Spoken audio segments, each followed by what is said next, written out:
HarperCollins presents The Other Woman's Shoes by Adele Parks, read by Genevieve Swallow. Hello, Adele Parks here, and I'm here today to talk about one of my favourite novels. I'm often asked which is the favourite novel out of all the novels I've written to date. And generally I struggle to answer that question because I do love my stories, all of them. They're all my babies. However, The Other Woman's Shoes does have a particularly special place in my heart because it is the most biographical book I've ever written. You are about to meet two dramatically different sisters struggling with life choices and consequences. Their pasts have been recently obliterated. Their dreams of the future are gossamer thin but shiny. I'm not exactly like Martha, nor am I completely unlike Eliza. I am, I suppose, to be found in both characters. I really don't know why I am confessing to this book being autobiographical, because it is utterly filthy. I won't be able to look you in the eye if I ever meet you at a book festival, but maybe you will cut me some slack. I wrote this novel during one of the most difficult and yet incredible times of my life, when I suddenly, unexpectedly, found myself a single mum of a baby who hadn't even celebrated his first birthday. I think it is important for you to know that whilst I was writing this book, I also, one, became a snowboarding chick, sort of. I mean, I can technically snowboard, but I never quite fell in love with the sport, and I try quite hard to spend my snow holidays curled up by a fire with a hot chocolate and a good book, rather than on the actual slopes. Two, I invested in Kevlar reinforced padded underwear. Yeah, refer back to point one. Three, I rode pillion on a motorbike. It felt fabulous and terrifying at the same time. It surprises me how many things in life do manage to be these contrasting things at once. Four, I briefly considered a tattoo and a boob job. I dismissed them both. Five, I threw away my entire wardrobe and bought all over again, effectively reinventing myself, or finding myself, or something. I'm never quite sure. Six, I watched my baby take his first steps and listened as he learnt to talk. Seven, I got my decree absolute.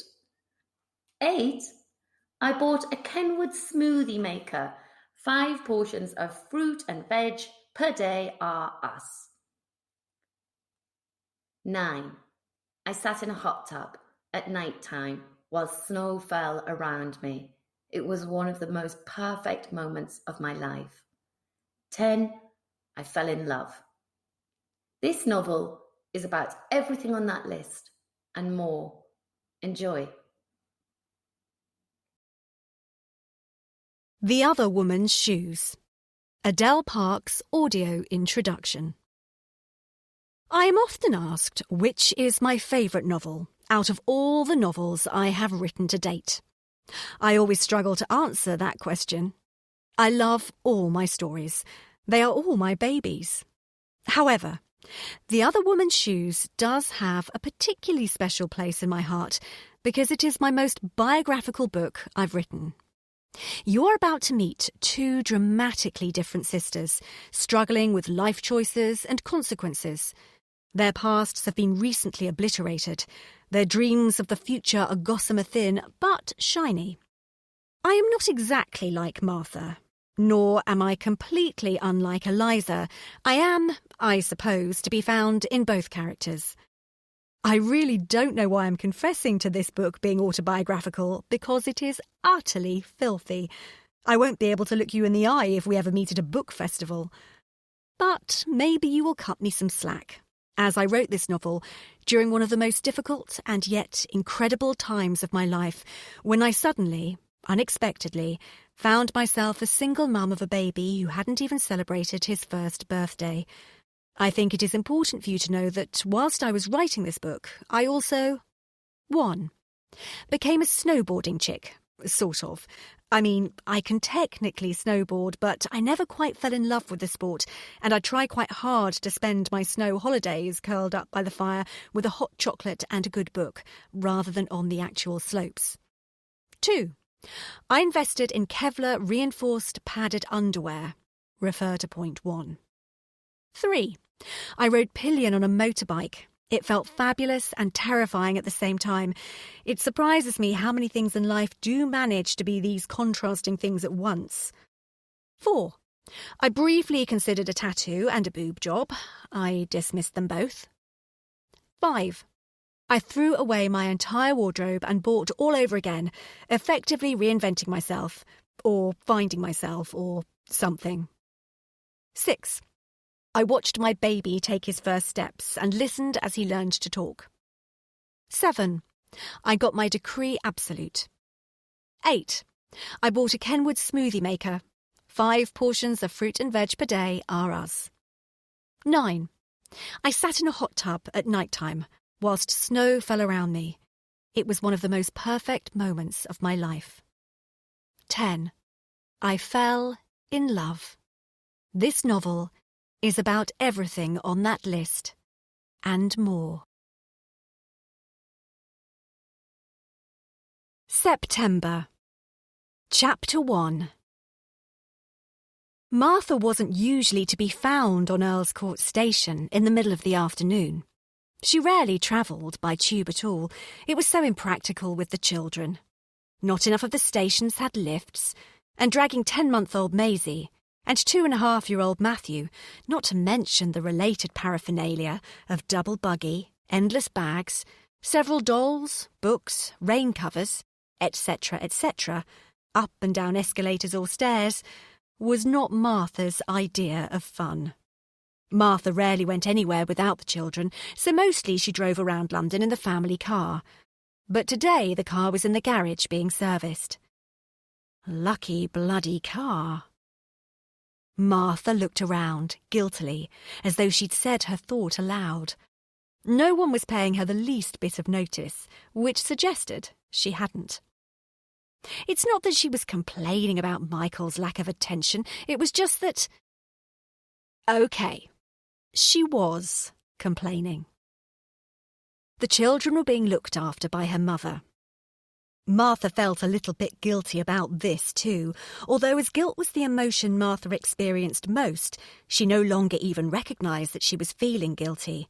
Nor did she realise when she felt tense, stressed, or even exhausted. She was terrifyingly used to the horrible dull ache in the pit of her stomach, the ache that told her she'd forgotten, or failed, or ruined something somehow, despite all her best efforts. Martha thought it was unfair to ask her mother to babysit, just so she could go to the hairdresser's, however much her mother insisted that it was a pleasure looking after the children. It seemed selfish. She'd visited Tony and Guy's in Knightsbridge to have her hair cut by the amazing Stephen for over 5 years. Martha normally took the children with her to the salon, which was quite a challenge. One or the other, or both, usually screamed throughout, turning the experience into an ordeal rather than a treat. Martha had considered bringing them along today and taking a cab to avoid the tube. But then she would have had to fit both car seats into the cab, and the driver always became impatient when she did that. Where would she have put the seats when she arrived at the hairdresser's? They'd have been in the way. Martha hated being in the way, or causing any sort of scene at all, however minor. She liked to blend, to fit in.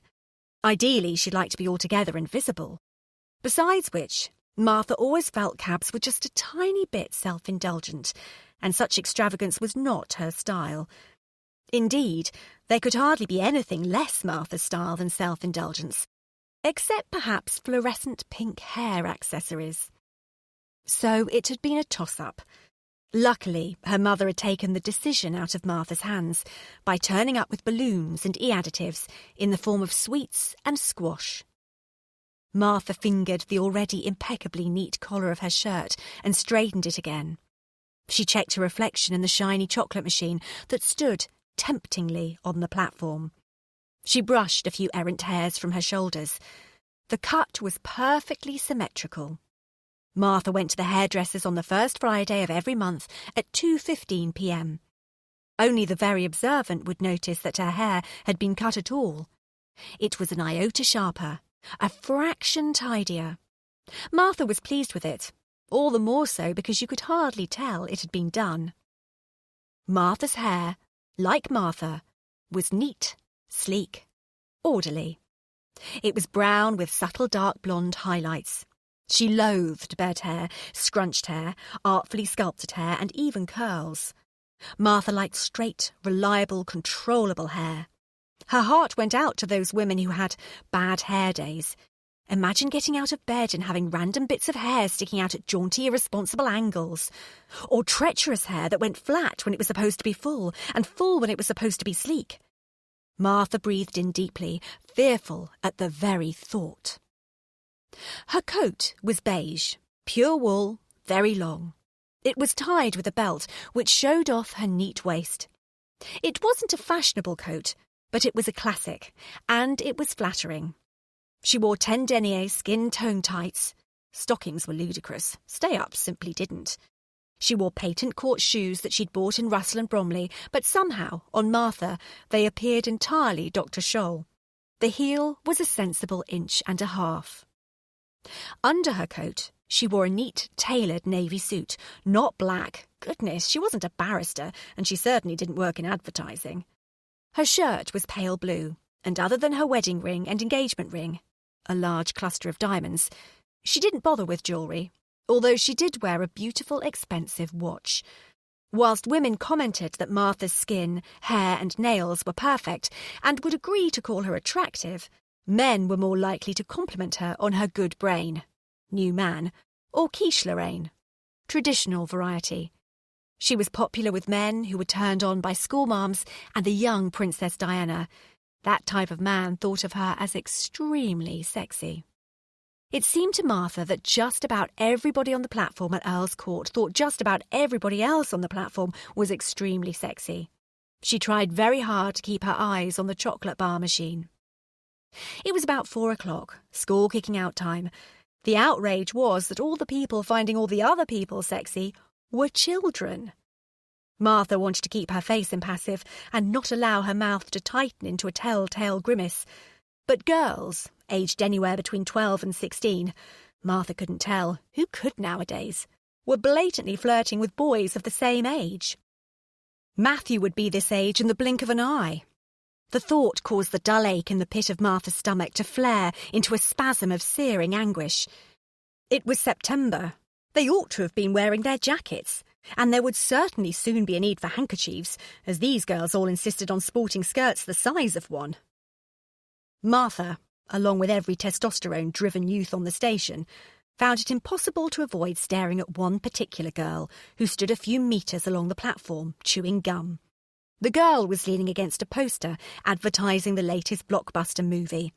It struck Martha that the girl herself had a cinematic quality, as pretty young girls often did. This was probably because they spent a lot of time imagining they were in movies, so every movement was calculated for its effect on an audience. Martha remembered at least that much from her own teenage years. The way the girl wore her jumper tied around her hips and her shirt buttoned up incorrectly was designed to look deliberately casual and to suggest a hasty dressing, the circumstances of which were left to the imagination of the inquisitive voyeur. Martha knew that the look would no doubt have been achieved only after several painstaking rearrangements. Martha and a gaggle of jostling noisy boys watched as the girl put her finger in her mouth, found the gum, pulled it, and stretched it like an umbilical cord from mouth to finger. She twisted it around her finger, then popped it back into her mouth again. The action, whilst blatantly flirtatious, was harmless, really, but still it unsettled Martha. It reminded her of something. She wouldn't think what. The tallest boy in the group of jostling noisy boys stepped forward and bravely started talking to the girl. He stared at the girl with obvious longing. It was clear that his only thought was how to get to leave his handprints all over her body. Martha felt a lump of envy sit heavily on her chest.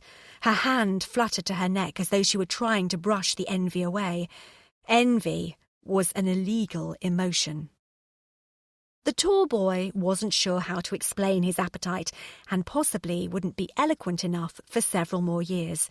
So the pair stuttered and blushed through a conversation about what Martha presumed was a pop band of some sort. How strange that such rampant sexiness was so innocent, so hopeful.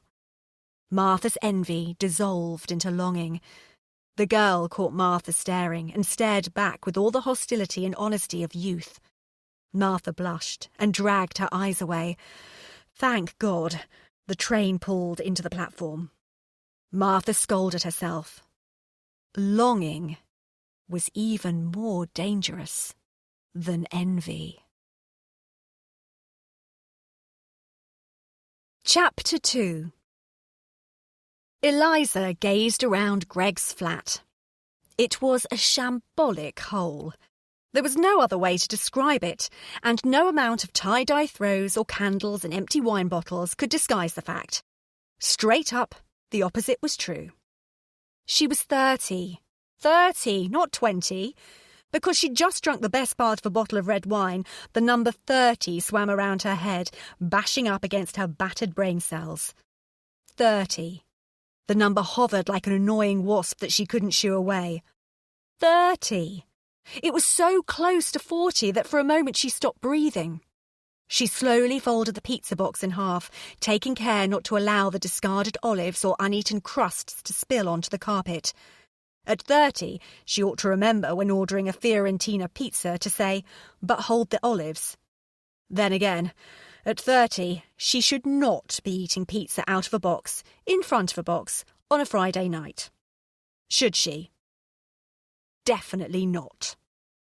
She should be attending, or maybe even hosting, dinner parties for 6 or 8 guests, all of whom ought to be sophisticated, droll, and fashionable in equal parts. That's what Martha did. She ought to be wearing Wakely, not Warehouse, although these jeans were undoubtedly comfortable. She ought to be on a tropical beach or in a sauna in a cabin in the snowy foothills of some fashionable ski resort, or dancing in a salsa class at the very least. God, there were countless places that would be more appealing. Eliza allowed her gaze to drop to Greg. He was smoking pot. Pot, for God's sake. Even his drug selection was embarrassingly unhip and outdated. No one smoked pot anymore except for students, who were too young to know any better, and the over 60s, who were desperate to recreate the days when they were too young to know any better. Eliza hadn't known Greg when he was a student. They'd met 4 years ago when Greg had already blown out the candles on his 30th cake, and yet she'd never known him to behave as though he were anything other. Initially, she'd been attracted to his portfolio career, and she'd been extremely irritated when her father had laughed and said, "Well, that's what they're calling too idle or too stupid to get work nowadays, is it?" Greg played in a band, and he was talented, that was certain. But he'd never be discovered. That was certain too. The most annoying thing was he didn't seem to care. Eliza, as a pop video editor, assistant, she too had come to her career rather late in life, was in a position to help him. Well, at least introduce him to some guys who might be in a position to help him. But whenever Eliza mooted the idea, Greg just shrugged and laughed and told her she was cute. He quite enjoyed his day job. He sold hats in Covent Garden, in the apple market. The girl who made the hats paid him cash, so he always had spends for nights at the pub, and he made a bit to finance his gigs, which were also in the local pub. Spends. Eliza repeated the words that Greg used to describe his income, and despaired. Eliza was too old to have a boyfriend whose vocabulary was on a par with her nephew's. Matthew wasn't even 3 yet. Aging. Eliza hated it. Or rather, she felt unprepared for it. She had been good at being young, a natural. She had rebelled, yelled, sulked and clubbed. She'd drunk too much, eaten too little, done the drug scene, danced with drag queens. She'd dyed her hair, pierced her nose, tattooed her arms, displayed all her charms, just once at a rugby match, and the policeman had seen the funny side of it. Apparently streakers were more common than you'd imagine. She'd suffered from dysentery in India, eaten fresh fish on Thai beaches, lived on a barge in Camden, and she'd been a beach bum in California. She'd drunk sake with Japanese businessmen and vodka with some dodgy blokes who claimed to be involved with the Russian mafia. She'd drunk G&Ts in London town. Plenty of them. It was only in the past few months that she'd started to question whether the nights out were really worth the hangovers. In the past, Eliza had set the pace. Now she wasn't sure if she even wanted to be in the race. Eliza didn't look her age. Like many Londoners, she looked anywhere between 18 and 40.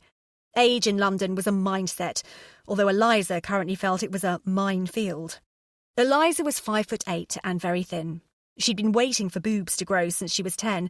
Now, 20 years later, she admitted that Jordan must have got the share God had intended for Eliza Evergreen. And while she hated the fact men could be categorised by their preference for either leg or breast, as though women were chicken dinners, she was grateful to have long, strong brown legs that seemed to stretch up to her ears. She worked out to maintain her shapely calves and flat stomach and to wage war against the flab that was gathering on her upper arms.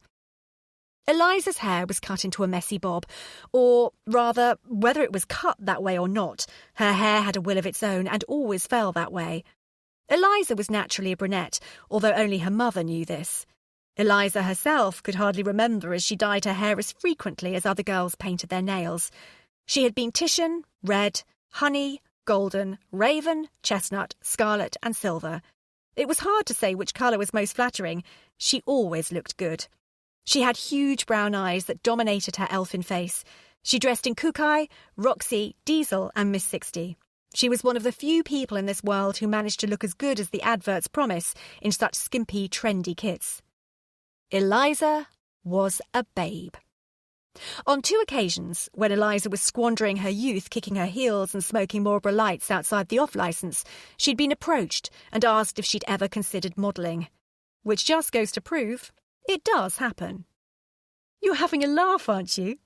she'd replied succinctly, and picked up her school bag and dashed off to earn a sackful of GCSEs and A-levels with respectable grades. A bright babe. Eliza gave the impression that she was an indigenous Londoner, born and bred. Her skinny, tapering limbs, her hip clothes, her high cheekbones and her in-depth knowledge of the music industry all conspired to lend authenticity to the illusion. But she wasn't. She was from a small town in the Midlands, although she'd rather eat ground glass than volunteer that information. But London was in her soul. She was confident, independent, quirky, and, when necessary, selfish. The only thing that set her apart from true Londoners was the fact that she could still feel overwhelmed when she saw the Houses of Parliament, Big Ben or Westminster Bridge. She never understood those people who dashed across the bridge, head down against the wind, holding their briefcases or laptops tightly to their chests, armour to protect them from the cold and bustle. But then, Eliza didn't have a briefcase.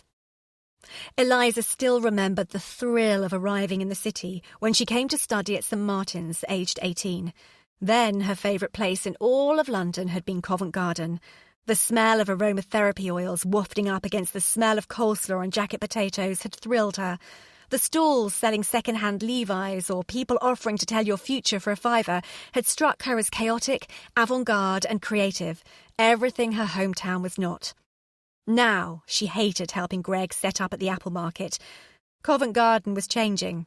Or, rather, it wasn't changing at all, and perhaps that was the problem. Far from being the epitome of cool, it now struck Eliza as a dismal mash of tat and trinkets. The stalls sold stuff that amazed and dismayed Eliza. Who bought it? Who'd want it in their home? Greg loved Covent Garden.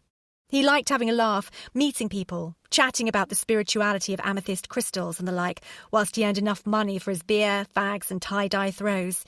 He had no desire to have a company expense account, private healthcare, or even a Mont Blanc pen. Eliza couldn't help wondering what it would be like to mix with the type of people who bemoaned the lack of a good cleaner. Eliza sighed and tried to budge her feeling of dissatisfaction, stale air that she harboured deep in her lungs.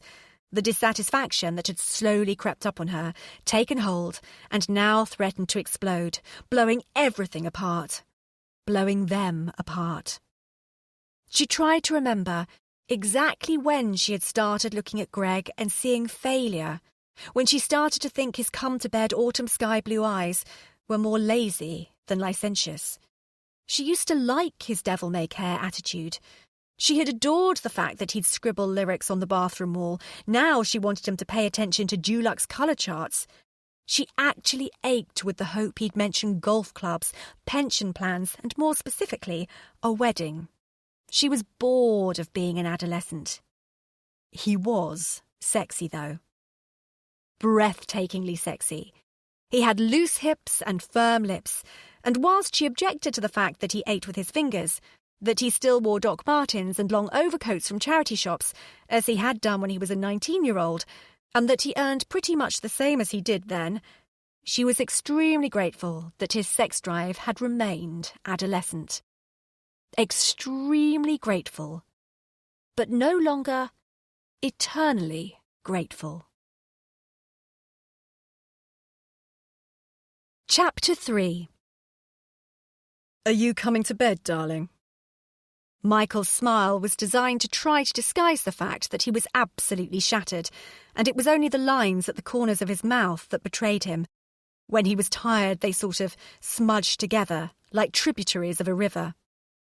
Martha was at once sympathetic and irritated, a state only possible to achieve if you have been in a solid, positive, long-term relationship for a number of years. One that was just a teensy bit... The word dull flashed into Martha's mind and then disappeared in an instant.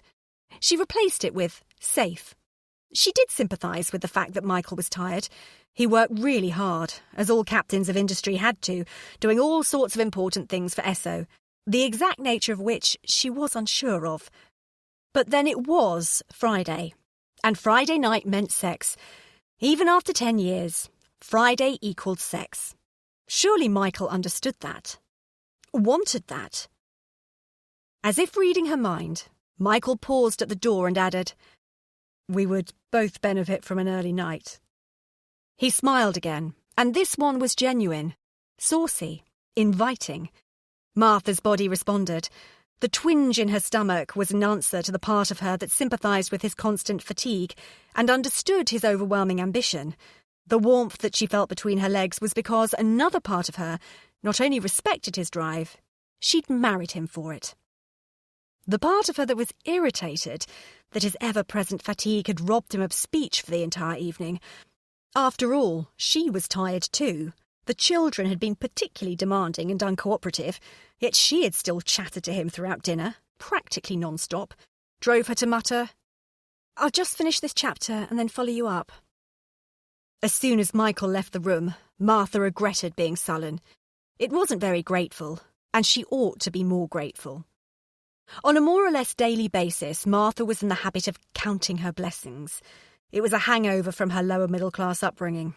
As a child, she'd been grateful that she wasn't born in a part of the world that suffered from droughts, no food, a dog, no souls, a geriatric, no bladder control, or one of the Johnsons from down the street, no rally bikes. Nowadays, Martha tried to dwell on what she did have, a lot, rather than what she lacked. Nothing worth mentioning. Today, for example, had been a lovely day. It had been very kind of her mother to look after the children. Martha tried not to think of the sweet wrappers she had seen in the bin. Instead, she concentrated on the fact that her hair was trimmed evenly. And whilst it was irritating that the garage had called to say that the service of the Range Rover had taken longer than they expected, and therefore the car wouldn't be ready until after the weekend, she felt very lucky that they had a Range Rover.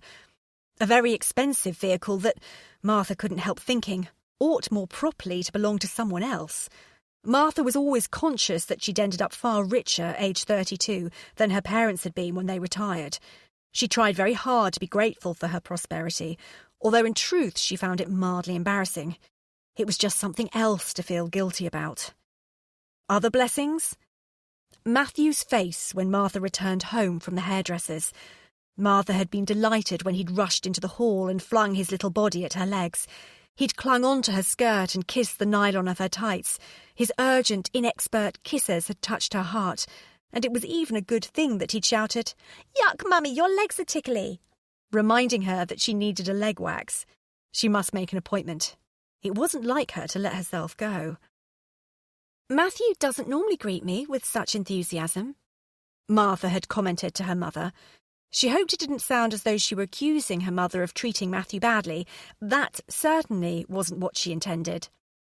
"Darling, he doesn't normally have the opportunity to miss you. You never leave him for long enough," Mrs. Evergreen had replied, matter-of-factly.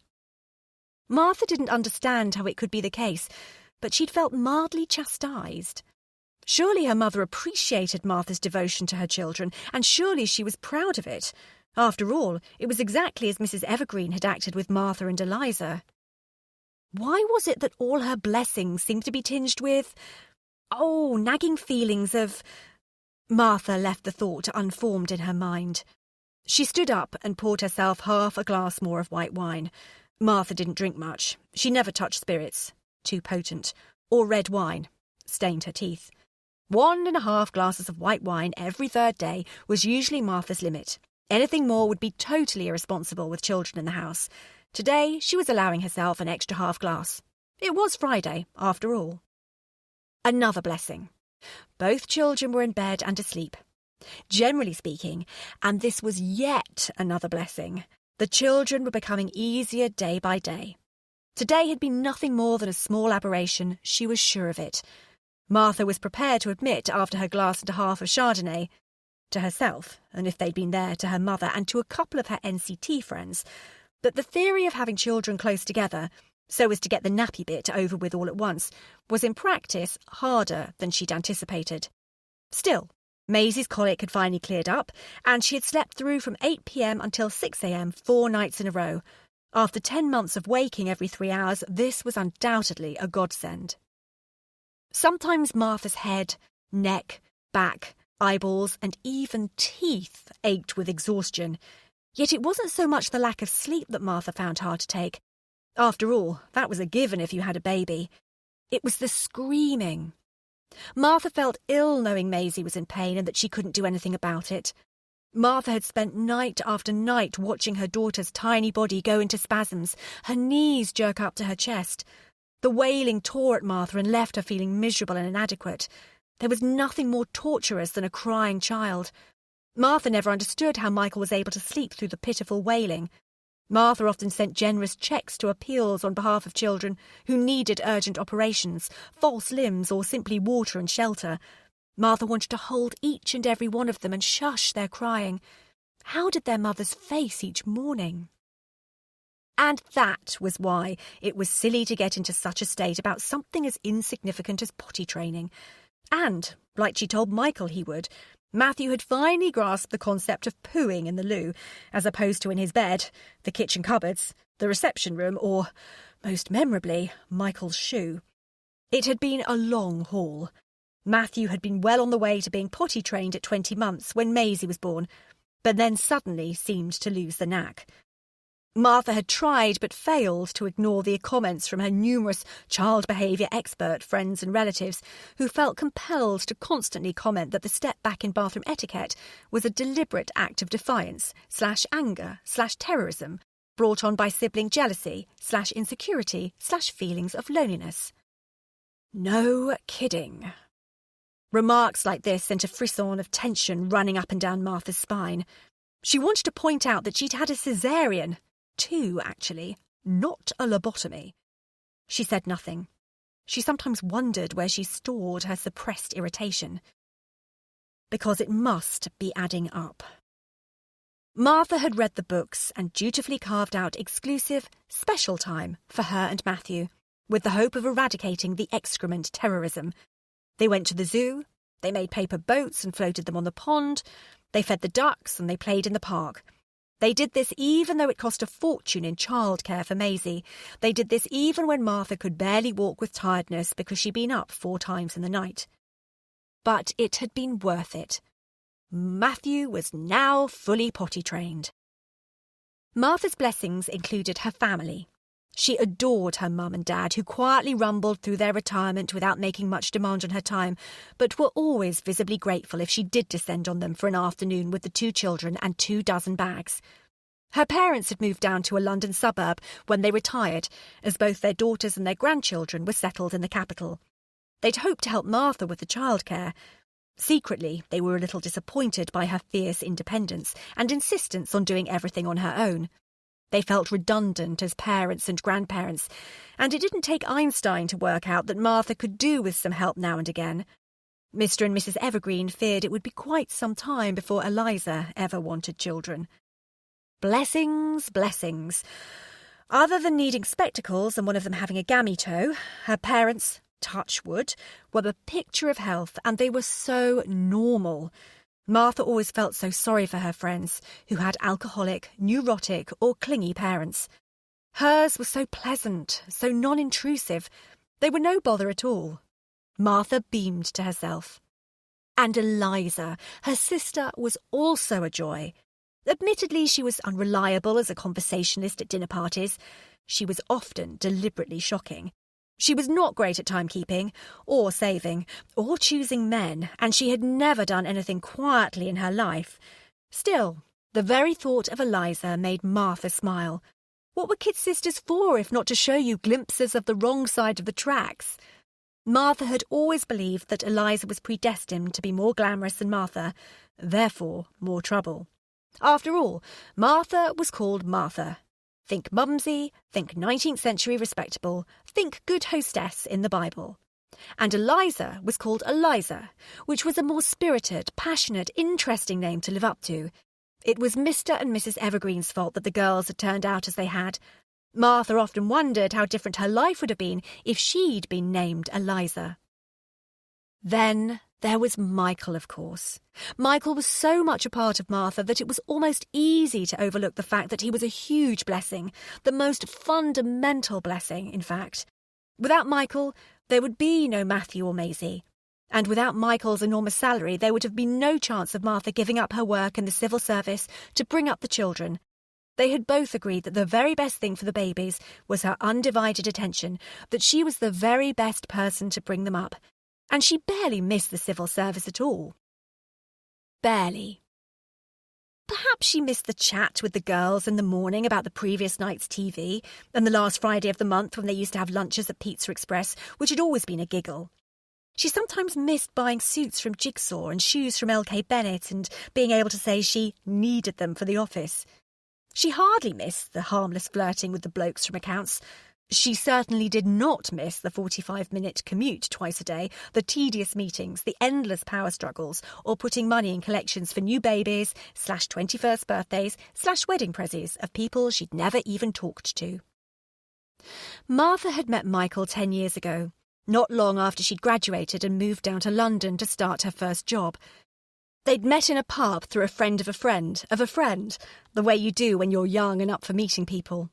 Martha noticed Michael the moment she walked into the pub because he was wearing dark green jeans and a charcoal grey, tight polo neck jumper. All the other men in the pub were wearing chinos and pale blue shirts. Michael wasn't particularly tall, and Martha liked that. He seemed less intimidating. And he had a good body, broad shoulders, the cutest, neatest bum. His best features were his very dark hair, which was almost blue, it was so black, and his shiny, smiley, deep brown eyes. Michael did not have the gift of the gab. He was not the type of man to talk women into bed. His individual charm was that he listened them into the same place.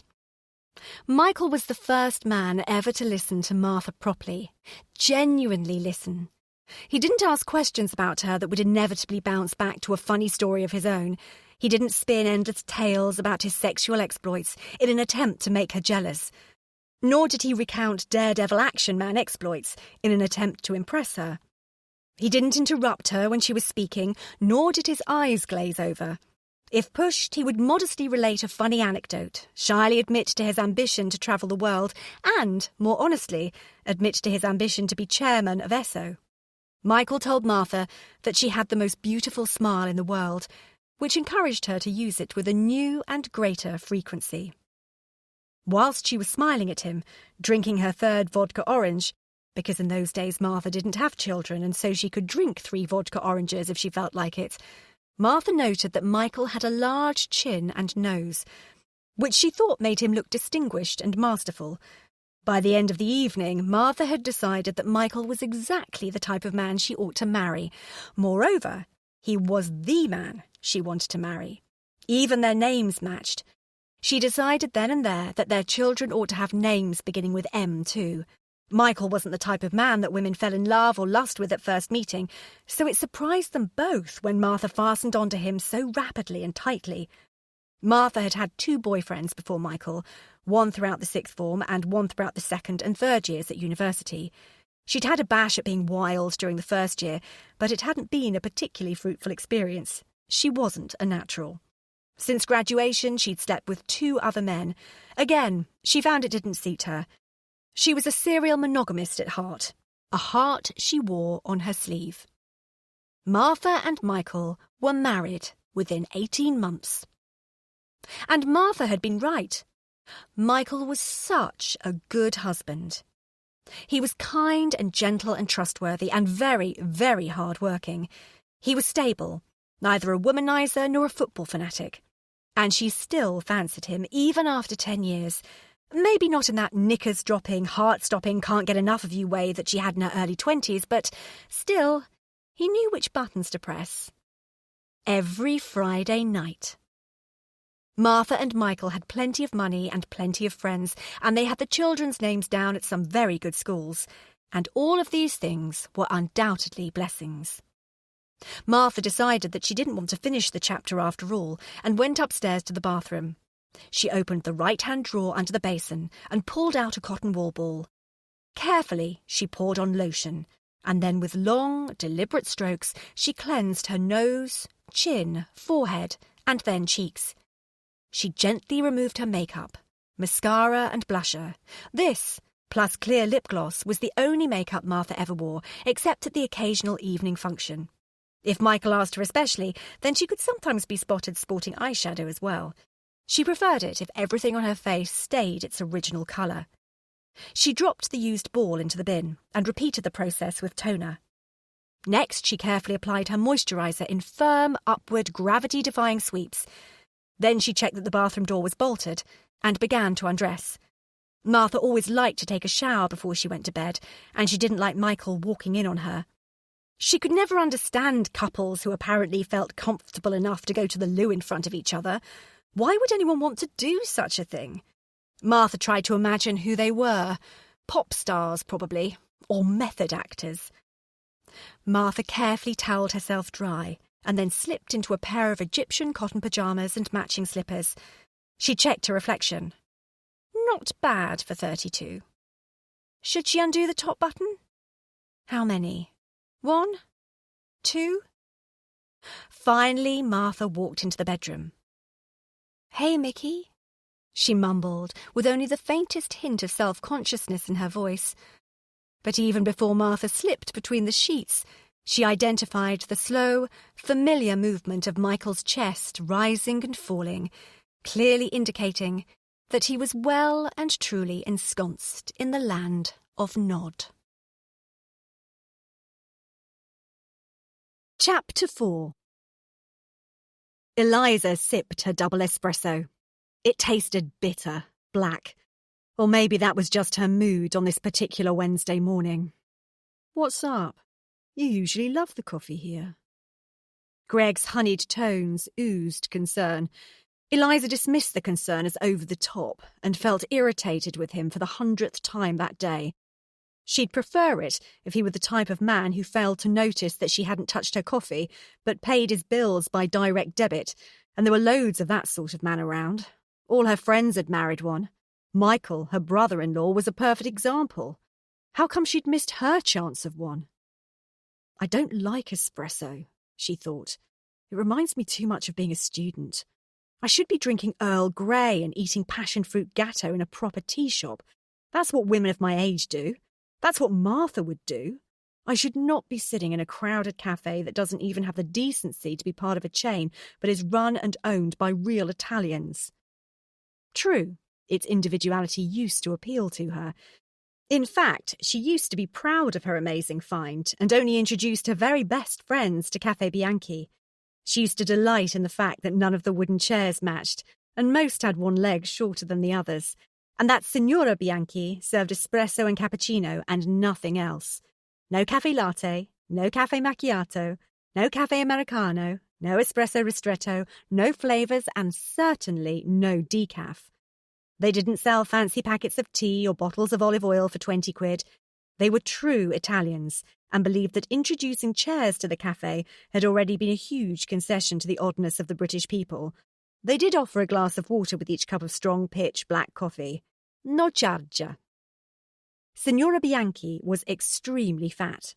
Her numerous chins rested on her mammoth bosoms, which often rested on the counter, but if not, rested on her huge stomach. Eliza had never seen her legs, because in the 7 years that Eliza had visited Cafe Bianchi, she had never witnessed Signora Bianchi emerging from behind the counter. Yet the Signora dominated the entire bar with her mass and personality. She was a true matriarch. She bossed, fussed, and loved all her customers with the passion of a mother. For example, if anyone had the foolish audacity to order a double espresso, she would bang her fist on her ample breast, click her tongue and roll her eyes, thus conveying eloquently that in her opinion 2 espressos were sure to bring on an instant heart attack. Signor Bianchi, naturally, had to be a very slight man. There simply wouldn't have been room for him to be anything other. Eliza estimated that he weighed less than 9 stone, and that a good part of that weight was made up of his moustache, which was long and waxed. However fragile he looked, he was not a weak man. Although slight and often silent, Signor Bianchi's presence was quintessential to the cafe, and, most particularly, to Signora Bianchi. She still looked at him in such a way that it was clear to Eliza that the Signora could not see the wizened old man with his grey hair, ever-increasing bald patch and rasping cough. The Signora saw the 19-year-old boy with a head of ink-black, slicked-back hair riding a Vespa around the piazza. He'd have had flowers in his hand, for her, and a twinkle in his eye, also for her. A truly handsome boy. The cafe was very narrow, not much wider than a corridor, and the bar that ran the entire length was lifted directly from a hopper picture, a shiny swathe of zinc scratched and scarred by years of use by customers who had become friends. The till consisted of nothing more than 3 wine glasses, 1 for small change, 1 for tender above 50p, and a third for notes. The homogeneous chains had frequently approached Signor and Signora Bianchi in the hope of striking a buyout deal. The response was always the same. No. I should stop drinking coffee, muttered Eliza. Why? Asked Greg. He had tipped 2 packets of sugar onto the table and was drawing a smiley face with his finger. Because it decreases iron absorption. Are you anemic? He looked up, obviously concerned. No, but if I were to try for a baby, iron absorption is important. Greg spluttered into his coffee and then immediately tried to recover his usual composure. Are you, presumably we, trying for a baby? Contraception, like any other form of responsibility in their relationship, fell to Eliza. No, she admitted reluctantly. If Greg was relieved, he had the good sense not to advertise the fact.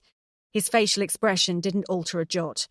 He could be mentally punching the air, as euphoric as Beckham scoring a goal from a free kick against Germany to win the World Cup, and Eliza wouldn't know it. Equally, he could be disappointed. His secrets were mostly safe. The reason for Greg's calculated restraint was that whilst talking to Eliza, with whatever part of his brain it was that chit-chatted about iron absorption, he was using another part of his brain to calculate when Eliza's period was due. Because like it or not, and she didn't like it, she didn't even like admitting to it, the truth was Eliza was more than prone to PMT. She didn't fling plates exactly, just insults, jibes, and irrational comments. She wasn't due for another 2 weeks. Perhaps she did want a baby. Being a bull-by-the-horn, straightforward type of guy, Greg ventured. Do you want a baby? Eventually, yes. Eliza put down her espresso cup with such force that the black liquid slopped into the doll-sized saucer. She paused and then added with more accuracy. Maybe. I'd just like there to be the option. But there was the option, wasn't there? Thought Greg. Her ovaries or womb or whatever were all okay as far as they knew. Female plumbing beyond the G-spot wasn't his area of expertise. Was it any man's? Of course, having a baby was an option if that's what she wanted. She'd just never mentioned it before. He'd never thought about it. But now she had mentioned it, well, why not? Instantly, visions of splashing in the sea with a small, grubby person flashed into Greg's mind, and he didn't mean his best mate Bob, even though Bob was only 5'8". He meant a child. His child. He could see himself and his child playing on swings, kicking leaves in a park, hunting for conkers. We could have a baby, if that's what you really want. He reached out and took Eliza's hand. Eliza snatched her hand away and avoided answering the question by saying, I fancy a cup of tea. Tea? Christ, cravings already. Eliza never ordered tea. Could she already be up the duff? Was this what these recent mood swings were about? Christ, shit, bloody hell. Bloody marvellous. Eliza read Greg's mind. I'm not. No. No. Sure. Certain. Oh. There was a pause. If Eliza had been more tuned into Greg's emotions, she'd have noticed that it was a disappointed pause. Still, if it's tea you want. Greg stood up and walked to the bar. If only life were that simple. It's tea she wants. She'll be happy once she has a cup of tea. As he walked towards the bar and Signora Bianchi, Greg started to calculate how he should best negotiate procuring a cup of tea in an Italian cafe, which would be tantamount to treason as far as Signora Bianchi was concerned. How much caffeine was there in tea, then? Chapter 5. Who on earth chooses to sit in these grubby little cafes, which are really not much better than pubs? Wondered Martha, as she walked past Cafe Bianchi, pushing a grumbling Maisie in her stroller. The heavy wooden door suddenly opened. A young woman rushed out and fled past Martha and Maisie, obviously late for something. Signing on, probably, thought Martha, and then immediately regretted the thought. It was very judgmental and censorious and not necessarily accurate to jump to the conclusion that the woman was on benefits. Just because it was... Martha checked her watch. 9:45 in the morning, this didn't necessarily mean that the girl was unemployed. Martha tried to think positively. There are all sorts of things that a woman could do for a living. She might work shifts or have a shop job. Wednesdays might be her day off if she works in retail. She's bound to have to work Saturdays and would be due a day in return. Martha noted that the woman's shoes, although they were horrible square-heeled fashion statement shoes, were at least clean. Martha always noticed people's shoes. Those shoes were Eliza's shoes, her own sister's. "Eliza!" Martha called out, although she didn't like shouting. Eliza turned round. Her expression of exasperation melted as she recognised her sister and niece. She rushed back towards them and enveloped Martha in a huge hug and planted a fat kiss on Maisie's tear-stained cheek. "Martha, fantastic to see you," she beamed. "Not your neck of the woods, doll." Though the women lived less than a mile apart, Eliza lived in Shepherd's Bush and Martha lived in Holland Park, their neighbourhoods were worlds apart. Shepherd's Bush was all pound stretcher and betting shops, with an above-average number of newsagents that sold lottery tickets. Holland Park was a dizzy blur of expensive florists and stunning patisseries. Eliza was right to be surprised to see Martha on her doorstep. "When we last visited you, I noticed the shops that sell beautiful Indian saris, and I wanted to take a closer look at the fabrics, for inspiration, colours and things," explained Martha. "Project Dream House?" asked Eliza. Eliza knew that Project Dream House was about all that could induce Martha to venture to W12.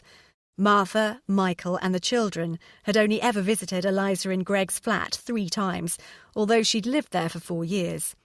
Eliza visited their home at least once a week, sometimes 3 or 4 times. Eliza was well aware of Martha's views that Shepherd's Bush wasn't a desirable place to bring the children to. Eliza thought Martha was snobby and overprotective. Martha thought Eliza was irresponsible and imperilled. They loved each other fiercely. "And how is Project Dream House developing?" continued Eliza. "We're waiting to hear if the vendors will accept our offer. I expect we'll hear any day now." Many people have ideas about their dream home. They say, "I'd like a hot tub and a 40-foot swimming pool." They wish for something flashy, flamboyant, and often unrealistic, no more expected than their numbers coming up on the lottery. It could happen, but it probably won't. Martha's concept of her dream home was much more sincere than that. Martha's dream home was the fabric of herself.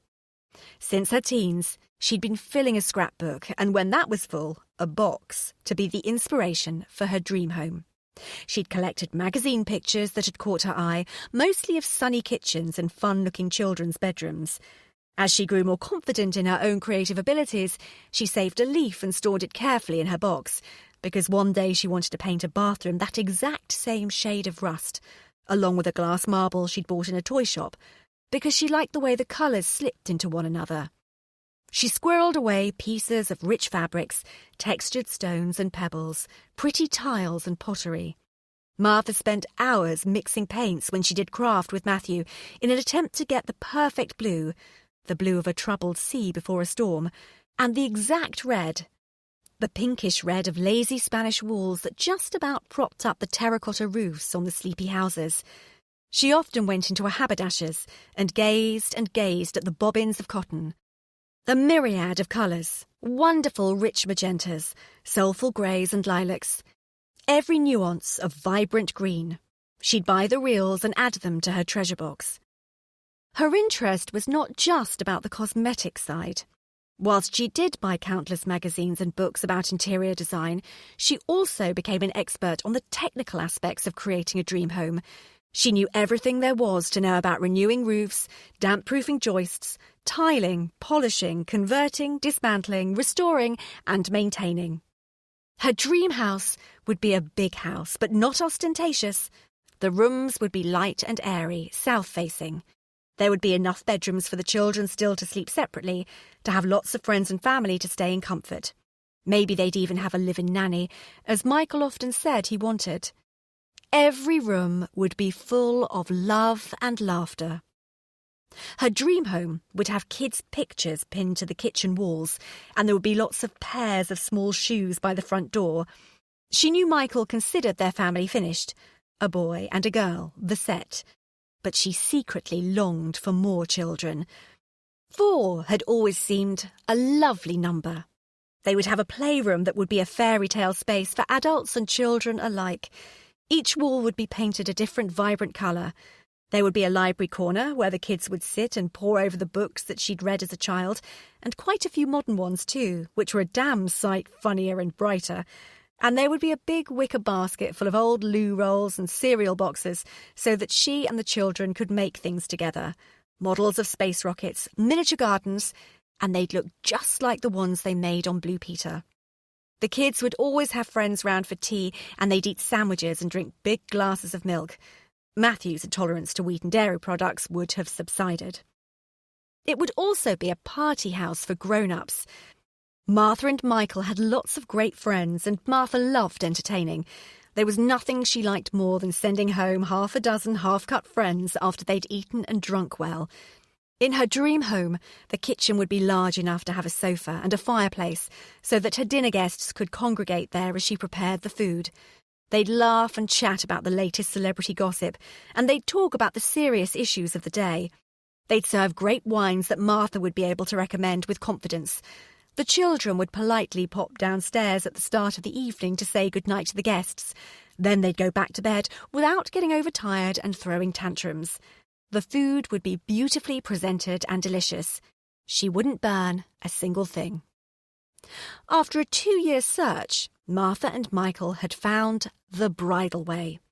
A house without any serious structural faults, within their price bracket, in a fantastic location with original fireplaces, wooden floors and genuine sash windows.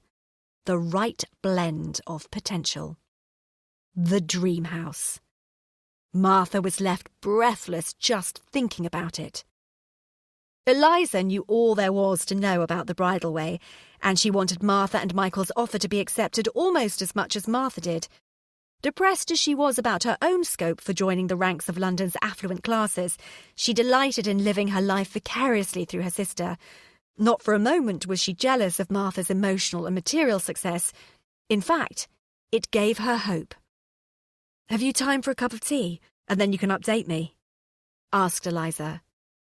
"Absolutely, but haven't you just had a hot drink?" asked Martha, gesturing towards Bianchi's. "They don't serve tea," replied Eliza. "Where are you parked?" Martha, Maisie and Eliza set off towards the Range Rover. Martha was wondering whether she would still have time to visit the supermarket and pick Matthew up from play school if she had tea with Eliza.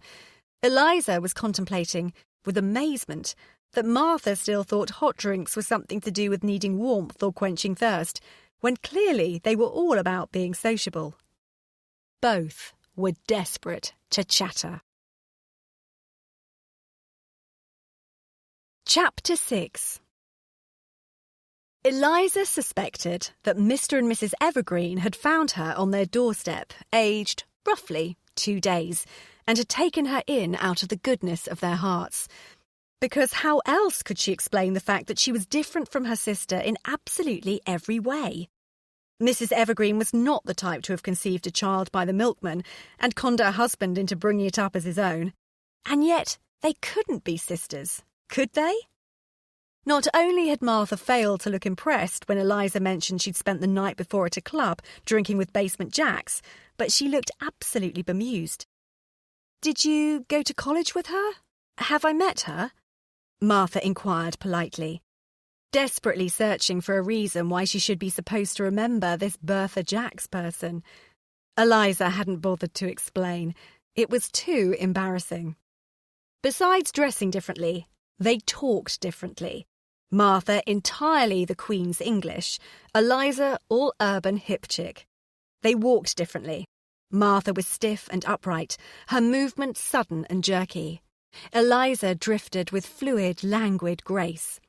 The first thing Eliza did every morning was put the radio on. She only turned it off to replace it with one of her own playlists. She adored the buzz and distraction that background noise supplied. Martha spent her entire day pleading for quiet, and her wildest dream was an afternoon of tranquility. Even before the children had been born, Martha only ever tuned into the radio occasionally, to listen to Woman's Hour or a particular concert on Radio 3. They moved in different circles and found it hard to relate to one another's friends. Eliza could quote Simone de Beauvoir at the drop of a hat and thought that the woman should be canonised. Martha, if pushed, expressed the opinion that the women's movement had confused things. Martha bought all her underwear from Marks and Spencer, as their ranges were so pretty and extraordinarily good value. The most kinky thing in her knicker drawer was a peach satin balcony bra with matching French panties. Eliza spent half her time and income in agent provocateur, and daring was going commando. But they did adore each other. They shared memories that bound them heart and soul. Martha and Eliza knew what each other's childhood had felt, smelt, and looked like. They knew which jumpers had itched, which socks had fallen down. They knew the texture of each other's Tiny Tears doll's hair. Martha's had silky hair, and Eliza's was matted after an ill-advised game of hairdressers involving flour and washing-up liquid. Eliza remembered Martha's screams when she got sunburnt in an era before the government's campaigns had encouraged mums to smother their children in Factor 50 sun cream. The burns were so severe that even a sheet had been too heavy for Martha's delicate, irritated skin to bear.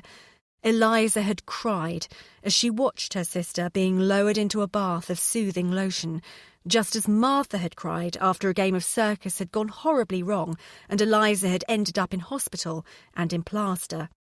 They tasted space dust for the first time together, and orange appeal, Nestlé pink milkshake, Angel Delight and Findus crispy pancakes. They'd bobbed apples, ridden donkeys, built sandcastles, fought over Barbie dolls, and argued over the TV. They'd believed and disbelieved in Santa together, which was a bond that could not be broken over something as trivial as ignorance about the current club scene. Eliza couldn't understand why anyone would want to be a civil servant. Martha didn't even know what a music video editor did. Still, Martha loved listening to Eliza's antics. Eliza seemed to mix with such fascinating people, models and DJs, writers and comics. Not that Martha ever recognised their names, a situation not helped by the fact that Eliza rarely mentioned the same name twice. And Eliza went to such interesting venues. She was always at some new club or restaurant. Whilst Martha certainly wouldn't want to swap places, she had to admit that Eliza's life did sound attractive and glamorous. She could see why it worked for Eliza. And for her part, Eliza admired Martha's neat and tidy life and mind. She loved her niece and nephew, who always smelt clean and radiated hope and innocence, except perhaps now, when Maisie was grizzling angrily as she was teething again. And whilst Eliza's culinary skills were limited to taking a Marks and Spencer ready-made meal out of its packet and putting it in the microwave, she respected Martha's ability to produce delicious meals. In fact, she had sat through a number of tedious dinner parties just on the promise of seared sea bass with roasted vegetables. Martha drove them to her favourite tea shop in Holland Park, which was actually a bookshop, but at the back of the store there were 2 or 3 tables and one large comfortable settee upholstered in tasteful Liberty print. The overall ambience the store manager was trying to create was that of old-world dusty academia. In fact, everything in the store was clean and brand new, which meant it looked charming, but there was less chance of dust mites. Martha thought it was perfect. The only tea that was available was chamomile or Earl Grey. As Eliza had left Café Bianchi in a huffy hurry, simply because they couldn't offer her so much as PG tips, she settled into an armchair and prepared herself to be impressed. Martha insisted on taking Maisie with her as she went to order 2 Earl Greys. Eliza thought this made Martha's task unnecessarily tricky, but couldn't be bothered to say so. Instead, she picked up one of the glossy magazines that was spread across the coffee table for customer perusal and immediately flicked to the horoscope page. It wasn't her fault she was an Aquarian. It was beyond her control.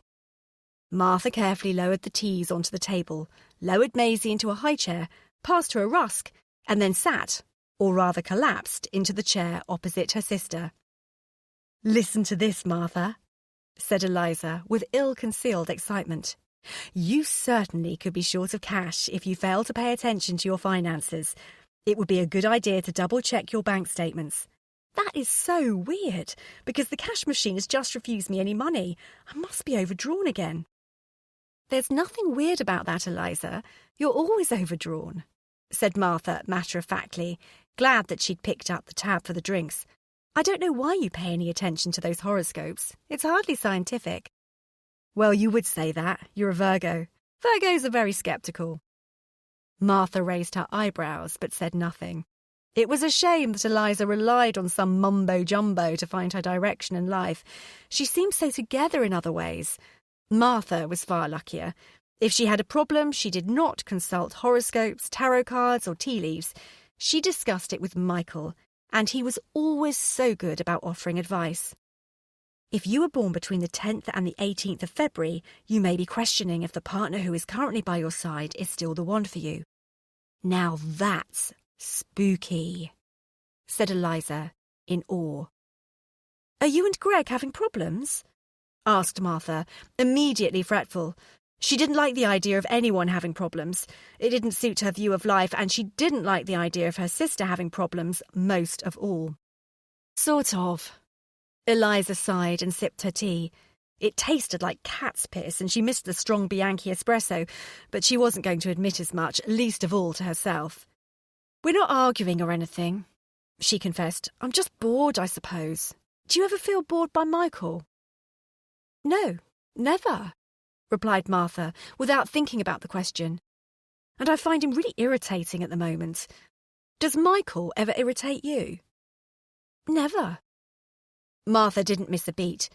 She didn't have the confidence to find anyone irritating, so she certainly couldn't imagine a world where her husband would irritate her. Well, except for the other Friday night, but that didn't count.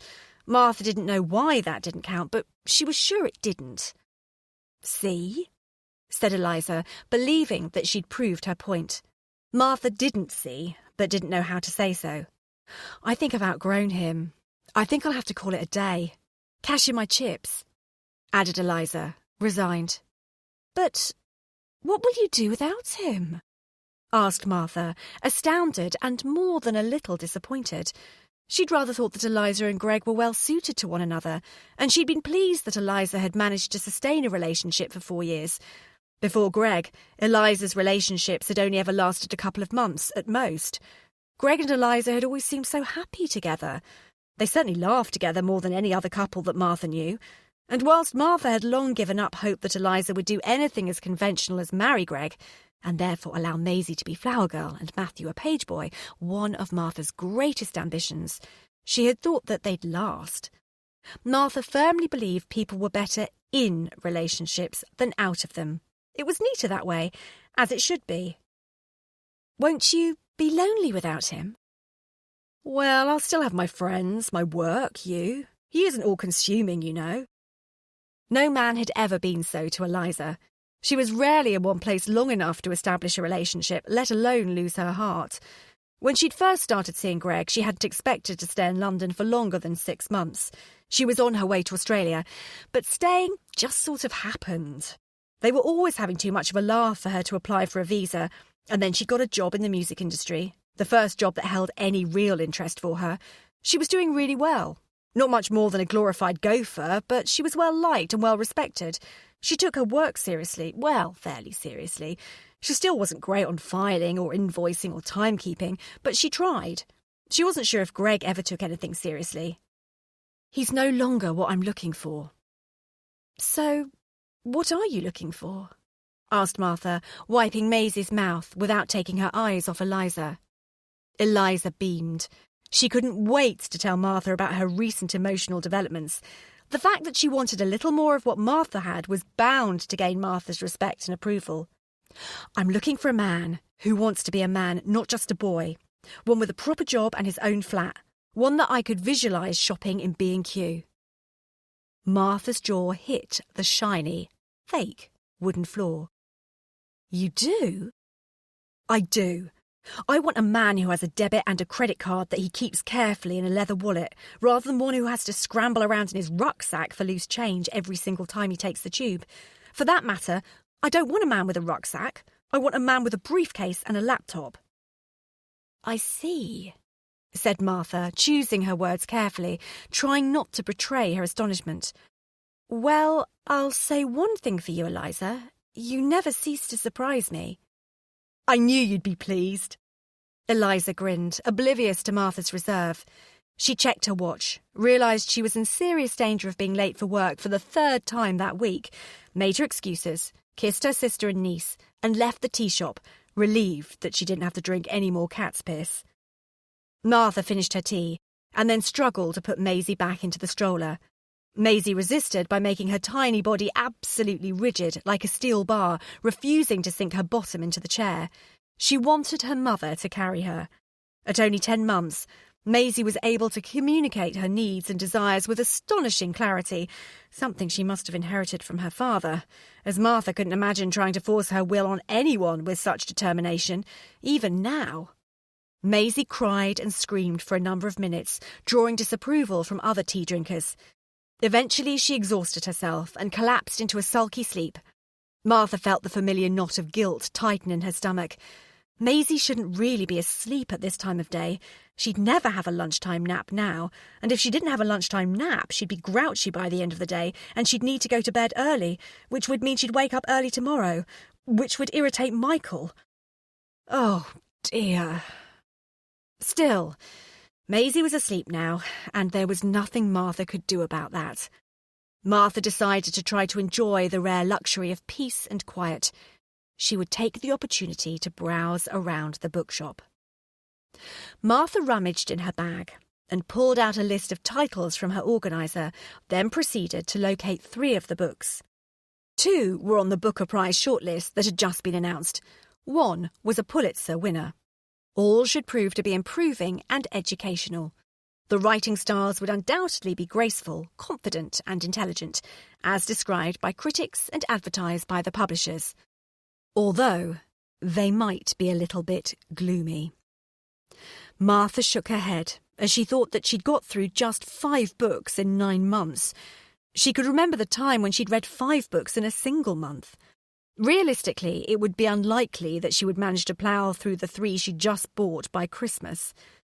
Martha tried to remember what it was like to read a book entirely for pleasure, purely for entertainment. She looked at the huge stacks of books that screeched, "Have a laugh, read me."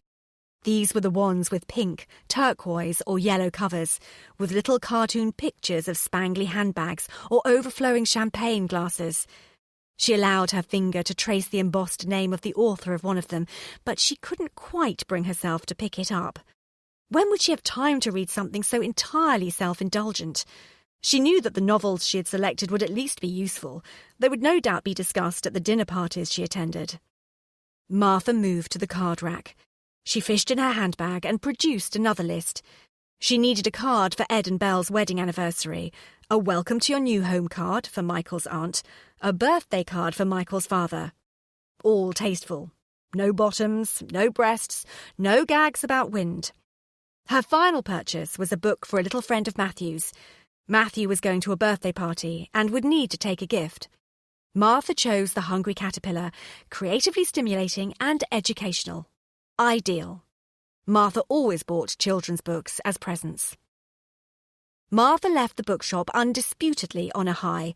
She'd stopped fretting about Maisie sleeping at the wrong time of day, and she knew that she was in plenty of time to pick up Matthew from play school. She could go to the supermarket this afternoon. She'd managed to push the thought of Eliza's imminent split from Greg out of her mind. She was very good at ignoring bad news. Retail therapy invariably helped, and she was very pleased with today's purchases, all of which were eminently considered. So sensible. Chapter 7. Eliza was woken up by something licking her face.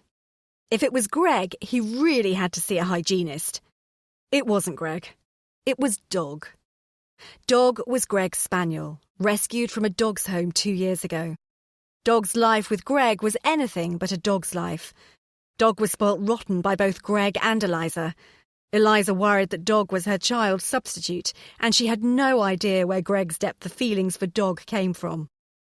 Dog was called Dog because they couldn't agree on a name. Eliza had sighed and thought it was lucky they were never going to have a baby together, as it would probably end up being called Child or Boy or Girl. Okay. Eliza gave in to Dog's affectionate persistence. She swung her long legs out of bed and stretched her arms above her head. "Morning, babe," mumbled Greg. He half opened one eye. "God, you look good. Come back to bed." "Someone has to feed Dog and take him for a walk," huffed Eliza. She wasn't sure what she was most irritated about, missing out on a morning shag or facing the task of unearthing dog food in the filthy kitchen. Eliza showered and dressed and then warily ventured into the kitchen. It always looked and smelt even worse than she anticipated, hygiene not being a great concern of Greg's. She hunted around for an unpolluted fork and thought despairingly about how depressing it was that one of the only washed items in the kitchen was Dog's bowl, and then only because it had been licked clean rather than felt the benefit of fairy liquid. Eliza scooped the foul-smelling dead horse into the bowl and gave it to Dog. "I shouldn't have to do this. I'm a vegetarian," she yelled through to Greg, who was naturally still in bed. "Since when?" "For ages. You just haven't noticed." "But you had a hot dog when we came out of that club the night before last." Eliza was momentarily stumped. "There's hardly any meat in those," she called back defiantly. "And you had fish and chips last night," argued Greg. He now stood in the doorway of the kitchen, stark bollock naked, sleepily rubbing his eyes and lighting a cigarette. A complicated fusion of pleasure and displeasure shone and shot through Eliza's chest. She couldn't deny it. He was an adorable, sexy mix of boy/man. She fancied the hell out of him. Literally. If the Hellraiser were out of him, he'd be her perfect man. Greg was tall and lean. He was in much better shape than he deserved to be, considering he existed entirely on a diet of takeaways, alcohol and tobacco. He wore his hair longer than was fashionable, but somehow it suited him. He always needed a shave, even after he'd just had one. He was so fuckable. Although he did need a haircut, and their firstborn would be called Child. Okay, I'm a pescatarian then. I always thought you were Aquarius. Ha ha, very funny, commented Eliza. She reached for the previous evening's Evening Standard and turned to the horoscopes. She was never sure if the day described was intended to be the same day the newspaper appeared, because that wouldn't make much sense, as everyone read the Evening Standard on their commute home from work, and by then there wasn't much of the day left. Therefore, the forecasts must be for the following day. To make sure, Eliza always read the newspaper on both days. This is a great day for working at relationships. If you have identified areas that you need to pay attention to with a certain person, there's no time like the present for getting going. Clear communication will only be possible if you are entirely honest, particularly with yourself. The horoscope's accuracy didn't do much to cheer her up. Look, I'm taking Dog for a run. You could make yourself useful by clearing away some of last night's debris. As usual, Greg's flat was littered with empty cans and chip wrappers. There were breakfast pots that had been accumulating for at least the last 4 days. Eliza was trying to ignore them, but she was aware that the odds were she'd break before Greg noticed them, and soon she'd don her rubber gloves. Greg looked around the kitchen in a manner that confirmed to Eliza that he genuinely couldn't see the towering piles of dirty pots, the overflowing black rubbish bag. There was no bin. The sticky gunk that decorated the lino or the grease on the hob. He did, however, see that the cereal box was empty. Can you pick up some Crunchy Nut cornflakes whilst you're out? No. Get Cocoa Pops? No. Get Frosted Shreddies? Oh, God, I can't decide. Which do you think? Eliza let the door bang after her and didn't bother to reply. Chapter 8. Poor dog. He'd rather fancied a brief trip to the nearest lamppost or, at most, to the local corner shop to pick up the cereal, but Eliza had something altogether different in mind. She power-walked him through the streets, all the way along the bustling Uxbridge Road, dragged him past Shepherd's Bush Green, not allowing him so much as a sniff of the grass along Holland Park Avenue, and to her sister's home. Martha opened the door. She had Maisie on one hip and Matthew latched to a leg. She was dressed in smart navy slacks, a white shirt and slip-on suede pumps. Her hair was immaculately styled as always, and she was wearing lip gloss. Eliza felt distinctly scruffy and underdressed in her tracky bottoms and sweatshirt. Her question seemed redundant. "Hi, Martha. Is it too early for a visit?" "Not at all. The children and I have been up since 6. Martha beamed, delighted to see Eliza. She didn't let on that she'd had a punishing start to her morning. Maisie had been grisly with teething again, and Matthew was agitated by the attention Maisie was getting. Martha was beginning to find it difficult to distinguish between their cries as they meshed into a more or less continuous drone. Eliza's arrival was a welcome distraction. Martha shuffled out of the way as best she could, with Matthew hooked to her leg, and gestured for Eliza to come in. Eliza carefully wiped her shoes, but feared that Dog was going to damage irreparably the plush, immaculate cream hall carpet anyway. "Is it all right if I bring Dog in?" "Oh, yes, fine. Take him through to the garden. Matthew will be thrilled. Something for him to tease other than his sister." Martha tried not to think about worms and made a mental note to check the garden for dog poop when Eliza left. Eliza followed the instructions whilst Martha tried to set both children up with distractions. The kids rejected the clutch of wooden educational toys, as they clearly would prefer to poke and prod Dog. Eliza felt mildly irresponsible leaving Dog to fend for himself, but still she chose to go back to the kitchen and join Martha for a cup of coffee. "Where's Michael?" asked Eliza as she jumped onto a stool. "In bed. He's had a very busy week." I want a husband who's in bed because he's had a very busy week, rather than because he's a lazy bugger, thought Eliza. But she didn't say as much. Instead, she asked if she could have some breakfast. "Haven't you eaten?" Eliza could hear from the shock in Martha's voice that she disapproved of Eliza leaving the house on less than a full stomach. Eliza's lips tightened, waiting for the reproach. Perhaps Martha noticed because she didn't articulate her reproach. Instead, she rolled off the bill of fare available. "Well, I have some freshly squeezed orange juice, some homemade bircher muesli, which is very nice, even if I say so myself. You could have that with organic yogurt or milk. I've got skimmed, semi-skimmed, or the tasty stuff. I have eggs, which I could poach, boil, or scramble. I also have bacon and sausages. And I think there are some pastries." Eliza couldn't help but compare the feast on offer here to the contents of the fridge and cupboards at Greg's. If someone dropped in unexpectedly on her for breakfast on a Saturday morning, they'd have to make do with Ryvita, Marmite, and black coffee. "I'll have muesli, please, and some orange juice." Martha scurried around, preparing Eliza's breakfast. It was the fourth she'd prepared that morning.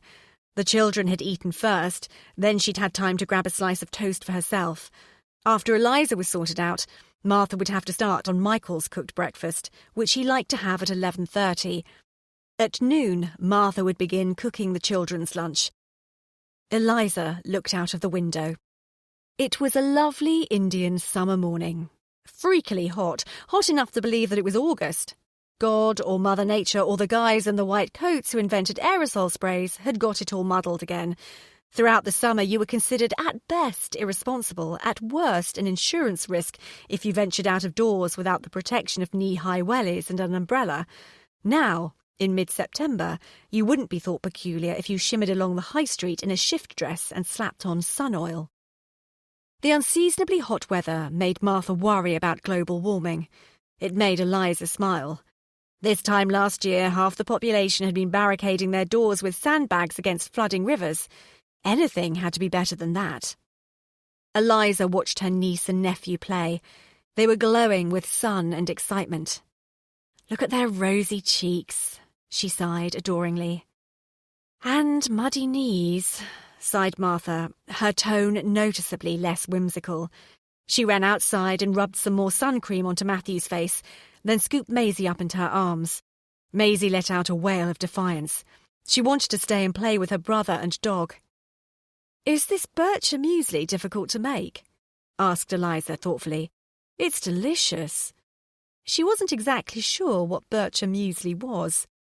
Martha flushed with pride, unused to compliments. Not that Michael didn't appreciate her. Of course he appreciated her. It's just once you'd been together as long as they had, you got out of the way of paying compliments. "It's very easy. Just buy a batch of muesli, get a good quality one, packed with grains, fruit and nuts. It's worth adding extra nuts to a shop-bought one. Pour a cup of cream and a cup of milk over it and refrigerate it overnight. It's especially nice served with kiwi. I'm sure you'll have most of the ingredients in your cupboard." No, actually. Eliza had absolutely none of these ingredients in her cupboard. She did most of her grocery shopping on an ad hoc basis at the local garage shop. Eliza rarely visited supermarkets. She hated them with a passion.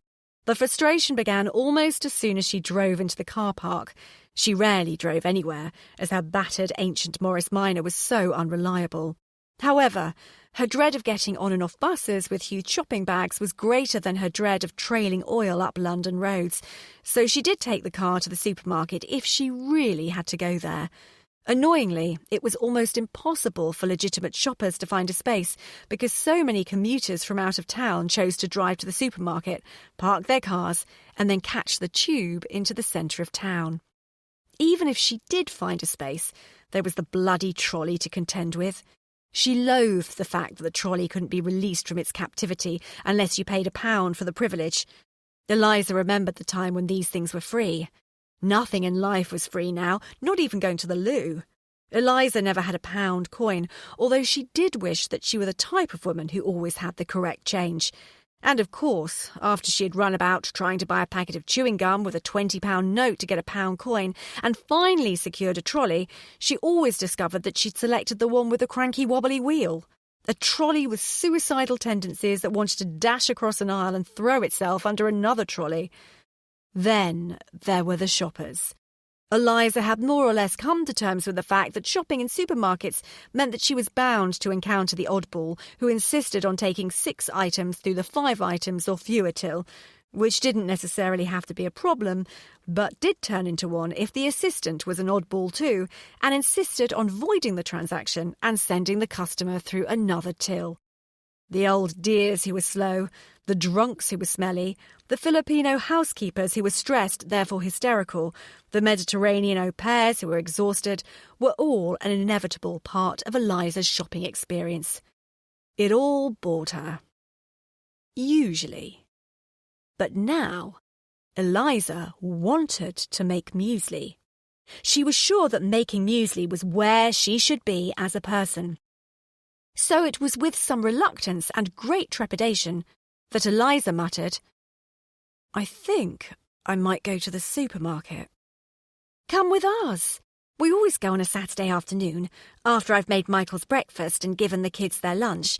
That way Michael can read the papers in peace, and there's a chance at least one of the children will fall asleep in the car." Martha made the offer with a huge smile on her face, as though she were inviting Eliza somewhere nice. In truth, Martha thought she was. She liked supermarkets. She liked the clean, tidy aisles.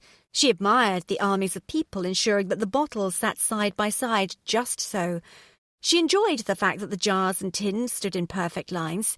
She loved choosing items and always imagined the enormous pleasure she'd get as she'd place a special dish on the table and the fresh ingredients, the exotic spices, or the flavoursome cheeses would impress her guests. Her supermarket was her friend and helped her achieve that swell of pride and satisfaction. She liked visiting the supermarket best when Matthew was at play school and Maisie fell asleep in the trolley. Then she had time to really examine the new lines and products. Reading labels was Martha's idea of me time. Eliza couldn't think of anything more depressing than spending her Saturday afternoon in a supermarket. It seemed unnatural. Didn't Martha know that the shops on the King's Road were open? "Why don't we go now and leave Michael to get his own breakfast?" suggested Eliza. "Yes, we could." "Why don't we?" giggled Martha. "Let's live dangerously," muttered Eliza as she reached for her wallet. "I'll leave Dog here." An hour and a half later, Martha and Eliza, Matthew and Maisie finally trundled through the doors of the local hypermarket, because now, with 2 children under the age of 2.5, actually means an age later. "There's so much choice," mumbled Eliza, somewhat overwhelmed, as she walked through the fruit and vegetable aisle. There were fruits Eliza could hardly pronounce the names of, let alone recognise. Tamarillo, guava, feijoa, grenadillo. She wondered what prickly pear, custard apple or star fruit tasted like, and whether she ought to keep them in the fridge. "Where do you usually shop?" asked Martha. "The newsagent's, at the corner of our street, or the garage." Maisie sat in the trolley that Martha pushed, and Martha sat in Eliza's. "It's a joy to have an extra pair of hands," commented Martha. It really was turning out to be such a lovely day for her.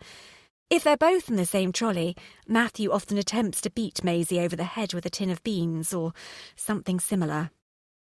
Eliza looked at her angelic, smiling nephew and wondered why Martha exaggerated about how difficult it was to look after the children. It sometimes grated on Eliza that Martha didn't know how lucky she was. Matthew and Maisie always behaved beautifully whenever Eliza was with them. It was just a matter of discipline. Children would push you as far as they could. If she became a mother, her children would know the boundaries. Fun time would be great fun, and the other times would be calm, tranquil, relaxed. Perhaps she'd do Zen meditation throughout her pregnancy. That would certainly help the babies calmer. Eliza looked around the supermarket and noted with some disappointment that most of the parents with children hadn't explained the boundaries clearly enough. She doubted whether any of them had ever benefited from Zen meditation. It seemed that every child in every trolley was crying, sulking, begging for sweets or pestering a sibling. Eliza couldn't understand why one mother standing near the dairy fridge was arguing with her 3-year-old daughter about yogurts. If she really wants the yogurts with the ghastly cartoons of TV characters, then let her have them. That's the fun of being a child. But Eliza had no concept of sugar content. She lost interest in the ignominious yogurt battle between the mother and daughter and turned her attention to trolley reading. That woman over there had digestion problems. Her trolley had more prunes and bran cereals than was normal. That other woman was bulimic. 2 apples, 1 carrot and a box of milk tray. This one was cooking dinner for a lover. Salmon, a selection of florets on a microwave tray that cost an entire trust fund per pound, tubs of Haagen-Dazs. That couple was happy. Mozzarella, tomatoes, avocados, fresh pasta and pesto sauce. That couple was waiting for payday. Baked beans, sliced loaf, tinned fruit. Eliza and Greg never shopped together. Eliza sighed, wondering if her obsession with other people's trolleys was healthy. Was it something to do with her intense feelings of jealousy and inadequacy, all brought on by the lack of a suitable husband? The woman with the trust fund microwavable florets was certainly not the type of woman to waste 4 years, 4 significant biological clock-ticking years, dating a commitment-phobe musician. Then again, had the floret woman ever had multiple orgasms or made love on a kitchen unit? Had she ever drunk wine out of her lover's mouth? Eliza wouldn't think about this now. She picked up a packet of biscuits, then noticed that another brand had a 2-for-1 offer. She couldn't choose, and so she eventually put all 3 packets in her trolley. Comfort food. How do you do it? Marvelled Martha, looking at Eliza's shopping. Despite Eliza's good intentions to buy fresh fruit and nutritionally valuable products, her trolley was full of biscuits, microwave chips, pizzas, sugary cereals and crisps. How do you manage to keep your figure? And your skin is terrific. Martha's trolley was full of nappies for Maisie. For Matthew there was organic chicken, organic cheese and organic crisps, the only concession to childhood. There were a number of expensive products labelled "Tastes So Special" for Michael, and whilst Martha knew that these were probably another marketing ploy, she found the Parmesan cheese, with black and white pictures on the packaging of Italian kids eating pasta, irresistible. Michael would love it. Then there were a number of low-fat, low-taste products for herself. Eliza looked at Martha's groceries and began to doubt her ability to read trolleys like books, because Martha's trolley said she was repressed and that she undervalued herself, which simply wasn't true. Eliza knew Martha was a happily married woman with a fulfilled life. Martha was always saying as much. The sisters split up. Eliza wanted to stock her cupboards without Martha seeing the full extent of her neglect, and Martha wanted to buy the food for that night's dinner party and read the headlines of the quality papers. Martha dawdled in the aisle with magazines and newspapers and started to read the tawdry and tantalising headlines of the gossipy mags. Were they true, she wondered, or did people make them up so that other people like her for instance, felt dissatisfied and provincial? Not that Martha wanted one of those messy lives. She'd never broken a rule, let alone a law, in her life. She had never parked in a disabled driver space, and she paid her TV licence by direct debit. She was a law-abiding, upstanding citizen. Eliza wondered if there was a single person in the whole world who had never stolen anything at all. She asked herself this question as she watched a well-dressed man in his 40s slip a can of furniture polish under his coat. What an odd choice of booty. Eliza decided not to report him to the burly-looking security guard. It was probably a midlife crisis thing, so why bother? Besides which, the burly-looking security guard elicited absolutely no sympathy in Eliza's heart. He looked bored and aggressive, whereas the man with the furniture polish, now in his inside pocket, looked excited and pathetic. Eliza started to list mentally all the things she'd ever stolen. Biscuits and pens from work, as well as Tipp-Ex, paper clips, post-it notes. As a student, she'd regularly raided her flatmate's kitchen cupboards. She'd avoided her council tax for 3 consecutive years. She'd never paid tube fares when she visited London as a teenager. She could afford them, but it was a thrill to jump the barrier, part of the holiday experience. Eliza started to feel a bit like a cross between Ronnie Biggs and Bonnie and Clyde, so she pursued a different train of thought. Chioka. What the fuck was it? Apparently it was tasty, waxy red tubers originally cultivated by the ancient Incas, or so the packet said. Eliza looked for the cooking instructions. She was none the wiser. Do not need peeling and have a slightly sweet taste, ideal roasted. Eliza shrugged. She put a bottle of organic balsamic vinegar and a bag of wheat-free flour into her trolley. She had a vague idea that you could splash balsamic vinegar on salads, but she wasn't sure if it would work with chips. She would never open the wheat-free flour, but the packaging was very attractive and would look good on Greg's shelves. Bored by her own ignorance, Eliza headed towards the bakery, drawn by the smell of freshly baked bread and sugary doughnuts. She decided to ditch her idea of buying rye bread and honey to be served with prunes. She was going to buy some bacon and eggs, tomatoes, mushrooms. She was going to go back to Greg's flat and cook a massive fry-up, and then they could spend the afternoon making love. She'd put all ideas of pension policies and mortgages out of her head for now. Chapter 9. They did not spend their afternoon making love. When Eliza returned from Martha's, she found the flat empty. There was no note to say where he'd gone. Of course not. To think of writing a note, Greg would have to, well, think for a start. A note would assume a measure of responsibility way beyond Greg's capabilities. Eliza didn't bother cooking up the eggs and bacon. She had no stomach for a brunch, for one. Eliza flung open the windows in an attempt to rid the flat of the various stenches of their lives, from fish and chip wrappers, stale tobacco, sweaty clothes and trainers. She couldn't help but think of the aromas that drifted around Martha's home. Freshly brewed coffee, clean clothes, shampooed babies.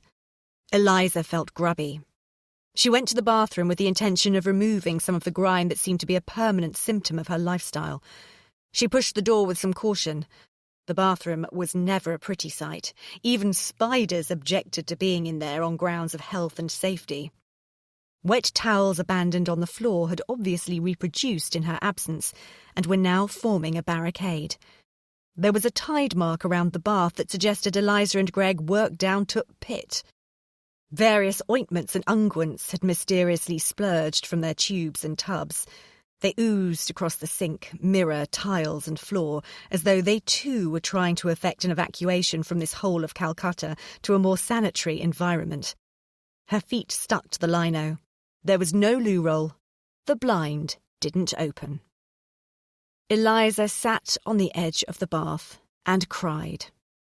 When she stopped crying, she started packing. "Hi, babe," Greg called from the hall. Well, from the sitting room, really, as the front door more or less opened into the sitting room, which smudged into the kitchen, which was barely divided from the bedroom. Only the bathroom was a separate entity in Greg's flat, and even then the door was always open. Eliza was not going to live in a studio flat for the rest of her days. She flung another pile of teas into her open suitcase. She heard the front door slam, the TV come on, and the pshh of a can of beer being opened.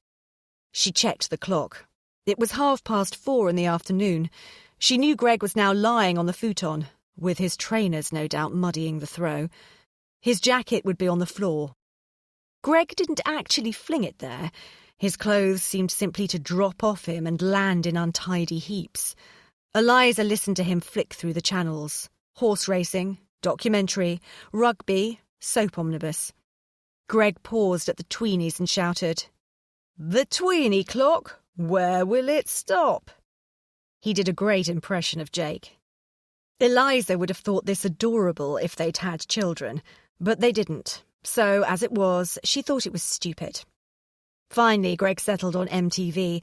She knew he'd be scratching his stomach and wondering what to wear to the club tonight. What a man, she sighed. Eliza continued to pack her clothes. She didn't really know what to take. She'd noticed that whenever anyone ever left anyone on TV, they always packed one neat case. How was that possible? Eliza had already filled a rucksack, a suitcase, a vanity case, and 3 bin liners. She hadn't even opened her summer wardrobe. Perhaps she didn't need that black roll neck.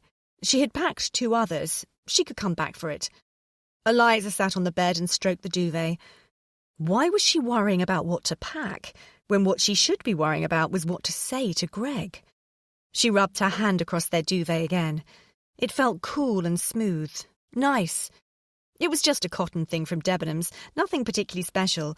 So why did touching it make her stomach lurch? She lay down to smell it. It smelt of dog and Greg. "What are you doing?" Eliza jerked upright at the sound of Greg's voice. He stood in the doorway, smoking a cigarette. She hated him smoking in the bedroom. "Smelling the bed." "I can see that. I mean, what are these bags about? Are you feng shuiing your wardrobe?" Greg was trying, and failing, not to sound amused. He was very aware of Eliza's constant and doomed quest for a neater, more efficient, more financially successful self. He really didn't get it. He didn't get her compulsion to buy every book on the market that dangled the carrot of an improved self. She didn't need improving. She was pretty damn fly as far as he was concerned. If he was squeezed to name a fault in her, he might say that she was a bit too hung up on appearances, but that only manifested itself in this quirky habit of buying into feng shui, self-improvement, self-help crap. "No, I'm not feng shuiing." "Car boot sale?" "No." "Don't tell me you're running away with the guy from the corner shop," laughed Greg. It was an ongoing joke that the guy in their local shop really fancied Eliza. He was 90 if he was a day. Still, occasionally, the infatuation had been useful when Greg had needed something on tick. In one swift movement, Greg threw himself onto the bed and the bags off it. The clothes spilt out onto the floor. Greg cupped Eliza's breast and started to kiss her leg through her sweatpants. He hadn't even bothered to stub out his fag. "Look at the mess you've made," complained Eliza. "Everything will be creased now." In fact, the clothes hadn't been ironed. They both thought ironing was a tedious waste of time and, besides, Eliza had thrown things into the case in a more than haphazard manner. Greg knew all this and so didn't bother to defend himself. Instead, he increased the intensity of his kisses and tried to edge Eliza's t-shirt up above her bra. Eliza broke away. "I'm not in the mood." "How can that be?" The question was genuine. "I can't just switch it on like that," lied Eliza. In all honesty, she found it almost impossible to resist Greg, and he could always just switch her on like that, by kissing her leg, stroking her hair, staring at her, eating spaghetti, lots of ways, actually. Right now, that annoyed her intensely. "What's up, chick?" asked Greg, as he gently thumbed Eliza's left nipple. "Where have you been?" This question was asked as a stalling tactic rather than from any genuine curiosity. "At Bob's, jamming. We've been doing something new. Hang on, I'll play it for you." Greg jumped up and went back through to the sitting room to grab his saxophone. He stood his lit cigarette vertically on the dressing table. Eliza simmered with irritation. He started to play. Fucking treacherous toe, tapping away as though she were enjoying his music, and her finger gently counting out the beat on her thigh. Heresy. So he looked good and sounded even better. Eliza had seen Greg perform on countless occasions. She always felt a thrill of pride that he made people stop and listen, that he had that power to entertain. And although she wished he didn't smoke, she had to admit that the smoke looked beautiful reflected back from his eyes and the saxophone. So? It was so childish to feel his beat and want to follow him as though he were the Pied fucking Piper. Eliza was so angry with herself that all she wanted to do was storm out of the flat that very moment. She wanted to leave behind her the woeful, soulful notes that were trying to climb inside her brain. "I'm leaving you, Greg." Greg stopped playing. "What?" "I'm leaving you," Eliza repeated, She sounded more together than was actually the case, but then a 1,000-piece jigsaw was more together than Eliza was. Why? He felt as though she'd punched him. He put down the saxophone and crouched by Eliza. "This isn't what I want," she said. "What isn't?" he asked, genuinely bemused. "This lifestyle, I feel—" Eliza had been practicing this speech all afternoon, but was suddenly stuck for words.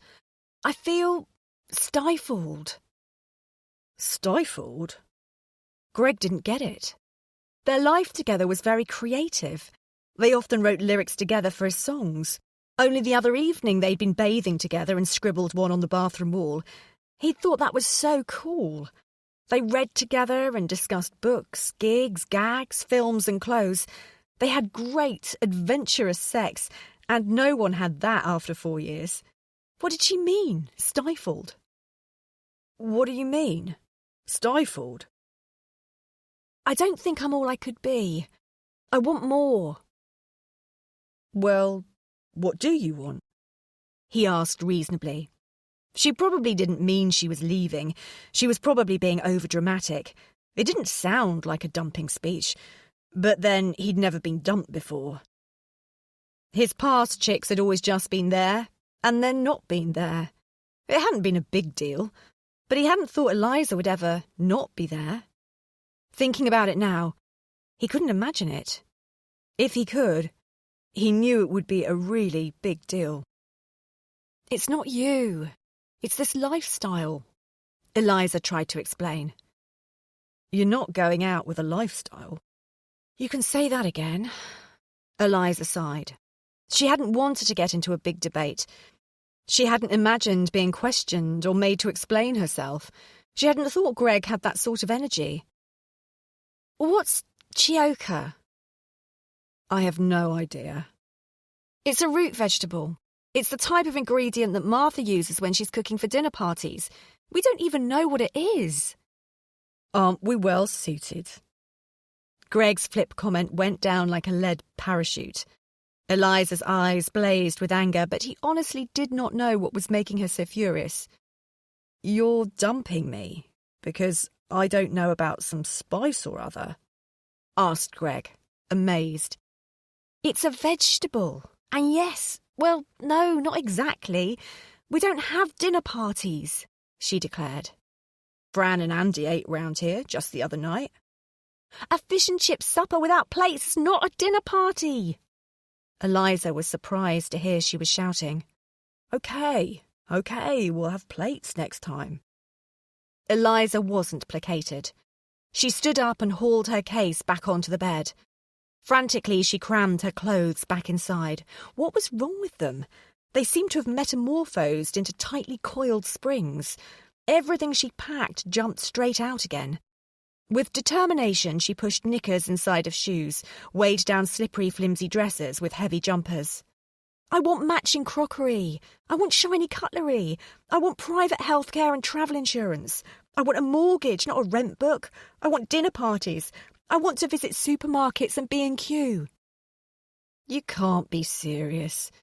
B&Q is always full of angry, resentful couples," argued Greg.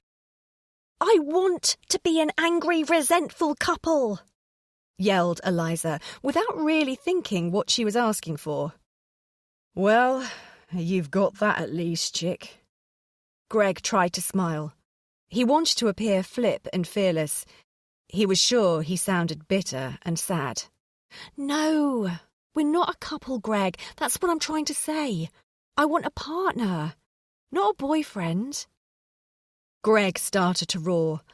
"Now I know you're having a laugh. You've always hated the word partner." He said it in the stupid voice they both always used whenever they said the word, and with the carrot up the bum expression they usually adopted when introduced to someone who insisted on referring to their lover as their partner. "You don't want a partner. I don't believe you." Eliza stopped rolling garments into tight, angry balls and froze. It was true she didn't want a partner. She seriously doubted her ability ever to say the word out loud without the aid of fury or a silly expression. But she did want security, stability, and respectability. She wanted to own furniture that wasn't so skanky that it had to be covered by tie-dye throws, which in point of fact were also skanky.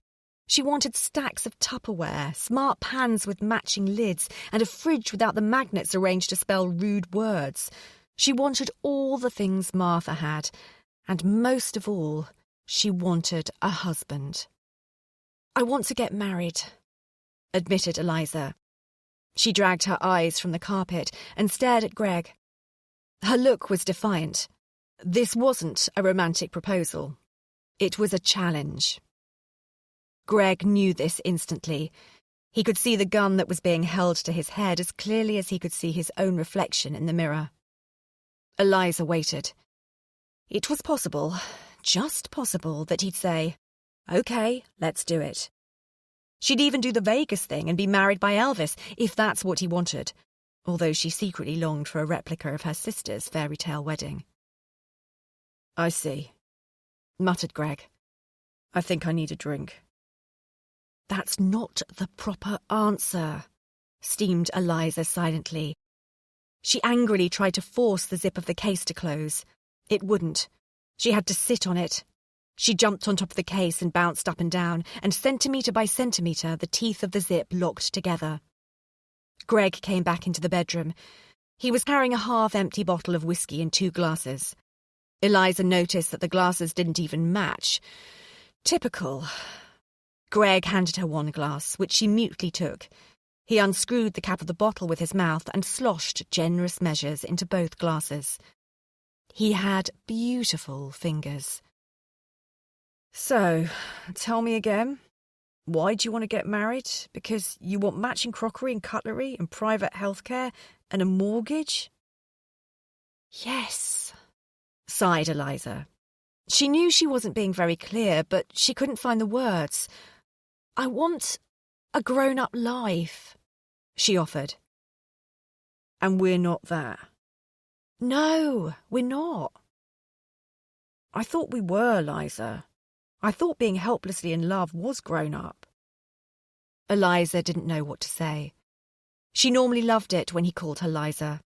It was so intimate because no one else ever shortened her name, never had. Today she thought he was being impertinent. Greg stayed silent for a moment and then said, "We should drink a toast. What do you think we should drink to?" Eliza couldn't bring herself to look at him. "How about to the end of our affair?"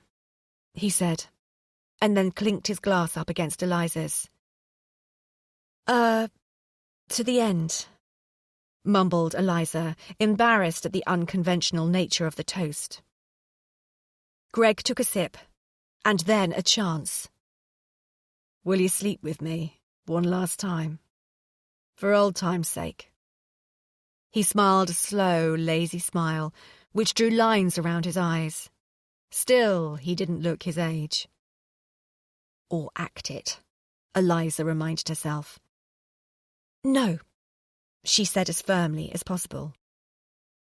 "No," he repeated quietly, and dropped his head to stare intently at the glass of whiskey he was holding. He swirled round the rich amber liquid, which chased and caught the light of the late afternoon sun that was drifting into the room. The mood could have been romantic. "It's over, isn't it?" he asked, forcing his gaze back upwards. "Yes," said Eliza. She examined her emotions. She was expecting to feel relieved, even a little bit jubilant. She didn't. She felt horrible. But, she reminded herself, this was her first step on the road to respectability, and everyone knows that the first step is always the hardest. That's why it hurts. Not because she'd just thrown away the best thing that had ever happened to her.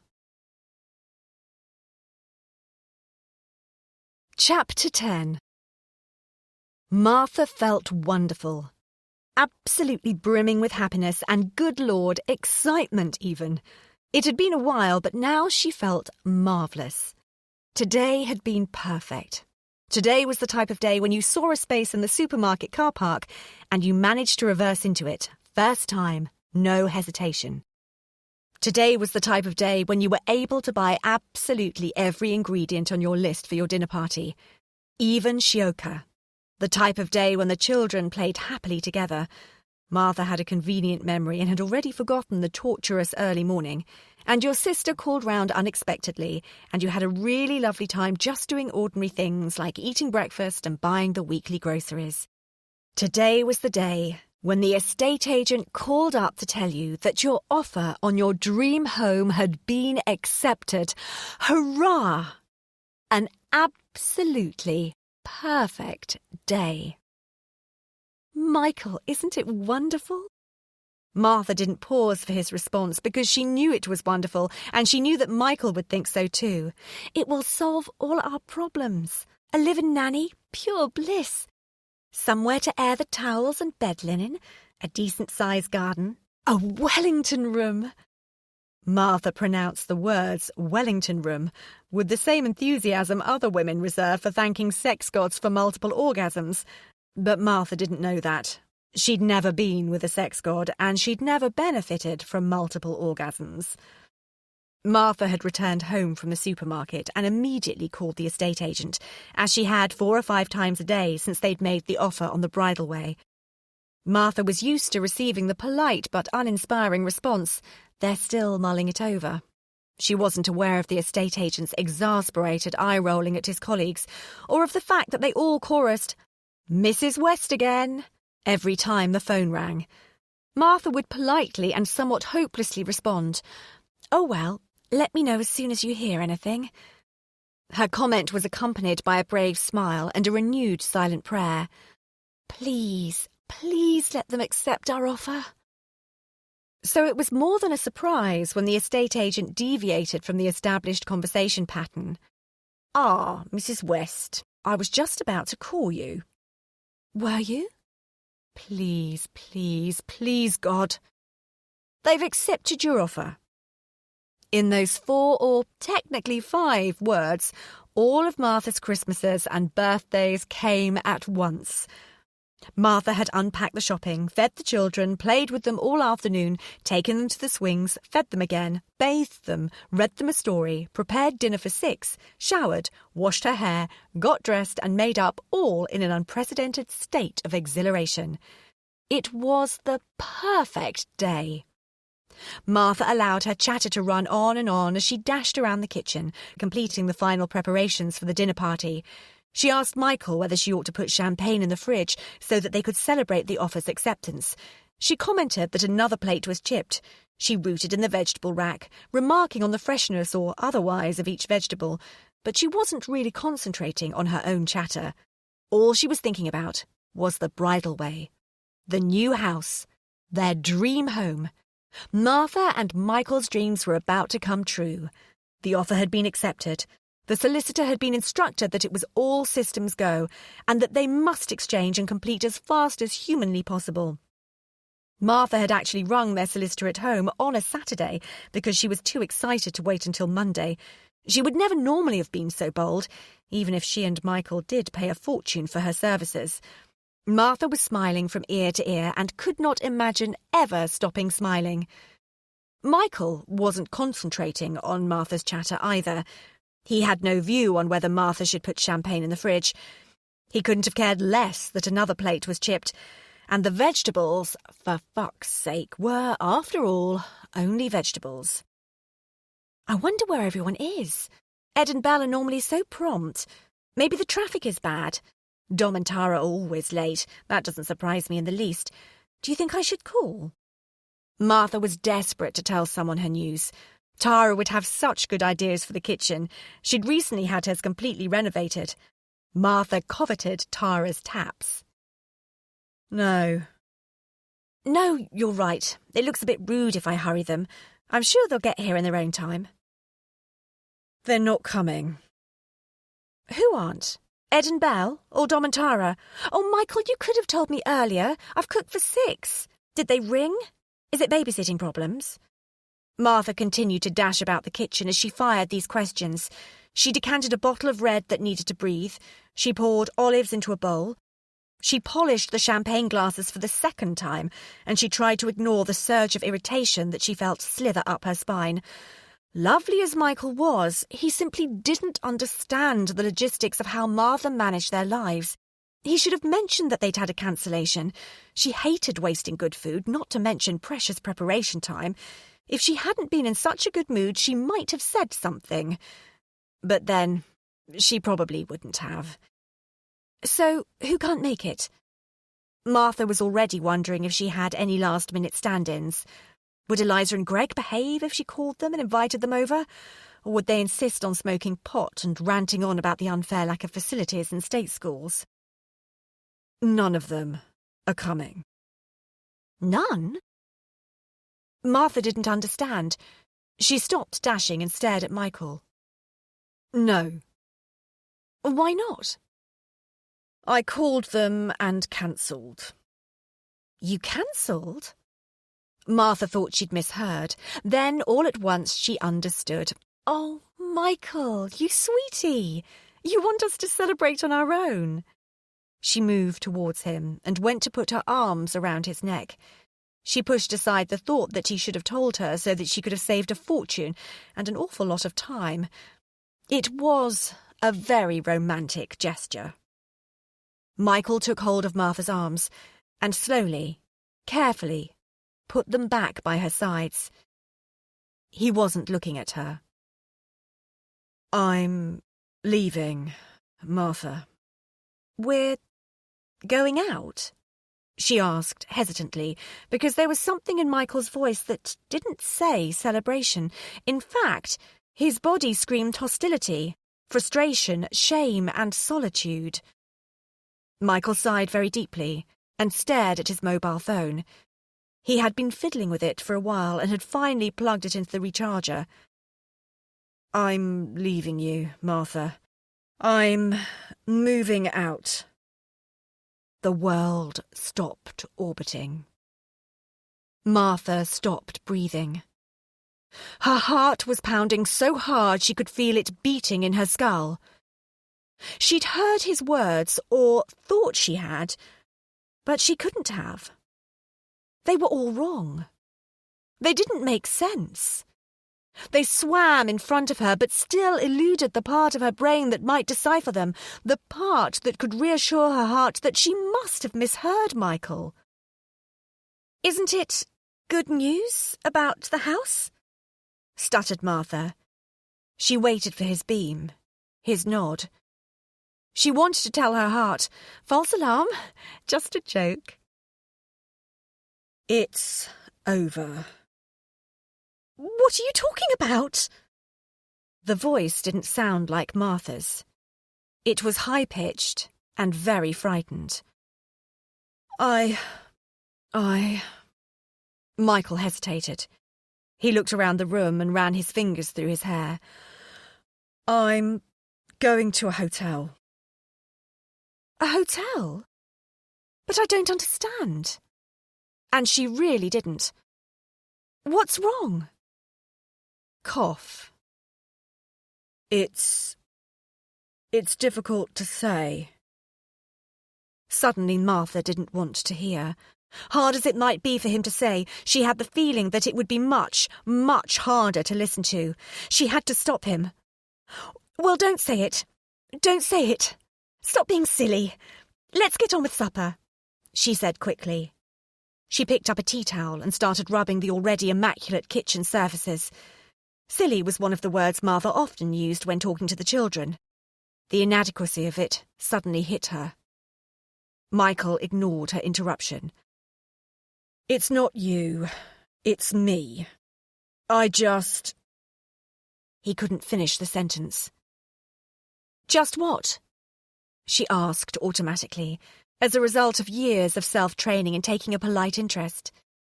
In fact, she didn't want to know. I need some space, he stumbled. And Martha thought all the clichés were true after all. You're going to get space. There's plenty of space at the bridal way. What are you talking about? I can't do this anymore. What? What can't you do? Martha demanded. Her voice was now even quieter than usual. Live happily? With your wife and children? I'm not happy. Martha swayed. She felt behind her and lowered herself into a chair. He's not happy. He's not happy. But she was always asking him if he was happy. Are you happy, darling? She'd sing. Of course I am. Which man wouldn't be? He'd reply, often accompanying his words with a quick peck on the cheek. She tried hard to make him happy. Aren't we lucky? He'd volunteer. Often. He often said, aren't we lucky? Lucky was like happy, wasn't it? Or at least part of it. I realise this must be a shock. Michael's lips moved, and Martha watched them, but she didn't know who was talking. Not Michael, that's for certain, not her Mickey, not her sweet Mikey. The intruder was wearing Michael's shirt and jeans, admittedly, and he was wearing Michael's watch, but not his smile. And his eyes, which occasionally flicked over Martha, were dead. There was no love in them, and Michael's eyes had always oozed love and concern. What was this imposter saying now? I'm not in love with you anymore, Martha. Feeling as I do, I think it would be unfair to commit to the new mortgage. Martha's head exploded. She felt an intense pain inside her brain, and she thought that her head would split wide open, shatter into splinters, and tiny shards of skull would lodge in the kitchen walls. It wouldn't be a loss. It was a useless head anyway, and a pointless, hopeless mind that hadn't seen this coming, hadn't suspected a thing. Indeed, quite the opposite. Martha had thought, believed, that she was safe from such excruciating, searing, clear pain, because they were happy. Happily married. And that was like an insurance policy, wasn't it? But you're already committed to me. Mortgage or no mortgage. I'm your wife, Martha insisted. She was desperately trying to be logical, but she felt like Alice in Wonderland, confused, shrinking, and falling. I know that, sighed Michael. And then he too flopped back into a chair. He obviously couldn't get comfortable. Or maybe he wanted to make it clear that he really was going, because he immediately leant forward and perched on the edge of the seat. He held his head in his hands. Martha thought, as she often thought, that he had beautiful hair. Blue, black. His eyes were his best point. The eyes that had shone with love and concern. But his hair was lovely too. They sat in silence. After an eternity, Michael scraped back his chair and made to stand up. Where are you going? Asked Martha quickly. A local hotel. I'm booked in for a few days, and then we'll think of something more permanent. He left the room. Don't go. Don't, said Martha. But she wasn't even sure if she'd said this out loud, or just in her head. Chapter 11. Nothing was certain anymore. Everything she believed in had dissolved. Martha had not slept. She'd spent the night sitting bolt upright in bed. She had not cried either. She had simply stared at the spot where Michael should have been in their bed. She touched the pillow. It was cold. No one had slept there. There had been no tussle over the duvet last night. No one to cuddle her to sleep. Her husband had disappeared. He wasn't happy. Not happy? Well, couldn't he be happy again? Of course he could. He should have just said that he was unhappy and they could have fixed it. She could have fixed it. Why had he left? People, Married people with children didn't leave just because they weren't happy, did they? What had made him unhappy? What could she do to make him happy again? Why hadn't she asked him any of this last night? You can't just say, "I'm unhappy," and then leave. You have to try a bit harder than that. How could he be unhappy and she not have known? Martha felt stupid. There had been rows, not that many, although, thinking about it, recently the rows had been more frequent. She had been very tired. Maisie's colic had taken it out of them both, as had Matthew's jealousy and tantrums.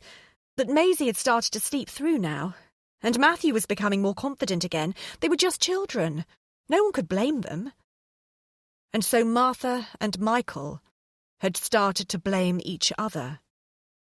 The imminent move had been a bit of a strain too. Spending every weekend searching for the perfect house hadn't exactly been a bundle of laughs. They had nagged, bickered, picked at one another. They were both weary, harried, spent, but they had been working towards a joint future, and that demanded effort. That's why he always worked such long hours. He was ambitious and wanted to build them a future. That's what he always said he wanted more than anything. That couldn't have changed, could it? Not just like that. Was he overworked, perhaps? It could be that, yet he always said he loved his job. But then, he'd always said he loved her. Until last night. House moving is stressful, everyone knows that. But now they'd found the house, they wouldn't have to spend weekends dragging the children around estate agents. They would be okay. They were through the worst. He couldn't leave. He was her husband. She loved him. He was not in love with her. The words whipped her, scorched and branded her. She was so ashamed.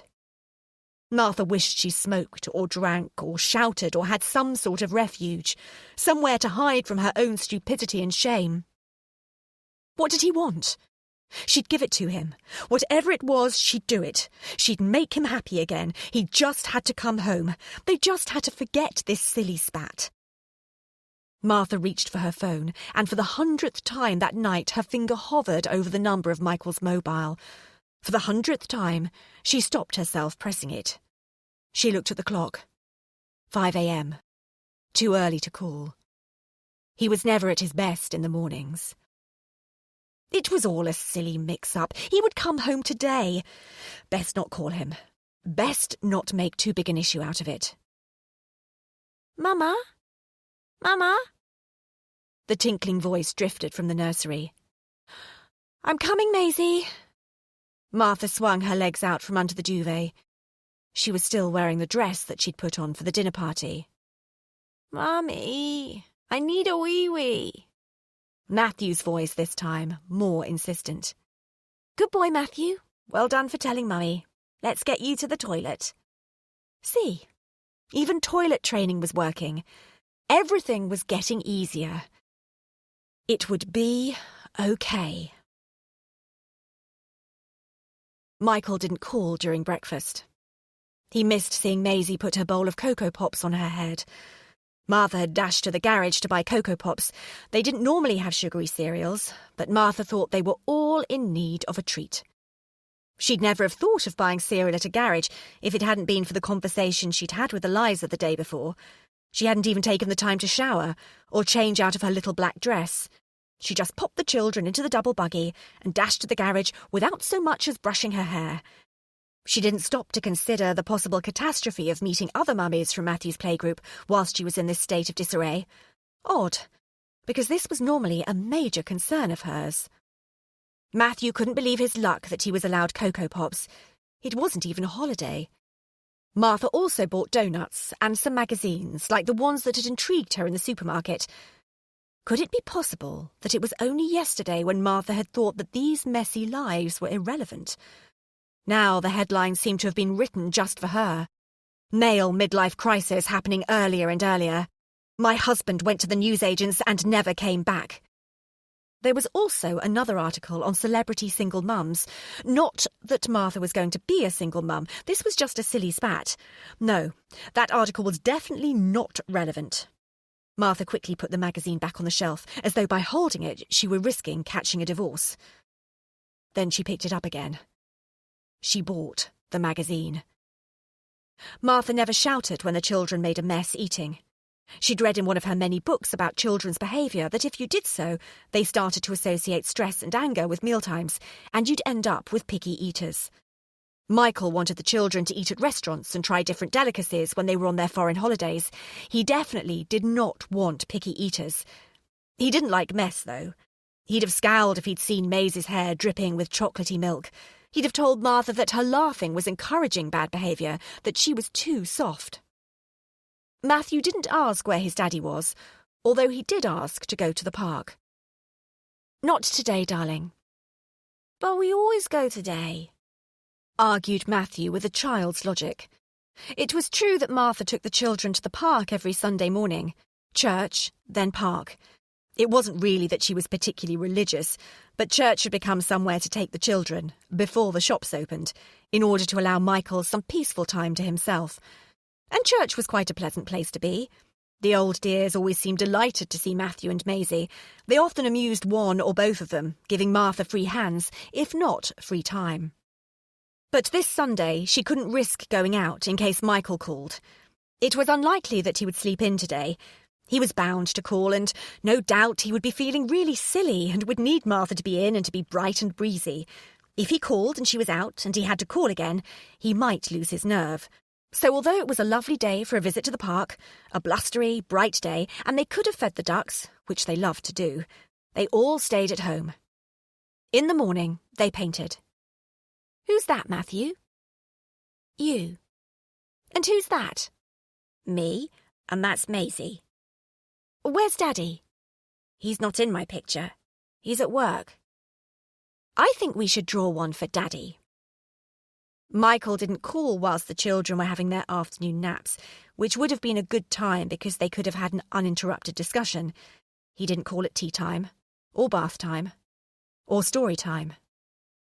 Michael didn't call. Martha opened herself a bottle of wine. She chose one of the very best bottles on the rack. She felt in need of another treat. The Cocoa Pops seemed an age ago, and it certainly felt indulgent opening a bottle of wine just for herself, especially as she knew she wouldn't drink it all. But then, what choice did she have, since there was no one to share it with? It was 8:10. He'd left 24 hours ago. He hadn't called once, not even to ask after the children. The magazines were perhaps an ill-advised move. Martha wasn't used to their gossipy, irreverent tone, and so had read them as gospel. She was now petrified that as nearly half the marriages in Britain ended in divorce, hers was also bound to. Before reading the magazines, she'd thought she was in the middle of a tiff. Now she was sure she was at the start of an acrimonious custody struggle that would probably culminate in her having to kidnap her own children and run away to stash them in a foreign country. There were numerous articles about struggling or dying relationships. How to keep the zap in the sack. The break-up-make-up cycle. How to avoid it. Why men are genetically inclined to wander. The hunter-gatherer syndrome. Was there someone else? It was possible. Martha didn't want to think it, but she didn't know how to stop thinking it. Michael was always at some function or other in the evenings. To be honest, she'd quite lost track of where he went and who with. She used to know the name and birthday of every person in his department. She used to buy their birthday cards. She still did the same for all Matthew's little play school friends. Michael's department was too big now. Since he'd been promoted, Martha couldn't keep up. No, don't be ridiculous. Of course Michael isn't having an affair. This is Michael, for God's sake. Were they in debt? Would they overstretch themselves with this new house? Perhaps Michael simply didn't dare tell her that they couldn't afford the bridal way. Silly man. That didn't matter to her. Not really, not now. She didn't need 5 bedrooms. Not as much as she needed him. Perhaps he'd been made redundant. Every time she put on the news, there was some report about the oil industry and cutbacks management were having to make. Could Michael be one of those men that got dressed for work every day, left with his laptop, and then went to sit in the park until home time? No, he couldn't be. He always worked late. That didn't make sense at all.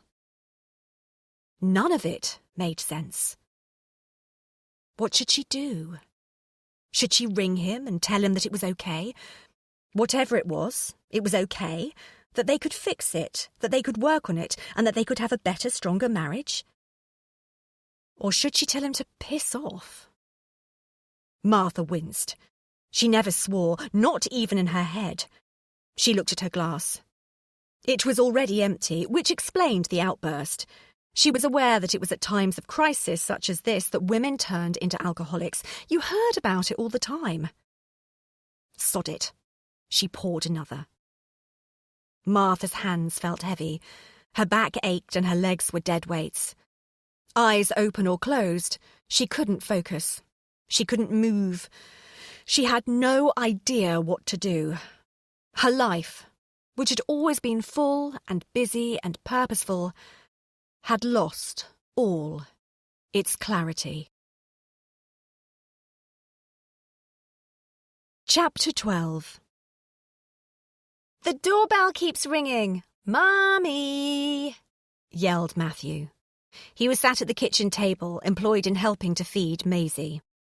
A messy, counterproductive exercise, which he largely neglected in favour of running his toy motorbikes through the pools of chocolatey milk decorating just about every surface in the kitchen. "I know," said Martha. "I can hear it." "Answer it! Answer it, Mummy!" yelled Matthew again, taking on a persona not unlike the last emperor of China. Martha looked at her son and could see a lot of Michael in him. She didn't move towards the door. Ring. Someone was persistent. Martha thought it must be the postman. It couldn't be Michael as he had a key and no reason to ring. She didn't want to see anyone else at all. Ring. Martha thought she might cry. Instead, she dragged herself from the table and went to answer the door. She felt she had no choice. "Sorry for arriving unannounced," said Eliza. "Can I leave that there? There's more in the cab." Without waiting for a reply, Eliza galloped down the front steps, 2 at a time, and dashed towards a waiting cab. Martha looked at the suitcase in the hall. She hadn't slept for 2 nights, so she was too tired to compute the information.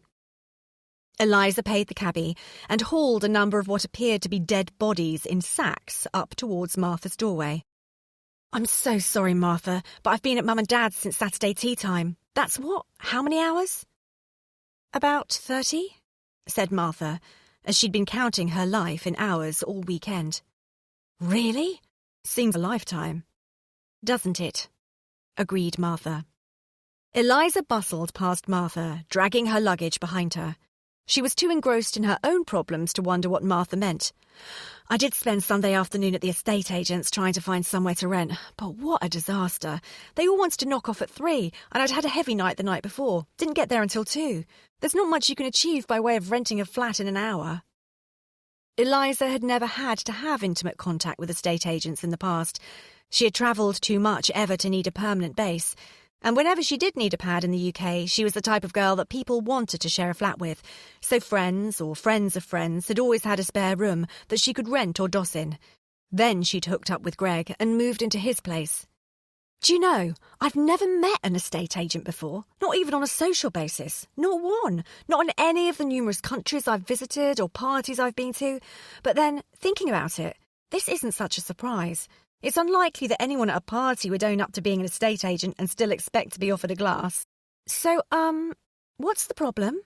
Has your washing machine flooded your flat again?" asked Martha politely, interrupting Eliza's prattle. She had no real interest in it.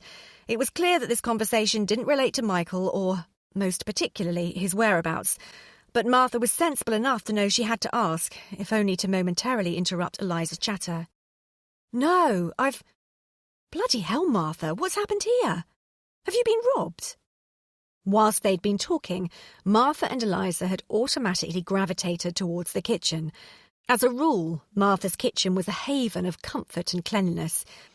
It was beautifully fitted with pog and pole units and stainless steel surfaces, and neatly stocked with a state-of-the-art cappuccino machine, juicer, bread maker, pasta maker, grinder, and multifunction food processor. Most unusually, every gadget was regularly used. Martha's kitchen was the best-stocked kitchen in W11. Usually everything had a place, and there was a place for everything. Right now, as far as Eliza could make out, that place was on the floor. There were at least 12 dirty coffee mugs lurking on the surfaces. There was Lego, paint, Meccano, and squashed banana on the floor. There were handprints on the fridge, the windows, the cupboards. There was a sink full of pans encrusted with baked beans. The usually concealed rubbish bins, of which there were 5, paper, biodegradable food waste, tins, bottles, other, were all overflowing. The hamster's cage was rancid, and its water bottle was empty. "Oh, God, what's that?" asked Eliza in fear, as she pointed to a brown, sticky mess that stretched right across the floor. "Cocoa Pops," sighed Martha. "Thank God."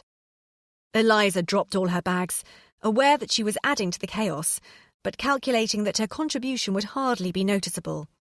She turned to Martha and noted that she was wearing a little black dress, one she often wore for dinner parties, despite it being just after 9 a.m. on a Monday morning.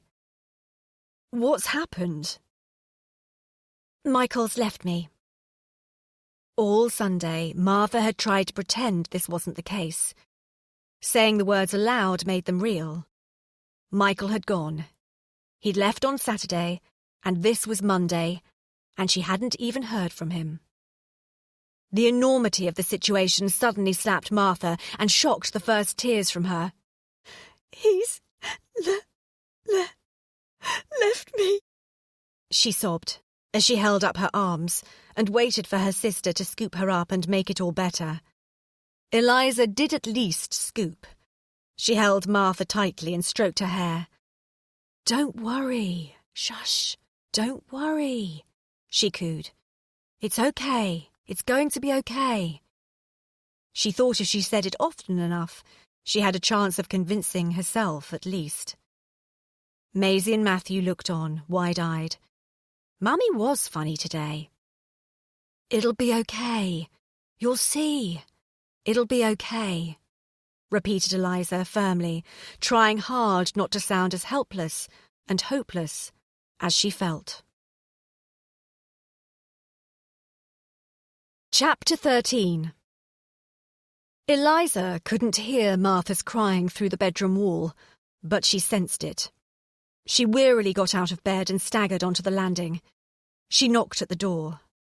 Martha mumbled something. It could have been, "Come in." It might have been, "I want to die."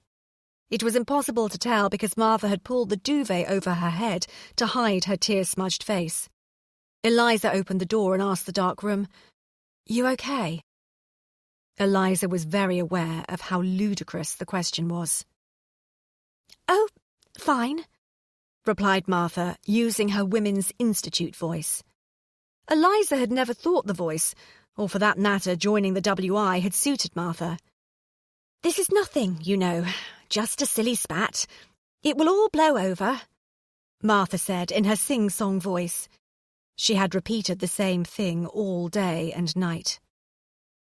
Eliza didn't know much about married life, but she didn't think that this was just a tiff. "Can I do anything? Get you anything?" In the shadowy light thrown from the landing, Eliza just about made out Martha shaking her head. It was obvious she couldn't trust herself to say anything more.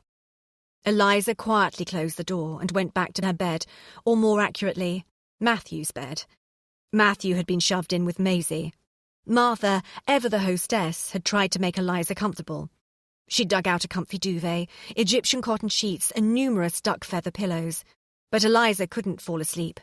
The silence of subdued tears kept her awake. Eliza couldn't understand it. She thought she was pretty good at people, relationships, intuition and stuff. She could, for example, always spot a pregnancy, often even before the expectant mother had skipped. She could identify a philandering husband at a 20-metre range. In a crowded room of strangers, she could match people with their other halves as easily as if she were playing a game of Snap. And yet her own brother-in-law, whom she saw at least once a week, sometimes 2 or 3, had managed to fall out of love with her own sister, without Eliza so much as sniffing that there was anything wrong. How could she have missed the imminent catastrophe looming on the horizon? Why had he left? God, if Martha and Michael weren't happy, who the hell was? Martha and Michael had it all. Each other, healthy, beautiful kids, one of each flavour, good prospects, lovely home, plenty of money, fantastic holidays, great family and friends. Did this mean everybody was entitled to be unhappy? Everybody was doomed to be unhappy? No. She didn't like the direction her mind was drifting in. She couldn't face that possibility. What a ridiculous thought. You have to look on the bright side. No point getting depressed. But how? How had Michael fallen out of love with Martha? Martha was gorgeous and kind and generous and trusting. It wasn't just that Eliza was biased. Everyone thought the same. Martha seemed to have forgotten, but when Martha and Michael got together, it was generally conceded that Martha was the real catch and Michael had done well. Martha was funny, and although it was difficult to believe at the moment, she had a mischievous side to her that made her the life and soul of the party. Or used to. She hadn't been much of a life and soul of late. Life and souls rarely fretted about orange juice spillage.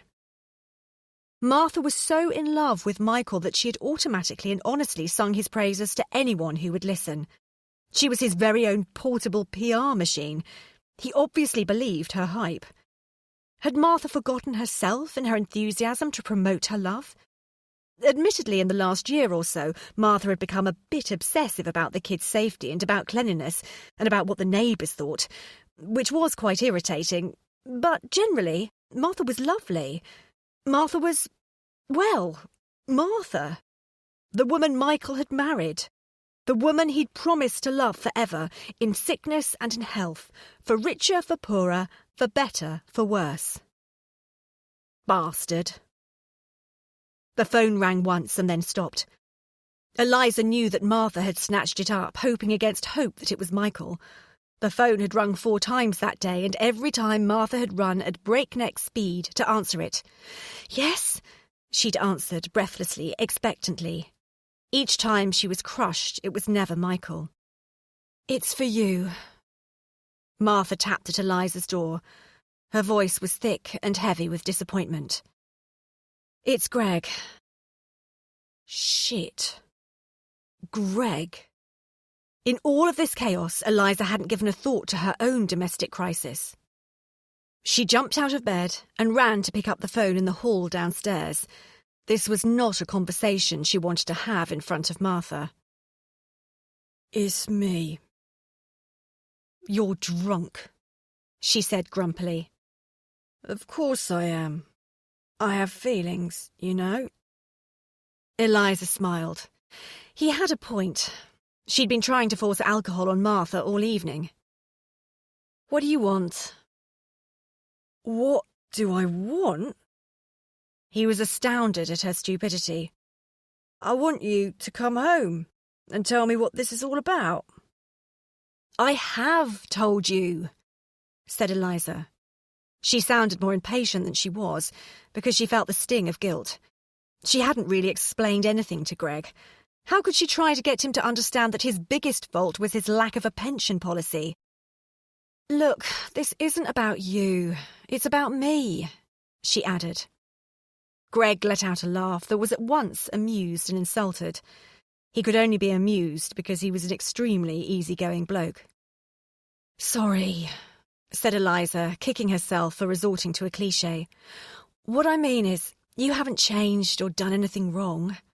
True, he was the same irresponsible, fun-loving free spirit that she'd fallen in love with 4 years ago. I've changed. She didn't add that the characteristics that had once attracted her now repelled her. Go to bed, Greg. Sleep off the whiskey. Eliza hung up. Her feet were icy. She ran upstairs and threw herself back into bed.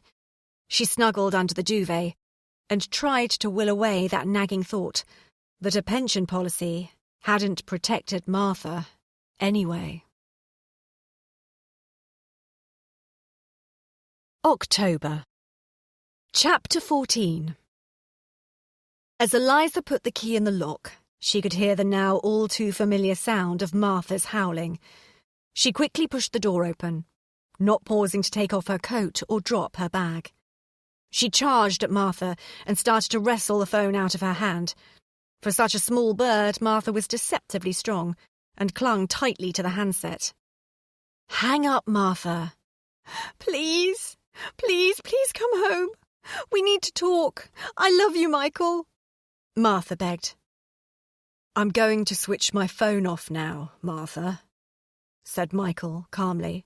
No. You can't switch me off just like that. I'm your wife." "Look, I'm sorry." He didn't sound sorry. He sounded angry. He just wanted to get her off the line. I'm your wife. Put the phone down." Eliza snatched the phone from Martha and stabbed the off button. "Haven't you any self-respect?" she demanded furiously. "No, not anymore." Martha slumped against the hall wall and started to sob loudly. Eliza wrapped her arms around her sister and rocked her gently to and fro. God, she'd like to kick the shit out of that bastard Michael. Martha's face was twisted, almost beyond recognition. As she exhaled, she spat the air out. It stung Eliza's cheek like pinpricks. Martha's pain was so visible that Eliza wondered whether she might be able to catch it, box it up, and throw it away. It had been a little over 4 weeks. Even Martha was beginning to understand that this was more than a silly spat. "Where are the kids?" "Maisie is taking a nap. Matthew is in the garden." Eliza was relieved. Martha was at least ensuring that the children didn't witness her collapse. "I thought we agreed that you weren't going to call him," said Eliza. She knew that Michael wouldn't have called Martha. He never called. He'd walked away from his wife, his children, and his home without, as far as Eliza could see, as much as a backward glance. He'd only visited the children 4 times in the 4 weeks. All communication, usually frenzied, irrational, and often drunken, was precipitated by Martha. "I had to call him. The estate agent rang." "So you've told them that you won't be taking the bride away?" "Not exactly." "Martha, you have to tell them," Eliza insisted with exasperation. She broke away from her sister, walked through to the kitchen and put the kettle on. She'd made hundreds of cups of tea in the last 4 weeks. She wasn't sure if they helped any, but it was something to do. She felt useless. Having something to do, even something as trivial as putting the kettle on, was necessary. Sometimes Martha drank the tea. Sometimes it went cold because Martha ignored it. Eliza made the tea and carried it back to her sister, who hadn't moved an inch. It was beyond her. Eliza was struck again by how small Martha looked. Always a slim woman, she was disappearing before Eliza's eyes. Sometimes Eliza was nervous of holding her too closely in case she snapped. "Do you want me to call them? You can't keep them hanging on thinking they have a sale, honey. It's not fair on the vendors." "It's not fair on me," exhorted Martha, with a surprising measure of bitterness. "None of this is." The last 4 weeks had been total hell. For 4 days, Michael wouldn't even speak to Martha. He didn't take or return her calls. Initially, she had left bright and breezy messages. "Darling, are you there? This is so silly. Call me. Let's sort this out." "Are you picking up these messages? The children are in bed. It would be a good time to talk because it's peaceful here. Have you eaten? I've made a lamb casserole. Your favourite." The casserole went uneaten, and her tone became more concerned. "Michael, please call me back, just to tell me you're safe and well." She had nightmares of him doing something terrible to himself. She couldn't sleep because she fell into panics, imagining him lying prone in some seedy hotel room next to empty whiskey and aspirin bottles. When by the Wednesday following his walkout he still hadn't called, she rang all the hospitals in the area. At this point, Eliza suggested trying him from a phone whose number he wouldn't recognise. He answered immediately. "Michael West here."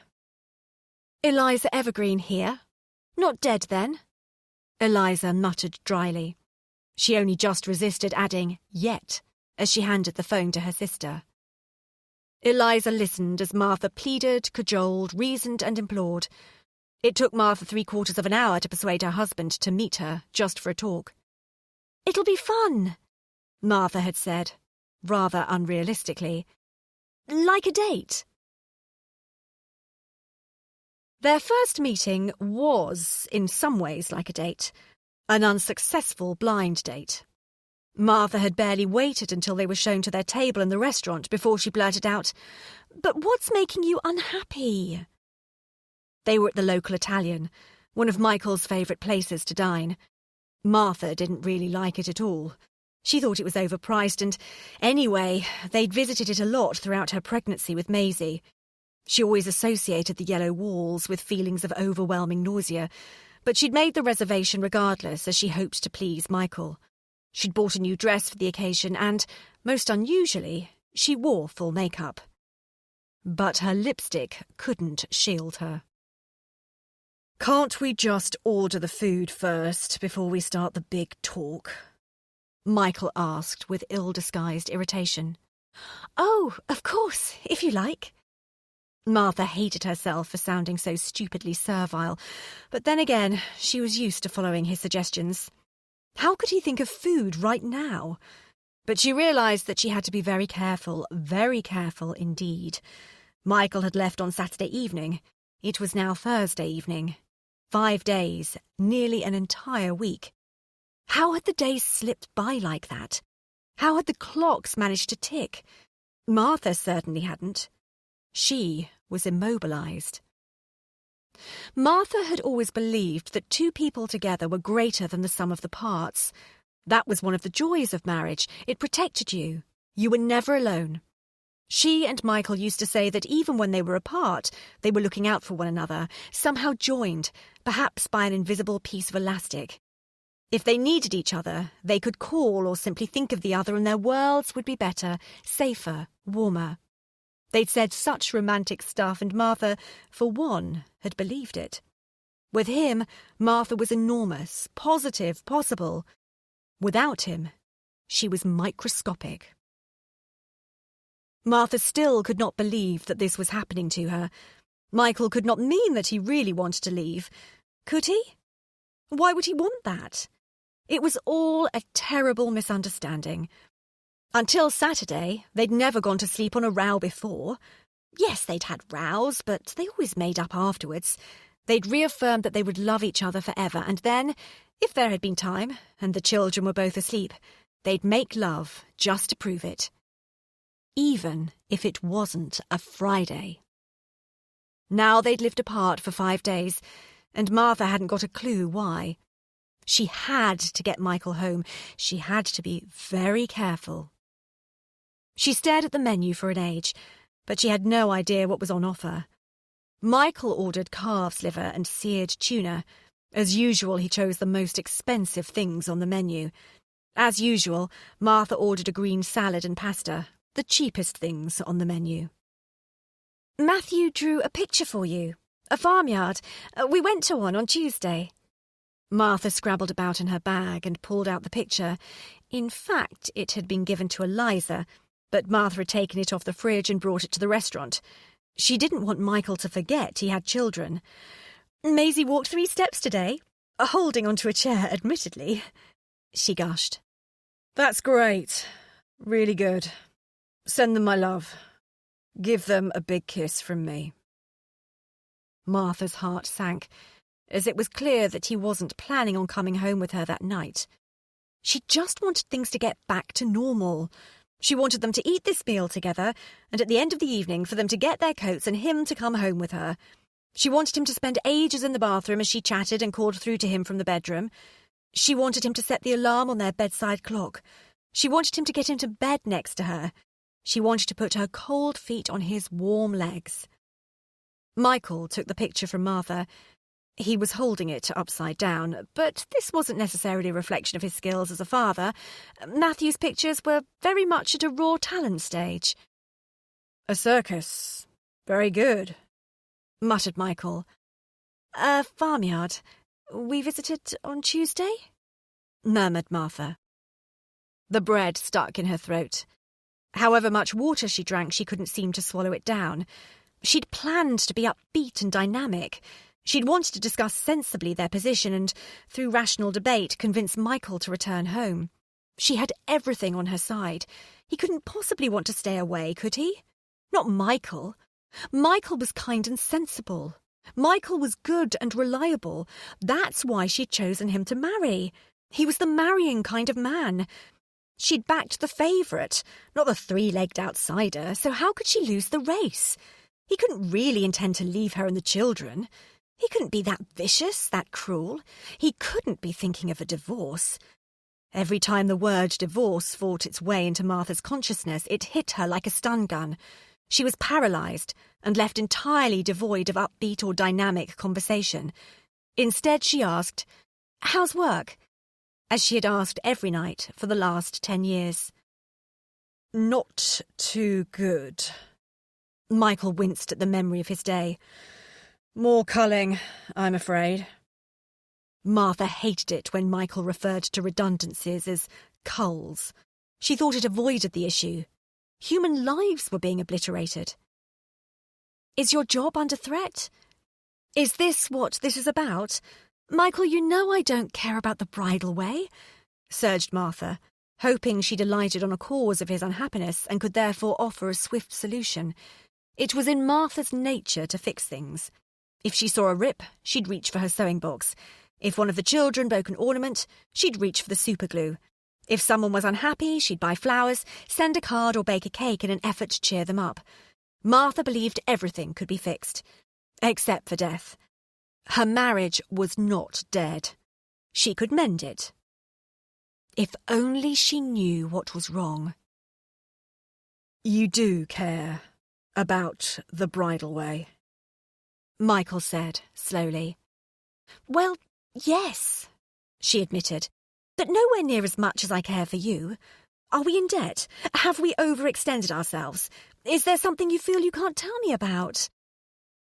"We're not in debt, Martha. Well, other than the usual credit cards and mortgage." He didn't offer her any more enlightenment. They fell silent and waited for the starter to arrive. Michael chewed his calf's liver. Martha played with her green leaf salad. "Is there another woman?" Martha felt small having to ask. Minuscule. "For God's sake, Martha, how could you think that of me?" "I don't know what to think." Was he having a breakdown? Martha took a sneaky look at him. Oddly, she was a little afraid to meet his eyes. She didn't know what she'd find. He was chewing ravenously. He looked fine. He looked well. He didn't even look worried. For the rest of the meal, they discussed the decor in the restaurant, the wine list, and the other diners. At 9:15, they collected their coats and Michael drove Martha home. He pecked her on the cheek, told her he'd call, although he didn't specify when, and drove away. From that moment, Martha's initial optimism, that this was a silly spat that could be resolved with a bit of unclouded thought, began to recede. She didn't want to admit it, even to herself, but it had been obvious from the word go that Michael didn't want to be on the date. His reluctance had showed in every gesture, word, stance, even in the tiny muscles above his eyes. Michael didn't want to be with Martha. Martha cried all night. She didn't understand whose life she was living. Certainly not her own. Martha and Michael met to date once a week. They went for a drink or a meal or to the cinema. On each occasion, Martha would arrange the day and time, the venue and the babysitter. All Michael had to do was show up. The dates were predestined to be unmitigated disasters. All Martha wanted was an explanation. Michael thought he'd already given one. He was no longer in love with her. A potent mix of cowardliness and kindness forced Michael to agree to the dates. He felt he had little choice. Martha harped on, pretty much demanded it. She wouldn't take no for an answer. He wanted to tell her that for months now he'd found himself looking at other women in the street, in the office, in bars. They'd looked back, too. Not many of them were as pretty as Martha, but he wondered if any one of them would love him more than she loved her children. Would any of them nag him any less about his late nights in the office, resist controlling his every movement and still give blowjobs? Would any of them appreciate just how stressful his work was? He thought one of them might. The odds were in his favour. He was sure someone out there could make him happier than he was now. He thought he might already have met her. He knew this wasn't what Martha wanted to hear, but he had nothing else to say. He found himself chatting about banalities, such as the weather and the journey from work. He adopted a tone of neutrality, cool, polite, firm. Martha was humiliated by his dispassion and rejection. Invariably, she would be unable to hide her pain and confusion. She'd cry, which would embarrass him, or shout, which would repel him. She knew that she had to make herself more attractive to him, not less, but Martha had always been more of a stand-by-your-man than a win-back-your-man type, so she had no idea how to turn herself into a Venus flytrap. She took her guidance from anyone who offered it. Eliza, her mother, magazines, old movies, morning chat shows on TV. Initially, Martha tried buying new clothes for the nights out. Her strategy was to be bright and breezy. She bought a beautiful, clingy cashmere dress because she vaguely remembered reading somewhere that getting a man to want to touch you was half the battle, and surely everyone wanted to touch cashmere. Eliza thought the theory, and practice, was bollocks, but because she was a devoted sister, she supported Martha, although she did suggest that a modern take on the theory might be more successful. She suggested Martha buy sexy leather pants. "Pants?" asked Martha, aghast. "I've never been into an Ann Summers shop. I don't know if I'd have the nerve. And anyway, we're not in the type of relationship where he'd get to see my pants at the moment." "Trousers," Eliza clarified. "You've never been the same since you visited California," sighed Martha. But she was persuaded, despite the price tag. She'd try anything. Martha rarely spent serious money on her own clothes, but as she was rapidly losing weight, she justified the lavish purchases as necessary rather than indulgent. It didn't matter. Michael didn't notice her new clothes or new figure. "How do I look?" Martha asked at the beginning of their dates. She hated herself for fishing for compliments, but the days when they were spontaneously given were fast fading into history. She twirled around in front of him, hoping that he believed in her faked vivacity. "Nice," he'd say, as he'd always said when he'd paid her a compliment in the past. Martha tried to appreciate his answer, but in all truthfulness, she'd never really liked being described as nice. She'd always wanted him to describe her as stunning, or beautiful, or drop-dead. "Shall we eat?" he asked, picking up the menu and dropping his gaze, without waiting for her to agree. On each date, they tried to be nice to each other, but trying was trying. Martha arrived late and tired. She always intended to be ready in plenty of time, but just as she was setting off, one of the children would wake and need resettling, or she'd remember that it was rubbish collection the next day, and she'd have to wheel the bins out to the front gate, not easy in kitten heels. It was tricky appearing. What was it that Eliza had suggested? Confident and indifferent, when your whole world had been washed away like an ephemeral sandcastle. It was hard to appear beguiling and bewitching, as suggested by Doris Day in a film she'd caught a snatch of on Channel 5 the other afternoon, when you felt belittled and bewildered. It was virtually impossible to be interesting and stimulating when your estranged husband's idea of a conversation was muttering monosyllabic replies, often "no" or "I don't know," to all your deep and probing questions. As each date passed, Michael found it harder and harder to hold eye contact with his wife. Why did she insist on wearing her pathetic pain like a shroud? Why did she insist her life was so difficult? Christ, how hard was it to get to a restaurant on time? He was sure she deliberately arrived late to give her the opportunity to moan about how difficult her life was, her life without him. She would not make him feel guilty, which was clearly what she was trying to do. She was trying to manipulate him. Martha's stare soused Michael in a strange cocktail of emotions. He felt ashamed and ignoble, which he didn't like, so he became indignant and resentful in her company. She was no fun, and fun was what he wanted. Didn't she see that? Well, fuck her. Others saw it. Sleeping in a hotel room wasn't exactly a bundle of laughs, nor was sleeping in his mate's spare room, but Michael could, quite clearly, see a time when beds would be fun again. Michael never mentioned his new friends to Martha. Martha felt that Michael had performed open-heart surgery on her in boxing gloves, and he had forgotten to sew her back up. She even imagined she was still under anaesthetic, because her life had a strange, nightmarish unreality to it. She was embarrassed and pained by her open wound, and tried to hide it behind excited chatter about the children and her day-to-day life. But her day-to-day life was the children. She had nothing else to talk about. Michael had been her only other topic of conversation. If he'd asked after Eliza or her parents, which he didn't anyway, she wouldn't have been able to be honest with him. Martha hated being dishonest, but she couldn't tell him that they were burning his effigy and stabbing the private parts of a voodoo doll. After she'd told Michael that the man from Majestic Wine had called to tell him that he'd received a case for rather special vintage Michael might be interested in, she had nothing left to say. Martha realised she was boring him. At the beginning of each date, Martha would leave the house looking pretty and expectant. She would return looking flattened and woeful. As she put her key in the lock, she would muster her resources and manage a smile for Eliza. It was a brave but pointless gesture.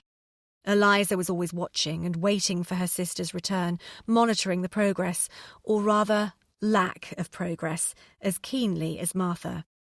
As Eliza heard a car draw up, she'd run to the window. She'd watch as Michael planted his cold kisses on Martha's cheek. What sort of date was it when the guy didn't try to plunge his hands inside your knickers? It was hardly polite. She'd note Martha's hunched shoulders and tight mouth as she walked down the garden path. Therefore Eliza was never convinced by the wide smile that Martha tried to pass off as genuine when she walked through the door. The debrief was an intrinsic part of the date routine, but this was generally as intense and disappointing as the actual date. Typically, it went something like this. As Martha pushed open the front door, Eliza handed her a glass of wine and demanded, "So what the fuck has the guru had to say for himself tonight?" Eliza had taken to calling Michael the guru since he had explained to Martha that he was going through some sort of crisis and needed to find some answers about himself. "No kidding, we bloody knew that already," Eliza had shouted when Martha had related the comment. Martha always regretted telling Eliza what Michael had said. Eliza invariably trivialised it. Perhaps something was lost in the retelling because when Michael had said as much to Martha, Martha had thought he'd initiated a very positive breakthrough. "Please don't swear so much in front of the children. They're in bed." "Well, in front of me then," Martha had urged. "I can't help it, Martha. He makes me mad. You can't just up and off after 10 years and give no reason for it." "He has given a reason. He said he was unhappy." "And why is he unhappy? When did he realise he was unhappy?" These were, of course, questions Martha had asked herself, more or less constantly since Michael left. She was no closer to stumbling on any answers. Eliza fumed. What was all this talk about being happy, for God's sake? He was married, wasn't he? He couldn't expect to be happy all the time. Didn't he know anything about the real world? And to add insult to injury, since he'd walked away from his wife and children, there was the way he handled the subsequent situation, or rather the fact that he entirely ignored the situation. Martha's every moment was consumed by thinking about their relationship, trying to understand it, rationalise it, excuse it and fix it, whilst Michael claimed that he was too busy at work to give his floundering marriage any real thought. "If this had happened to me, there wouldn't be any of this talking it through bollocks. It would be straight down to the Citizens Advice Bureau for the name of a good family solicitor," shouted Eliza. "But we're not alike, and it didn't happen to you, and you aren't me," argued Martha. "Thank God," muttered Eliza to herself. She took a deep breath and tried to be sympathetic. "Okay, so tell me what was said tonight." Actually, I'm much closer to understanding why he is unhappy. And why is that? Our constant rowing and my being a nag distresses him. Also, he doesn't see enough of his friends. Brave, bogus smile. Eliza was momentarily speechless, and then she resorted to her favoured form of expression. Jesus! What fucking bullshit, Martha! Eliza! Martha pointed frantically to the ceiling. Eliza's profane outburst was surely enough to make their grandparents spin in their graves, so it was certainly more than enough to rouse the curiosity of a light-sleeping toddler. You don't believe that, do you? Well, we have argued a lot recently. Martha was in the habit of agreeing with Michael. She'd done so for a long time. You argued because he was always out, and you'd been left on your own to manage the children. And Matthew has been a handful, and Maisie has had colic, and Michael has insisted you get down the gym in order to achieve the perfect figure, and he sent you around estate agents to find the perfect dream home, and it's all been too much for you. Each "and" was delivered in an ever shriller tone of mounting indignation. Maybe, but he doesn't like it. He doesn't like my rowing and complaining. That's why he's been going out so much. Didn't it cross his mind to stay in and help you? No. And what's that nonsense about not seeing enough of his friends? He wouldn't see anything of his friends if it weren't for you. You're the one that invites people over for dinner. You plan picnics at the weekend. You arrange trips to the cinema. You remember your friends' birthdays and the names of their children. I know, but he wants to see more of his male friends on his own. He does work very hard, terribly long hours. Yeah, most of them in restaurants. It's progress, insisted Martha. Oh, whoopee-doo, sighed Eliza. Martha looked hurt, and Eliza regretted her flippancy. I need to fight for him, Martha insisted. Why? Because he's my husband, and that's what people do. They fight for their husbands. Although she doubted Eliza would be able to understand. She'd never been married. Surely she was right, as his wife and the mother of his children. Surely she should do absolutely anything at all to try to save her marriage, even if it sometimes felt that she was the only person in the world old-fashioned enough to believe this. She loved him, whilst hating him. Loved or hated him?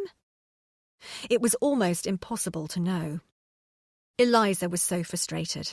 Frustrated with Michael, primarily for being such a weak, disappointing bastard, and frustrated with her sister for pandering to his behaviour. Eliza hadn't been aware that she resented Michael's lifestyle so much. It had occasionally crossed her mind that her sister had somehow been transported back to the 1950s, but she hadn't questioned Martha's role. In fact, she'd sometimes coveted it. Certainly select bits of it. Not having to work had its advantages. Eliza envied Martha for not having to worry about the moods of boss, not having to battle with commuters every morning and evening, not having to raise pesky purchase orders that never tallied with the subsequent invoices. In comparison, pottering around with the children in the park, painting pictures, baking cakes, it all seemed a doddle. Besides which, Martha had always appeared happy. Eliza hadn't wanted or needed to interfere. After all, what did Eliza know about marriage, especially someone else's? But even a blind, deaf, mute alien could now see what her sister apparently couldn't. Michael was now being an unreasonable, irresponsible, arrogant twat. Oh, she felt better for saying that, even though she'd said it only in her head. On an almost daily basis, Eliza encouraged Martha to change tack. She argued that Martha had tried being bright and beautiful, rational and reserved, tolerant and stoical, but Michael hadn't responded. So why not try something more confident and seize back some control? By which Eliza meant Martha must stop acting like a doormat, though she managed to resist saying as much. You should make yourself unavailable. You should go out more. You can't stay tied to the telephone for the rest of your days. Martha shot Eliza a horrified look. Not that this, issue will last the rest of your days, but, Eliza gave up.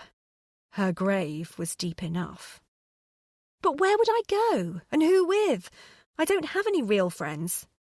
That's not true. Well, none I can talk to at the moment. That's because you've chosen not to tell them about your situation. If you were more honest with them, you might find you have more support. And in fact, Eliza was slightly fed up of being the only person who Martha turned to obsess about her situation. Eliza was Martha's sister, and as such, her best friend. But as her sister, she was also entitled to dish out the healthiest dose of straight talking. But it would be so humiliating. Michael is bound to come home soon. I couldn't stand a lifetime of condescending looks, of their sympathy and smugness. Imagine if everyone knew I'd taken him back after such a brutal rejection. Eliza finished the sentence for her. I don't think you're being fair to your friends. I think you'll find people a lot more sympathetic than you imagine. But Martha couldn't tell anyone. She felt such a failure, such an idiot. She didn't even know why he'd left. She didn't understand it. She knew she wasn't perfect, but who was? She'd always tried her best, tried so damned hard. They'd said until death do us part. They'd said for better, for worse. She'd meant it. Surely if the worst they'd had was a few sleepless nights and a bout of colic, they should have been able to get through this. Rouse are healthy. You read of couples who stand by each other through appalling situations. Illness, redundancy, infertility, death. Some couples weathered storms. How was she going to admit that he'd buggered off at the first sign of drizzle? She worried that if she told people Michael had left simply because he was unhappy, they would assume she was hiding some crucial piece of information. They'd suspect that she'd had a torrid affair, or that she was an alcoholic, or that she was hiding a gambling addiction, or something equally dramatic. Or worse, they'd mistakenly think that Michael was a spineless, irresponsible coward, because from the outside, if you didn't really know Michael, Martha could see how someone might jump to this conclusion. After all, it wasn't really very nice leaving your wife and kids, was it? It would have been more responsible and more courageous to stay and try to put things right. Martha didn't want people thinking she was married to a spineless, irresponsible coward. Besides which, by not telling anyone, Martha could try to pretend it wasn't happening. If she didn't answer the telephone or accept any invites, if she stayed indoors and alone, she might just be able to make time stand still. She just might. I don't want to go out with anyone else. I don't want to see anyone else, Martha repeated. Eliza sighed. She fundamentally disagreed with her sister and wondered when it would become appropriate to say so. Was a marriage worth fighting for just because it was a marriage? She bit her tongue. Well, okay then. But maybe you shouldn't let him off the hook so easily. Maybe you should demand some answers. Make him think about what he's doing, she suggested. Martha was desperate and tired. Her patience was slowly beginning to ebb away. Perhaps Eliza was right that Michael would respect her more if she were more exacting. And Michael did need help. Martha was considering the serious possibility that he'd had a breakdown. It sounded more feasible than the body snatchers having got him. It was true that she was getting nowhere fast with this current strategy. Every time Martha ticked off a day in her diary, she felt and feared her marriage was slipping from her grasp. So Martha changed tack. She took the fourth date as an opportunity to quiz, grill, and cross-examine Michael relentlessly. She clawed at the open wound that was their separation, and found that she'd shown the measure of her hurt and frustration even before the waiter took their order. This new approach didn't help either. If anything, it made matters worse. Martha hadn't thought it was possible, but Michael became more and more distant and withdrawn over the evening. "When did you stop loving me?" she demanded repeatedly. She believed that if she knew this much, she'd be able to fix things. She'd be able to go back to the time and the Martha that he did love. "I haven't," he sighed, and he wished Martha would leave off. He hated having a responsibility to this woman he wasn't in love with anymore. He hadn't wanted his life to turn out this way. He'd wanted to stay in love with her, but he wasn't. "So, you do still love me?" Martha couldn't hide her eagerness. "Yes, in a way. You're my best friend. Well, that's enough, isn't it? Martha begged hopefully. Why did she do this to herself? Michael wondered. No, I don't want to stay with you just because I'm used to you. He sighed reluctantly. His words punched her in the stomach. Martha was flattened. She was lying face down in the boxing ring, the taste of blood in her mouth, the voice of the referee ringing in her ears. Martha took a deep breath and reminded herself that she was down, but not out. What did I do wrong? She cried miserably. Michael didn't answer. Am I a bad mother? You're a perfect mother, he affirmed. Am I a bad wife? No, you're a perfect wife. So, loving me, my being your best friend, my being a perfect mother and wife, and the fact that we have 2 children together isn't enough for you? Demanded Martha. No, it's not. Something's missing. You greedy bastard! Martha wasn't sure how it happened. It must have been reflex, but she threw her glass of wine at him. That was their last date. Martha couldn't see the point in arranging another. She doubted Michael would agree to go out with her again. He hated scenes and wouldn't be able to forgive her for the spectacle in the restaurant. Besides which, when they'd been to the cinema together the previous week, he'd flinched when he accidentally touched his knee against hers, his wife's. Martha thought she might vomit with the pain. That night, she lay in bed alone, no longer even expecting or hoping to sleep.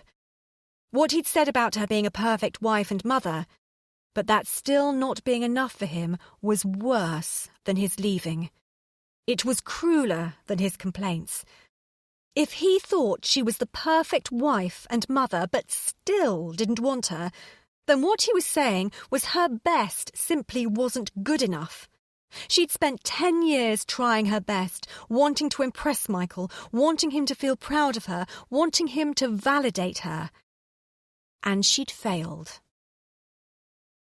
The last 4 weeks had been pure hell. After the wine-throwing incident, Martha had sworn to Eliza that she wouldn't make contact any more with Michael, and that she'd simply wait until he contacted her. Eliza hoped he would, because Martha hoped it. But she wasn't banking on it. Martha had shown remarkable restraint for all of 4 days. It felt like 4 years. And then today the estate agent had called Martha, asking if she could clarify why there was a delay on the exchange of contracts. Was there a problem he could help with? Martha had wanted to shout, "Yes, there is a sodding problem, but no, you can't help, not unless you can turn back time." Instead, she called Michael. She hadn't planned to be at all emotional. She'd vowed she wouldn't cry. She would try not to berate him about his lack of responsibility, because whilst most of Martha had been shocked and horrified at herself for flinging wine in a restaurant, a tiny little bit of her found it liberating. She could easily imagine it becoming addictive. She would quell her anger. She'd be aloof, calm, entirely Lauren Bacall. So she was as surprised as Eliza was to find herself regressing to hysterical sobbing and pleading for Michael's return.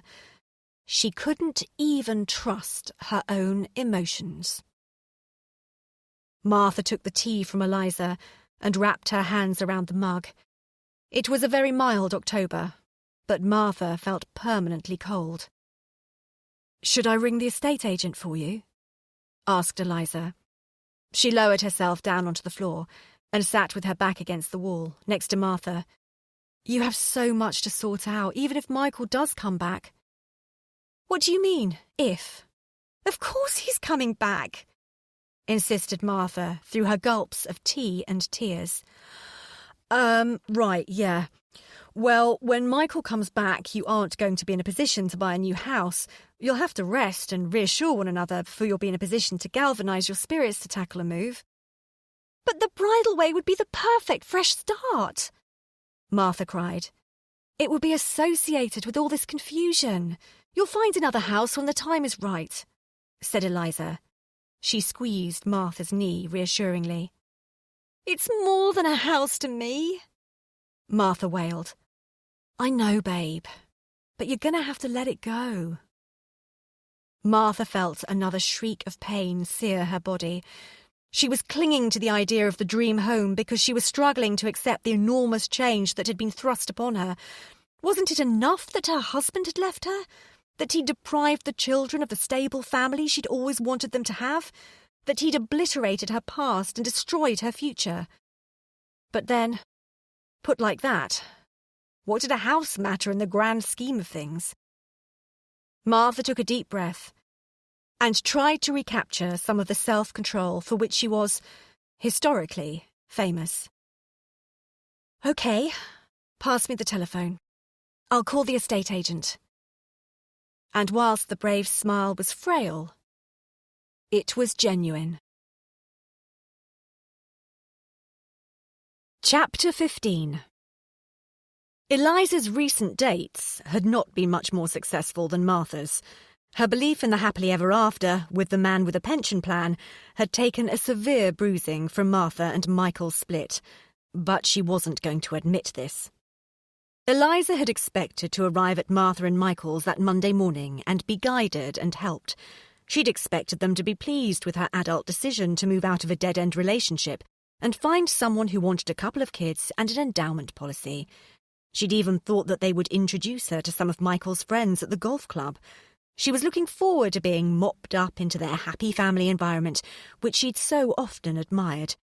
She'd wanted to read the kids' stories in the warm orange light of their bedrooms packed with toys and dreams. She'd been looking forward to doing her share of play school and swimming class car runs. She'd wanted to join the dinner parties. She might even have been eating shioka, for God's sake. But this scene of domestic bliss had disappeared. Vanished. Gone.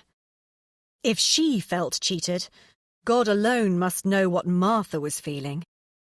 Instead of being the recipient of mugs of hot chocolate and platefuls of oatmeal cookies, Eliza found herself in the eye of a confusing, complicated marital storm. Her first thought had been to turn heel and leg it back to her parents, or even Greg's. But one look at Martha had wiped such thoughts entirely from her head. Eliza was needed. Naturally, as a single 30-and-some-month woman living in the 21st century with a large number of friends in a similar position, Eliza was well practised in the all men are bastards line. She also knew that the immediate shockwaves of a breakup could only be solved with chocolate, wine, and weeping. The next stage was naming and shaming, calling the man in question everything from an arse to a reptile, and listing his many, many crimes against womankind. And the final stage to recovery was shagging in a random, risque and raunchy manner. This method to mend a broken heart had been used by Eliza and her friends after the breakdown of countless affairs. However, Martha completely rejected Eliza's tried and tested remedy. She did accept the odd glass of wine, and on one or two occasions she even drank just over half a bottle at one sitting, but she wouldn't touch chocolate. Nor would she diss Michael. She kept insisting that he must be confused or sad. She wondered what she'd done wrong and insisted that this must be hurting him as much as it was hurting her. "I doubt that," Eliza yelled in frustration. Eliza had spent days watching her sister on her hands and knees, mopping spills, changing nappies, picking up toys, begging the children to eat or sleep at the appropriate times. She'd watched her clean cupboards, floors, windows, and the tops of wardrobes. Eliza couldn't decide if Martha thought these tasks essential or whether they were a ploy to keep busy. Eliza tried to help by bathing the children and reading them bedtime stories, but Matthew sensed there was something wrong and clung pathetically to his mother. Eliza often found Martha asleep in Matthew's bed. One night she found her curled up in a tight ball in Maisie's cot. Eliza was shocked not only at the lengths mothers would go to placate their children, but also by the size of Martha. Her big sister suddenly looked so tiny. Vulnerable. Besides her refusals to get blathered and fat or to berate her ex, Martha also contravened tradition in the third strand of the recovery programme. Even Eliza could not imagine Martha shagging her way to restoration. Eliza, on the other hand, was quite keen to get laid. She hadn't realised how great a sex life she and Greg enjoyed until she'd abandoned it, and now she missed sex. Not Greg. She was sure she didn't miss Greg. What was there to miss except noise and chaos? But she did miss something, so it must be the sex, yet getting laid wasn't proving as easy as she'd imagined. In the very early days, it would have been insensitive in the extreme for Eliza to mention her imperative need to access Martha's address book. Oddly, Martha had not greeted the news of her sister's split from Greg with quite the enthusiasm Eliza had imagined she would. She'd simply commented, "Poor Greg, poor you." Eliza reasoned that she'd caught Martha at a bad moment. After a couple of weeks of living together, Martha suddenly found some enthusiasm for Eliza's plan to find a new Mr. Right. The right Mr. Right. "I know some chaps who might be what you're looking for," she mentioned casually one evening as she was flicking through her address book. Eliza thought it was quaint that Martha had an address book and that Martha called blokes chaps. Who? Asked Eliza, without bothering to disguise her enthusiasm. "Well, you could start with Ted." Ted? Eliza couldn't help thinking of play school. What sort of name for a grown man was Ted? Did this mean he would be particularly hirsute? Still, she shouldn't allow herself to be put off at this embryonic stage. She could always think of a nickname, which was much more street. Martha was smiling. She knew her sister well enough to guess what was running through her mind. "Should I go on?" she asked playfully. Yes, of course. What does he look like?" "Surely you ought to be asking what his prospects are if you're so hell-bent on this scheme of finding yourself a respectable husband with a pension plan, etc., etc." "Well, yes, true," Eliza admitted reluctantly. "But I don't want to date the elephant man, not even if he is the CEO of every blue-chip company in Britain." "Oh, I see," said Martha, smiling, and betraying the fact that she knew her sister would never settle for anything less than a beautiful man. "What?" "Nothing. I'm not saying a thing. Well, Ted is a banker. He's tall, blonde, and generally considered fairly handsome." "Blonde?"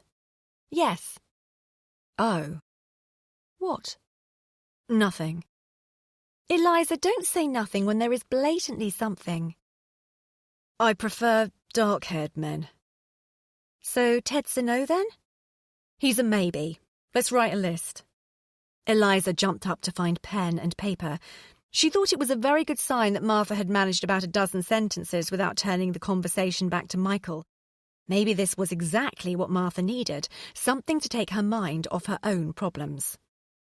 Eliza sat down on the sofa next to Martha and drew 3 columns.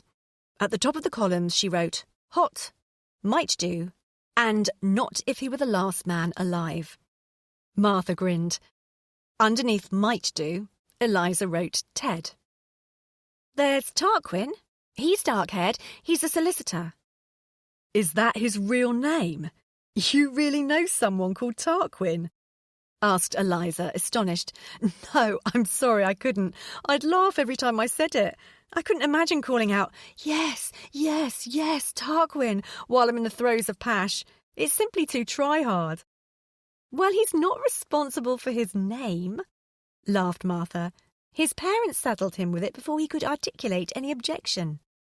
"But he does have the option of changing it by deed poll, an option he's obviously chosen not to take advantage of." "He's very nice." Eliza sighed and wrote Tarquin under Ted. Martha went through her entire address book and tried to muster up as many eligible men as she could. Eliza always found grounds for objection. Sounds too posh. Definitely too short. Silly name. Featured frequently, as did can't dance. Sounds dull. Sounds selfish. Divorced. Too much baggage.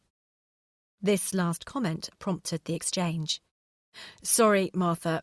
I didn't mean anything by that." "Why are you apologising to me?"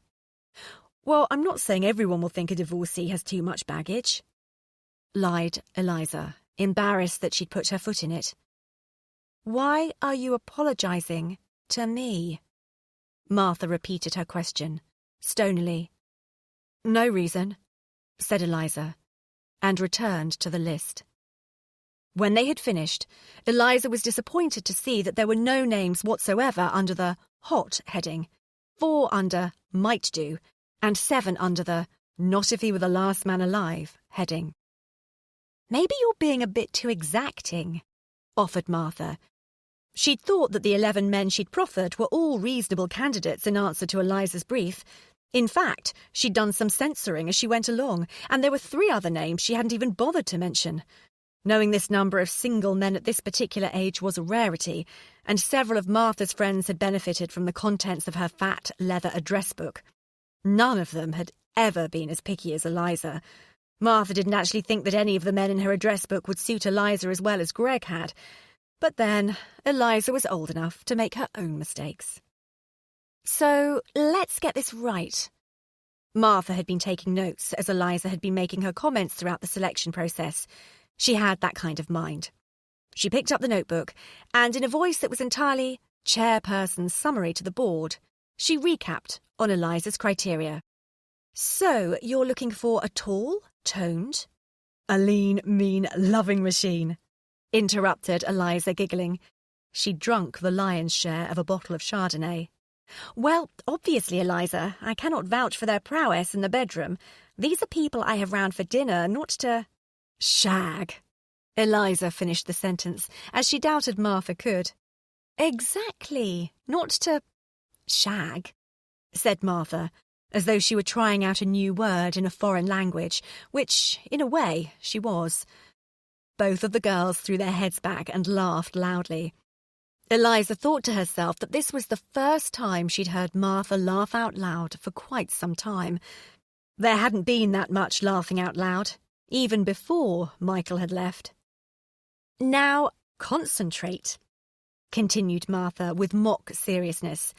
You're looking for a tall, toned, dark-haired 30-something who earns a decent salary, can dance, likes Indian takeaways, but also likes to throw his own dinner parties, preferably musical, reads, has a large number of his own friends, but is also keen to mix with your friends. He must not have been married before, no children, no halitosis, and must want to get married next summer. That's about the sum of it. This is going to be a long haul, said Martha, shaking her head. Do you think so? I do. Oh, OK. I'll bring the age limit down, conceded Eliza.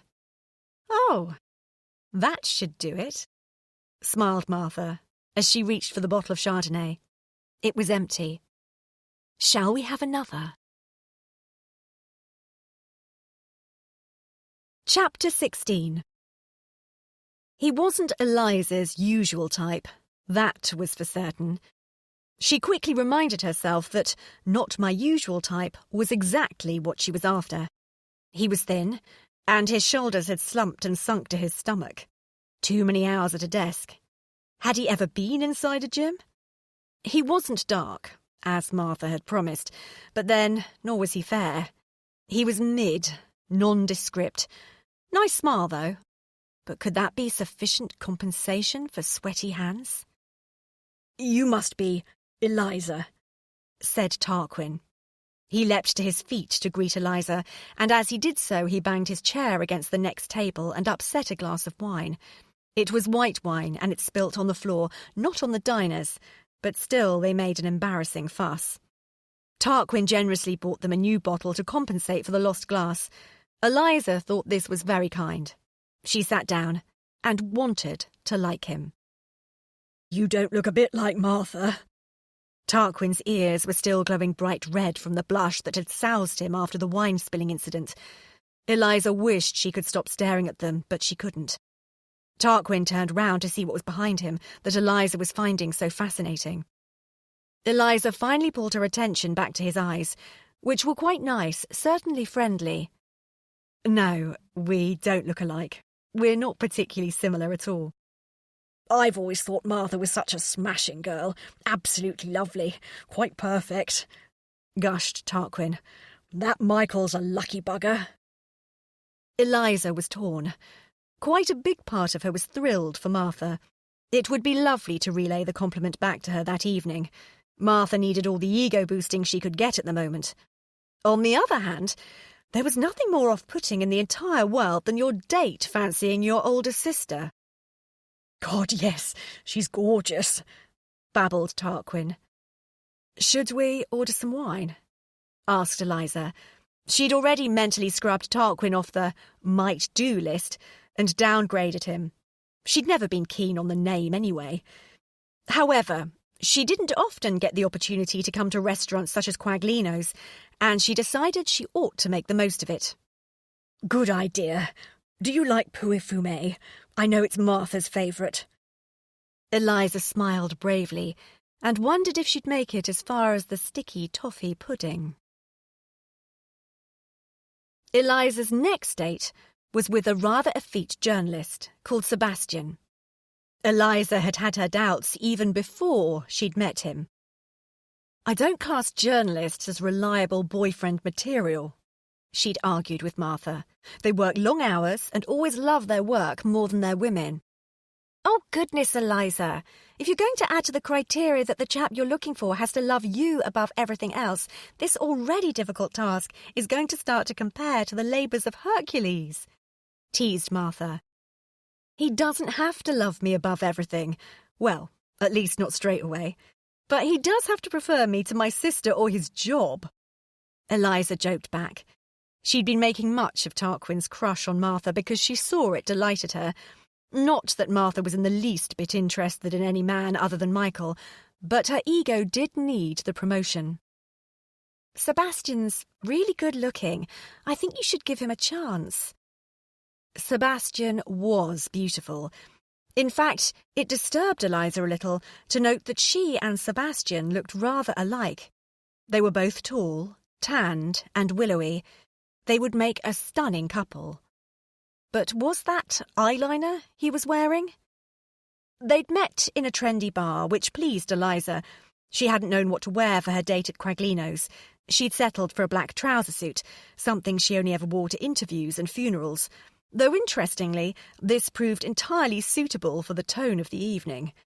At least Bar B was the kind of place Eliza normally hung out in. She could confidently don her diesel clobber.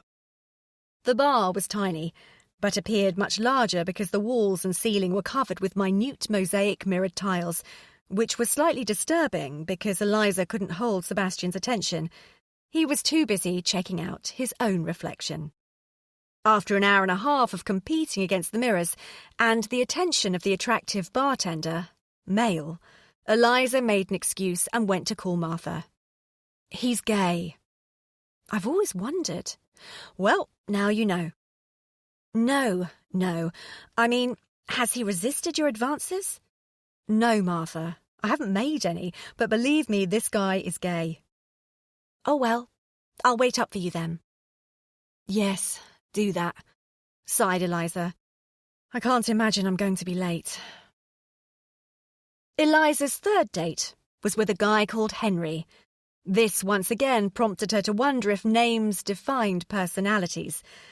Her friends were all called Neil, Mark, Matt, Dave, and similar. Martha's friends were called Henry, Piers, Sebastian, and Tarquin. How was that possible? Did the Tarquins of this world have a particular affinity for Pierses? Did they hunt one another out? She tried to imagine Greg having a best mate called Gerard. It was possible because Greg was pretty easygoing and wouldn't have any preconceptions about someone because of their name, unlike herself. But he'd probably shorten it to something cool like Jed or give him a goofy nickname. Still, Eliza reminded herself that the Henrys, Pierses, Sebastians and Tarquins of this world were much more likely to have mortgages and share options. It was just a matter of focus. Henry was a management consultant. Eliza didn't have any understanding of what that involved, but she vowed she'd be fascinated. Henry suggested that they meet at the bar at number 1 Aldwych to drink champagne. Eliza thought this was the right side of flashy and happily agreed. "How did it go?" asked Martha the moment Eliza walked in the door. "Oh, he's cool. Yeah, fine." "Fine or cool? Martha knew Eliza's language. Fine was, in reality, light years away from cool. Eliza sat on the big, squishy sofa and unbuckled her shoes. She wiggled her toes. 4-inch heels looked fantastic, but they were undoubtedly an instrument of misogynistic torture. She accepted the hot chocolate that Martha handed her, curled her fingers around the cup, and curled her legs underneath her bottom. "Go on, then. I want details," demanded Martha. Eliza was finding the debriefs increasingly difficult. After all, these people were Martha's friends. He was a bit arrogant, you know, one of those that think men are a superior race because they can open the lids on all their jars. It didn't seem as though Eliza was going to say anything else, so Martha thought she ought to prompt her. "Didn't you think he was good-looking?" "Not bad." "Not bad?" Martha found it difficult to judge the attractiveness or otherwise of men because she'd never looked beyond Michael, not in all the years they'd been together. But she knew that, amongst her friends, Henry was generally considered a dish. Mentioning his name in conversation was guaranteed to raise heartbeats. In fact, Martha had been a little concerned about fixing up this blind date for Eliza, as Henry had a reputation of being a treat-them-mean, keep-them-keen, commitment-phobic Romeo. But then she'd calculated that Eliza was probably fairly well qualified to handle this type of man. Martha had been right. Eliza was a worthy adversary.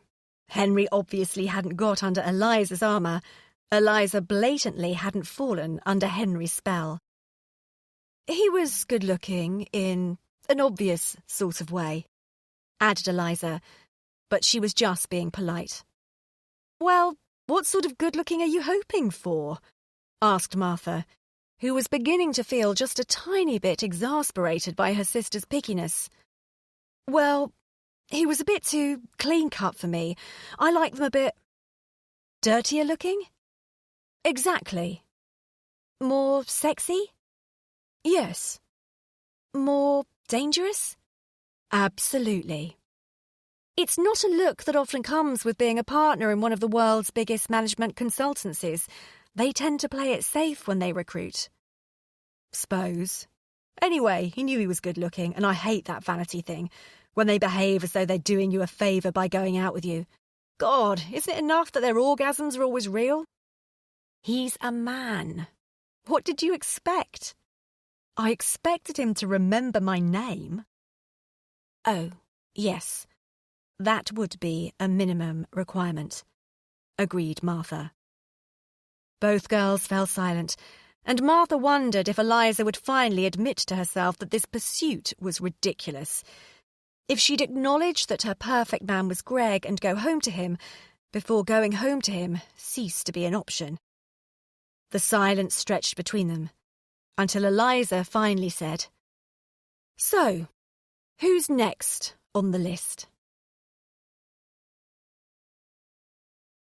Chapter 17.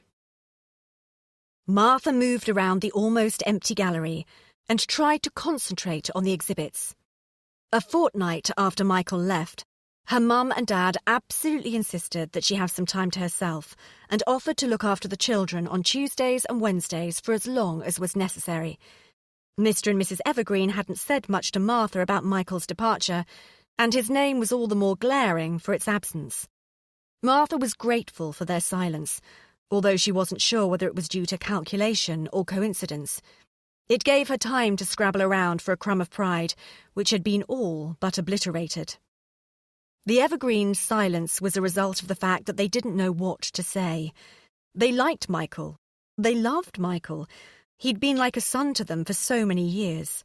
The couple couldn't understand how one daughter had thrown over her soulmate, and the other had been thrown over by her husband, and all in one single evening. It had never been so complicated in their day. There may not have been dishwashers or DVD record players, or whatever they were called, but there weren't the relentless expectations either. People had seemed so much more content, appreciative. True, Martha and Michael had married young, but then so had Mr. and Mrs. Evergreen. True, it wasn't always easy being married. Everyone who had ever been married had, at some point or other, asked herself or himself if it was a completely unnatural state to live in. There were always other temptations, other possibilities, other lives to lead, other skirts or trousers to chase. But, on the whole, the advantages outweighed the disadvantages. Surely, nothing in this world could beat the wonderful sense of satisfaction in looking back at a life you'd shared with someone who had made it better. What was Michael thinking of, leaving his children, their grandchildren? The poor man must have had a breakdown. And poor Martha was so thin and so bemused, and to be frank, they were too. Neither Mr. nor Mrs. Evergreen could see what could possibly have made Michael leave. Not happy, Martha had said. Well, why on earth was he not happy? They felt neutered watching their big girl diminish into a little girl again. They'd always been so proud of how sensible and single-minded Martha was. She'd wanted her ears pierced, but only the once. She'd worked very hard at school and at university, only ever had one boyfriend at a time. They loved and were proud of Eliza too, of course, but she'd always been a bit more of a worry. She never knew what she wanted, never had. Eliza had flounced and floundered from one group of school friends to the next, from one lot of several boyfriends to the next several, from one career to the next, and yet she never seemed satisfied or content. They'd been quite hopeful when she'd finally found a job editing pop videos, whatever that entailed. It didn't seem very stable, and she'd come to it very late in life. 27 was hardly the optimal age to put your first foot on the career ladder, but she did seem to enjoy her work. Not that they could bank on it lasting. After all, she'd always seemed happy with Greg, and whilst Greg was definitely unconventional, he was a well-mannered boy, and Mr. and Mrs. Evergreen had liked him. They were sorry he'd no longer be in their lives. All this coming and going, it was so much easier in their day. Whereas Martha had always been contented. She was happy to be a wife and mother, which was unusual nowadays, and such a relief. One daughter frequenting clubs and dodging marriage vows, despite being the wrong side of 30, was enough for any couple. Who'd have thought that Martha's single-mindedness was going to become such a problem? Martha's entire identity revolved around her husband and children. She'd never wanted to be defined in any other way than as a wife and mother. Now, when such a big chunk of that identity had been whisked away, she suddenly seemed ghoulishly lacking. Mr. and Mrs. Evergreen found it hard to discuss Martha's situation with her, as she would barely acknowledge that there was a situation. Her tactic to date had been to carry on as before Michael's departure, except she wasn't seeing any of her friends. Her self-inflicted solitary confinement was a worry to the Evergreens, and they kept asking her what she wanted, but she didn't have any answers. It appeared that all she was capable of was waiting for Michael's next move. The Evergreens feared he might not make one. So quietly, but firmly, they'd insisted on taking over the childcare for a couple of days a week so as to give Martha a reasonable shot at thinking in a logical and uninterrupted fashion for stretches longer than 3 minutes. Or, at the very least, she'd have the luxury of going to the loo unaccompanied. Mr. and Mrs. Evergreen were right, to an extent. Having time alone did allow Martha to think over her situation with Michael. But then, even when she was knee-deep sorting washing or up to her elbows in baby rice, she was thinking about her situation. She thought of nothing else. She thought so much that her head ached, but she was no closer to understanding any of it. Martha knew her parents meant well, and it was undoubtedly a relief to be able to go out of the house, close the door behind her, and walk down the garden path without the handicaps of a double buggy, a changing bag, sets of spare clothes, tubs of pureed organic vegetables, a comfy blanket, a cuddly rabbit, and so on. But once she'd closed the door, she wasn't sure where to go. The only places Martha usually visited were playgroups or supermarkets. The first time she went out on her own, her arms felt strangely weightless. She rushed to the shops to buy things to carry, to fill the void. She bought trousers for Matthew, a hairband and a small, oddly lifelike cuddly puppy for Maisie. She bought nail varnish for Eliza, some bulbs for her father's garden, the latest Jamie Oliver book for her mother. She was spending her way to a national debt. Sometimes it worked and blunted the pain, and sometimes it didn't. It just made her think that her life was trivial. She wondered how much she would have to spend in a day to validate her existence. "Weather's been changeable, hasn't it?" said the smiley assistant in Baby Gap. She and Martha were on nodding terms with one another, as Martha was a regular customer. "Are you getting a cold? You're looking peaky. How are you?" "Terrible. Flattened.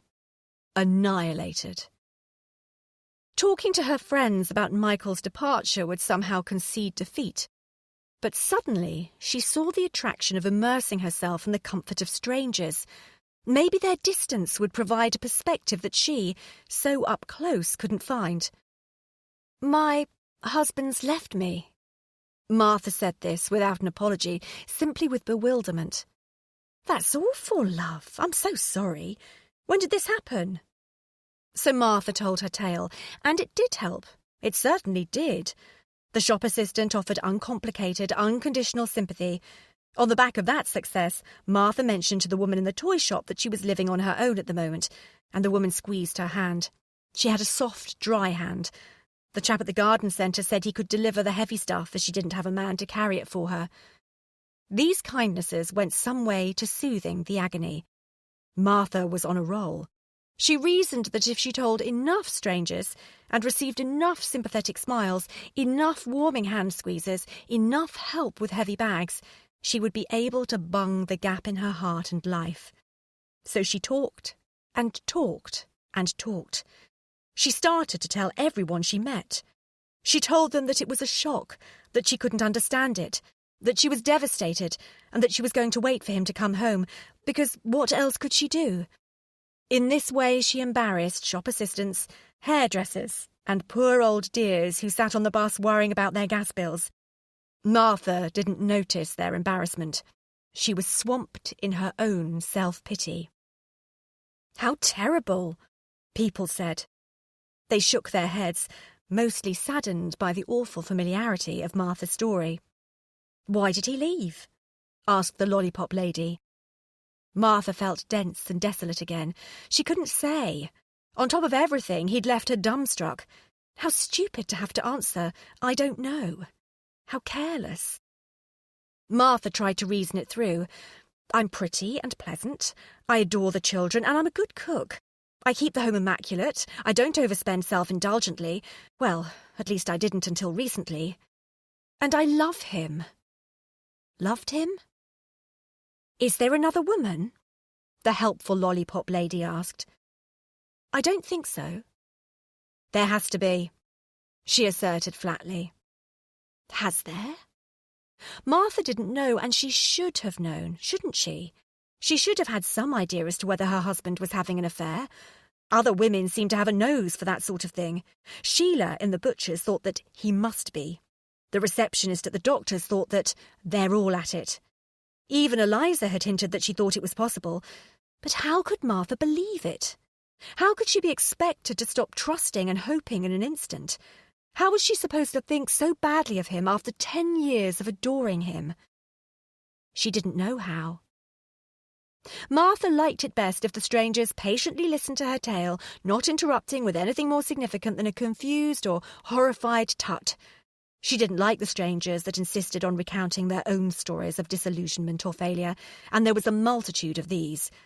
But what help could it possibly be to her to know that everyone had a horror story to match her own? Everyone knew someone who had exactly the same thing happen to them. How was that a comfort? So irresponsibility and philandering were widespread. Great news. "My brother-in-law left my sister when she was pregnant with twins," said the woman in the dry cleaners. "My friend's husband has just left her, and they've been married 16 years. Turns out he's been having an affair with his secretary all that time. He even slept with her. The secretary, that is, on their wedding night. My friend's wedding night, that is." "How awful," muttered Martha. And it was. It was. But other people's awfulness didn't make Michael less awful. Other people's pain didn't alleviate hers. In fact, their pain aggravated hers. It was as though a dense cloud of deceit had crept up on her and was now smothering her.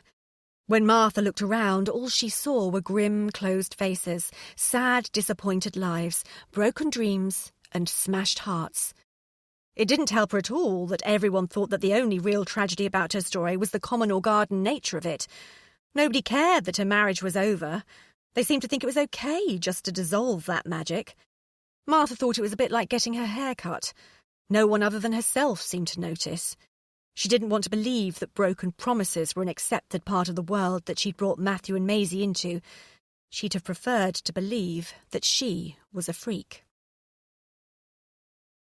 This was her 6th day out alone, and the sense that she'd forgotten something vital, i.e. the children, was beginning to recede.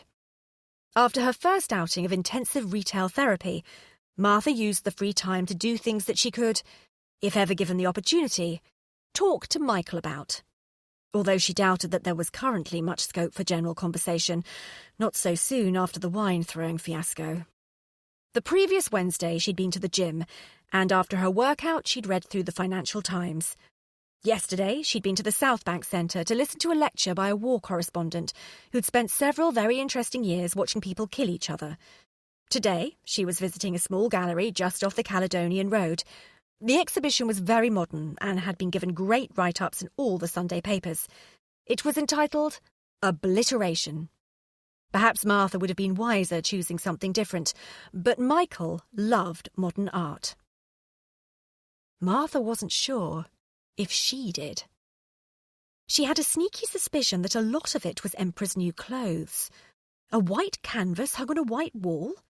She appreciated the symbolism, but to pay £50,000 for an installation when needy kids in countless countries could have their sight saved for £7 a throw didn't seem right.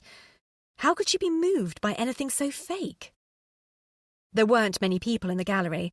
The big galleries in town attracted tourists every day of the week, but something as specialist as this couldn't hope for, and probably didn't crave tourist crowds. The gallery curator took his exhibition far too seriously to actually want to meet the masses and gain their approval. Martha wondered if she was missing something, beside her husband. Was she missing something culturally? The 3 or 4 other people in the gallery seemed to be entirely engrossed in the exhibition. Maybe she was a Philistine. One man had been standing in front of that black canvas, gone, for over 12 minutes. Martha had been timing him. What did he find so fascinating? Why did people slow down when they walked through a gallery? Were they captivated? Was it a sign of respect? Or had the tedium finally worn down their reserves of energy and they dawdled because their spirits were dampened? Maybe that man's wife had left him too. If that were the case, then Martha could understand why he appeared to be immobilised by a painting called Gone. God, what a depressing exhibition. The door of the gallery swung wide open, allowing a whiff of autumnal sunshine to frisk the stuffy room. The traffic and pedestrians zoomed past the gallery, a low, oblivious drone of the culturally depraved. How Martha wished she were outside with them, enjoying the sunshine, rather than wading through the dull catalogue detailing the significance of various forms of obliteration. Suddenly, Martha envied the people outside the gallery for their blissful indifference. What was she doing here? It was Michael who liked modern art, not her. She had 4 more canvases to see in this room and a further 3 in the smaller room next door. She could just walk out. Leave. Join the culturally depraved, happy people on the street. The thought struck Martha as heresy, but at the same time made her smile. She had never left a cinema during a film, although she had sat through some absolute trash. It seemed judgmental on those who were enjoying the film. She had never started reading a book and failed to complete it, however poorly written it was. It seemed rude to the author. If she left the gallery now, she'd run the risk of offending the staff and incurring their disapproval. But it did look lovely outside, and Martha really wasn't enjoying the exhibition. Suddenly, Martha found herself striding down the street. The bright autumn sunshine danced on her skin as the coolish breeze played with her hair and caused her long coat to flap about, to dance like the magic clothes in the Disney videos that Matthew was addicted to. His favourite was Cinderella. Martha had never told Michael this. Somehow, she didn't think he'd approve. Martha found a coffee shop and bought a café latte and a large blueberry muffin. She could eat anything she liked at the moment and not put on any weight. She might as well make the most of it. Not that she had eaten that much over the last few weeks. She'd prepared plenty of meals with the intention of tucking in, but every time she took a bite, her stomach knotted with stress. Something about deserting the gallery had made her hungry. She ate the entire muffin, then licked a finger and dabbed at the plate to pick up the crumbs. She checked her phone. It was dead. She had forgotten her charger. It was an ancient, unreliable brick. Michael got a new phone every year, through work. Martha had owned the same handset for nearly a decade. She would have to find a telephone box. It was about 4:30, and the roads were busy. So much life, such a hullabaloo, so much happening, face after face, life after life. People. Martha thought it odd that life insisted on continuing around her as though nothing had happened. So many people firmly declaring that there had not been a cosmic disaster, declaring it brazenly by waiting for buses, eating McDonald's, allowing their dogs to foul the pavement. There were countless mothers shoving their way with strollers through the cluttered streets, negotiating the too narrow, too heavy shop doors. Recently Martha had started checking the left hands of women pushing strollers. Were they married? Martha was the only single mum out of all of her friends. Not that she was really a single mum. She was certain that her position was only temporary. But say she did become a single mum, for real. Well then, she'd be the only one she knew. It wasn't a comforting thought. Firstly, Martha didn't like doing anything out of the ordinary. She liked to fit in. Secondly, and this was the big one, why couldn't they make it if everyone else could? What was it about her that Michael had found so repulsive, so impossible? Martha shuddered. The last time she had found herself looking at the left hands of women she came into contact with was when she was in her early 20s and wanted to get engaged. Then, like now, everyone seemed to be sporting a ring. She looked at her own rings, beautiful and classic, a plain gold band and a diamond cluster. They still shone brightly, tauntingly, deceitfully. Martha looked closer. Without exception, the mothers still looked harassed, busy and anxious, so the rings didn't protect them from that or alleviate their exhaustion. Martha nodded and half smiled at one or two of them. They took a second out from worrying about what to buy for tea to hurriedly smile back. Since Michael had left, Martha had failed to lend any import to what she or the children would be eating for tea. Suddenly, Martha wanted to climb back inside this world of trivia. She'd always insisted that life was lived through details. Details such as finding the correct Teletubbies plastic cup for Matthew to drink his juice from. La. The small stuff was something she set a lot of store by, and Michael had set none. Martha wondered if she'd ever have the energy to truly engage again. She hoped so. She took a deep breath. The air did smell good, sharp and blue. She made a conscious effort to relax her shoulders, which she had worn hunched around her ears recently. She watched one young mum and her little girl choose a pumpkin. Martha ought to buy one. She could cut out a face, nothing too scary, perhaps a cat's face. Maisie was a little young for a monster pumpkin. It might frighten her. If she bought a pumpkin, she could carve it out tonight. It would be something to do. Martha handed over her money for a hefty pumpkin and felt a faint sense of involvement, of belonging. The loneliness that had more or less permanently engulfed her since Michael had left receded slightly. Could she belong to something other than Michael? Besides the women with the strollers, there were countless groups of schoolchildren hanging around the street, delaying the inevitable moment when they would have to go home and be nagged about homework. Did they all have mothers and fathers who lived together? They couldn't have, not when one considered the statistics, reasoned Martha. Martha thought of Dawn, one of her oldest and best friends. Dawn was a mother of 3, including twins, and was one of the warmest, funniest, most grounded women Martha knew. Dawn's parents had divorced when she was young. She might give Dawn a call tonight and, well, update her. And thinking about her postnatal group, who were a great bunch of women, 3 of them came from a family where there had been a divorce. Martha was sure that if she called any one of them and admitted to her situation, they'd be supportive. She might be the first of her contemporaries to be getting divorced, but she certainly wasn't the first person ever. It didn't follow that parents who were separated were worse parents than those who stayed together, or that the children were more likely to turn out dysfunctional.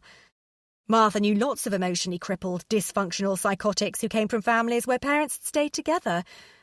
Michael was a clear example.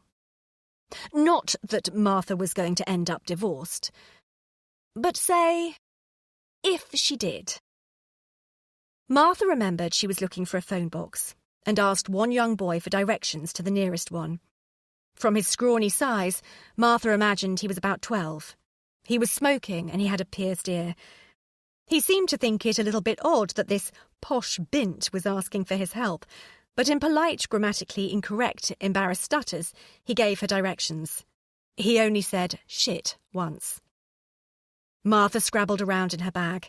She always carried a purse full of change for phone boxes, meters and tips. First, she rang her mother to check if the children were okay. Naturally, they were fine. In fact, Mrs. Evergreen didn't seem to want to talk about the children much at all. "We're having so much fun here," she reassured Martha. "No need for you to worry about rushing home. Your dad and I will give them their tea and bath them. We can stay until late if you want. Why don't you call someone and meet up for a drink? Now, have you bought anything nice?" "A blueberry muffin." "Is that all? No clothes or makeup?" "No, you're not talking to Eliza, you know." "You haven't always been so different," said Mrs. Evergreen. "When you were girls, teenagers, you both liked the same things. Admittedly, you always approach things a little more quietly, but you both used to buy makeup and clothes." Did we? Martha couldn't really remember being a teenager. She didn't remember much before Michael. Thinking about it now, she had a vague recollection of having a pleasant time. Having fun. "Oh, yes. You both loved loud pop music, clothes, makeup, boys." Mrs. Evergreen tried to sound disapproving, but she wasn't. In truth, some of the happiest years of her life had been watching her girls on the brink of womanhood. They'd been so spirited, so full of gossip and fun and chat and hope. It was hard to watch them as they got older. Martha so disappointed, and Eliza so restless. "Don't you remember?" "Not really. Not clearly," admitted Martha. "All three of us used to go shopping every Saturday to buy both of you something new for your dates that evening." "We did, didn't we?" Suddenly Martha could remember the hours she and Eliza had dragged their mother in and out of endless tiny changing rooms. "How do I look?" they'd demanded. "Gorgeous," Mrs. Evergreen had always gushed, and believed. "No, I don't. My stomach looks fat. This makes my legs look short. It's disgusting." "God, we were horrible," sighed Martha, remembering how ungrateful they were. "No, you were just normal teenagers. You were often a lot of fun." They had laughed a great deal in those days, laughed at the recounting of awful dates, laughed at new dance routines, laughed at determined teenage pursuers, laughed at puffball skirts, leg warmers. Martha let the thoughts drift away and came back to her more miserable present. "Don't forget that Maisie needs chest rub after her bath. No, I won't forget. And Matthew can be very picky. There's a chicken leg in the fridge, but he'll only eat it if you take the skin off and cut it up into very small pieces." "Oh, no, Martha, you would have smiled this lunchtime. Matthew tucked into the leg with your dad. He ate it all up, skin included, straight off the bone. He loves playing the little man. The chicken's gone. I'm planning on doing them pasta for tea." "And Maisie?" "Pasta for Maisie too. I'll chop it up, don't worry. I've done this before, you know," added Mrs. Evergreen, cheerfully. She was clearly in her element. She adored spending time with her grandchildren, but more than that, which perhaps Martha hadn't quite tuned into, Mrs. Evergreen was desperate to help her daughter, to give her a break. Martha insisted that she would be home for bath time, and then hung up. She looked through the dirty window of the telephone box. The school kids had dispersed, and she couldn't see any young mums either, although now there were dozens of smiling couples striding down the street. It wasn't actual hatred Martha felt for them, but it was something close. There were also lots of tired-looking pensioners pottering about. Martha noted that pensioners tended to carry large shopping bags, but they only ever seemed to purchase 1 or 2 products at a time. A tin of cat food, a quarter of ham, a very small cauliflower. This way they'd have to come out again the next day and buy something else. It was something to do, she supposed. Oh, God! Who would she grow old with? She called Eliza. "Eliza, it's me." "Hi, me. What are you up to?" "Nothing much. You know Mum and Dad are looking after the children today." "So, you're young, free and single, you lucky thing." The happy words had bounced out of Eliza's mouth before she'd had a chance to really think them through. The problem was that Martha had called her right in the middle of a very important meeting about tonality and treatment of a very important vid. Eliza couldn't be expected to put Martha's disintegrating marriage at the top of her agenda 24/7, could she? Of course Martha didn't want to be young, free and single, and therefore she didn't feel in the least bit lucky. Eliza wanted to grab the words back, but she couldn't. Martha was exhaustingly sensitive nowadays. Eliza missed the calm, reliable Martha of old. "I've just called Mum, and the kids seem fine without me," said Martha. Her voice sounded small and forced, as if she were actually trying to throttle the words before they came into existence. "Well, that's good then, isn't it?" asked Eliza. She thought it was, but already sensed that Martha didn't. "Not really," Martha muttered. "Why, babe?" Eliza signalled to her boss that she had to take the handset out of the room. Her boss waved her hand impatiently. It was a divorce, not a death. Still, Eliza didn't cut the conversation short. "I know Mum and Dad mean well by coming to babysit 2 days a week, and of course it's very kind of them to offer to babysit tonight, but—" The tenuous bubble of happiness that Martha had been blowing, by abandoning a dull exhibition, eating a muffin, and buying a pumpkin, had burst. There had been a few minutes when life had seemed bearable, but suddenly Martha felt lonely and cold again. The sun chose that second to dodge behind a cloud. Martha shivered. "No one needs me. I can't get Matthew to eat chicken with skin. I'm a failure." Martha was a sentence away from sobbing. The children being happy in her absence was in fact a tribute to her mothering skills. She wanted them to be confident with other people. And after all, she hadn't abandoned them in a station with a begging note tied around their necks. They were with their grandparents. But Martha had never felt more forlorn and alone. What? Eliza was lost. She used lots of criteria to measure her success or otherwise as a person. Her achievements at work, whether or not she was in a happy relationship, if she remembered to send her parents an anniversary card. But getting Matthew to eat chicken with its skin on was a new one on her. "Look, we'll talk about this when I get home tonight. I have to go now. My boss is looking for me." Eliza felt terrible, but she had work to do. "Yeah, OK. My money is about to run out anyway." Martha was desperately trying to swallow back her sobs. Eliza could hear it in her voice. "Your money? Where are you calling from?" "A call box on the Caledonian Road." "A call box? How quaint. Don't you have a mobile?" "I do, but it's flat. It's very old. Michael has a new top-of-the-range one. We used to depend on that." The sisters paused. Eliza was fighting back the urge to blast Martha with the words, "Well, that's no frigging use to you now, is it?" Martha was still fighting back tears. "Well, you'll have to get a new one now you're a single girl about town. Reliable phones are essential," said Eliza, with a joviality that was entirely forced. "I don't want to be a single girl about town." Martha's needs and wants were very tame.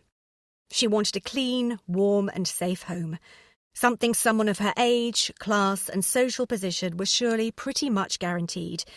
She wanted her children to be healthy, happy, and not absolute rogues in the playground. She wanted her husband to have a good income, but, and this was the bit that was most important to her, she wanted him to earn it doing a job he liked. She wanted her parents to live to a comfortable old age, and she wanted to remember her friends' birthdays. She did not want to be divorced. She did not want to be looking around garden centres on her own, aged 55. She did not want to be a single girl around town. I know, Martha. Eliza's resolve stiffened. But you are, like it or not. Chapter 18.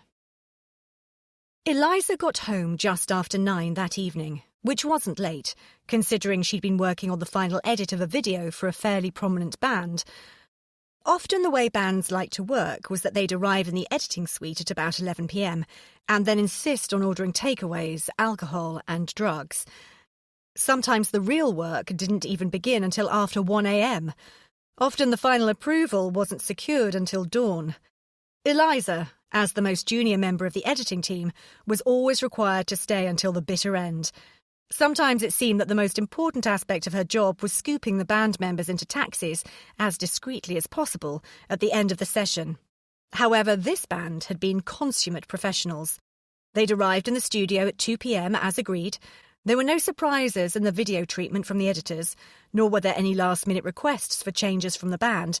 The vid was very trippy, very cool. Eliza was proud to be involved in it, even in a small capacity. By 7:30, everything was signed, sealed and delivered. And though Eliza had been invited out for a well-earned celebratory drink, she declined. She needed to make a quick detour to Tottenham Court Road, and then she wanted to dash home as quickly as possible. She'd been worrying about Martha ever since she'd received the phone call about chicken skin a couple of hours earlier. Bloody Michael. When Eliza got home, the children were asleep in bed, and her parents had gone home. Where are Mum and Dad? Did you scare them off? Martha had the decency to look a tiny bit guilty and shifty. I perhaps didn't express my gratitude as clearly as I should have. In fact, Martha had bitten their heads off. Mr. Evergreen had fixed the dripping tap in the downstairs cloakroom. He'd also changed 2 light bulbs and put up a shelf in Matthew's bedroom. He was clearly commenting on Michael's inadequacy in the field of DIY, and Martha took exception. Besides her triumph with the chicken, her mother had also had time to restock the fridge, cupboards and freezer. She'd vacuumed and she'd changed the sheets on the bed. It was true, Martha had let her standards slip a little since Michael had left. The house used to look like a show home, and now it looked more like a pigsty. Martha really couldn't see the point of tidying up. The house seemed to untidy itself the next day. In the past, she had made it a point of principle that all the children's toys were cleared away before 7 p.m, as were the clothes that had dried on the radiators during the day. Michael hated to see that. It was so working class. What was the point of having a dryer if you were going to hang clothes on the radiators? Now, toys lay scattered on the floor, day in, day out, and it was surprising how much time that saved Martha. She didn't use the time to pair up socks or slice vegetables, the way she'd always used any spare moments when Michael lived at home. Now she tended to squander her extra time watching soap operas and reading magazines. She took some comfort from the fact that the lives of the characters were even messier than her own. She couldn't remember when she last washed out the inside of the fridge. Her mother's industry today left Martha feeling inadequate and exposed. She was a lapsed housewife. I thought they might have waited to say hello to me, commented Eliza, a little grumpily. Martha decided not to mention that she'd led her parents to believe that Eliza wouldn't be back until very late. She changed the subject. You've had a telephone call. Who from? Hubert? Oh, yeah, we met at your friend Chloe's dinner party last weekend. I was sloshed, so I gave him this number, sighed Eliza. Give him a call, urged Martha. Eliza did as she was told. She was losing interest in the search for Mr. Pension policy, but felt she had to continue with it. Because what other option was there? Hi, Hubert. It's Eliza Evergreen here. Eliza! Great to hear from you. How are you keeping? Oh, I'm fine. Eliza wasn't prepared to be interesting. Well, that's good. I'm well too. In fact, a funny thing happened today. Blah, blah, blah. Eliza doubted that anything really funny could possibly ever happen to someone called Hubert, so she tuned out of the conversation. She only tuned back in again when she heard him say, We should meet up." "Why not?" said Eliza. It was all the encouragement he needed. "I'll cycle over, if you like. We could have tea." Tea? Christ! She was about to accept a date with Rupert Bear.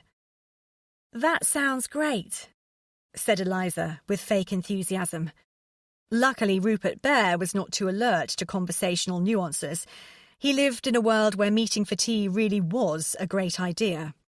Eliza fixed a time and day and then put the phone down. She looked despondent. Tea was so cheap. He wasn't even trying to impress her. He might have been 30 and single, but he was male, therefore nobody noticed. It was a crucial difference. "Mum left a beef casserole. Should I serve it up?" offered Martha in an effort to cheer her up.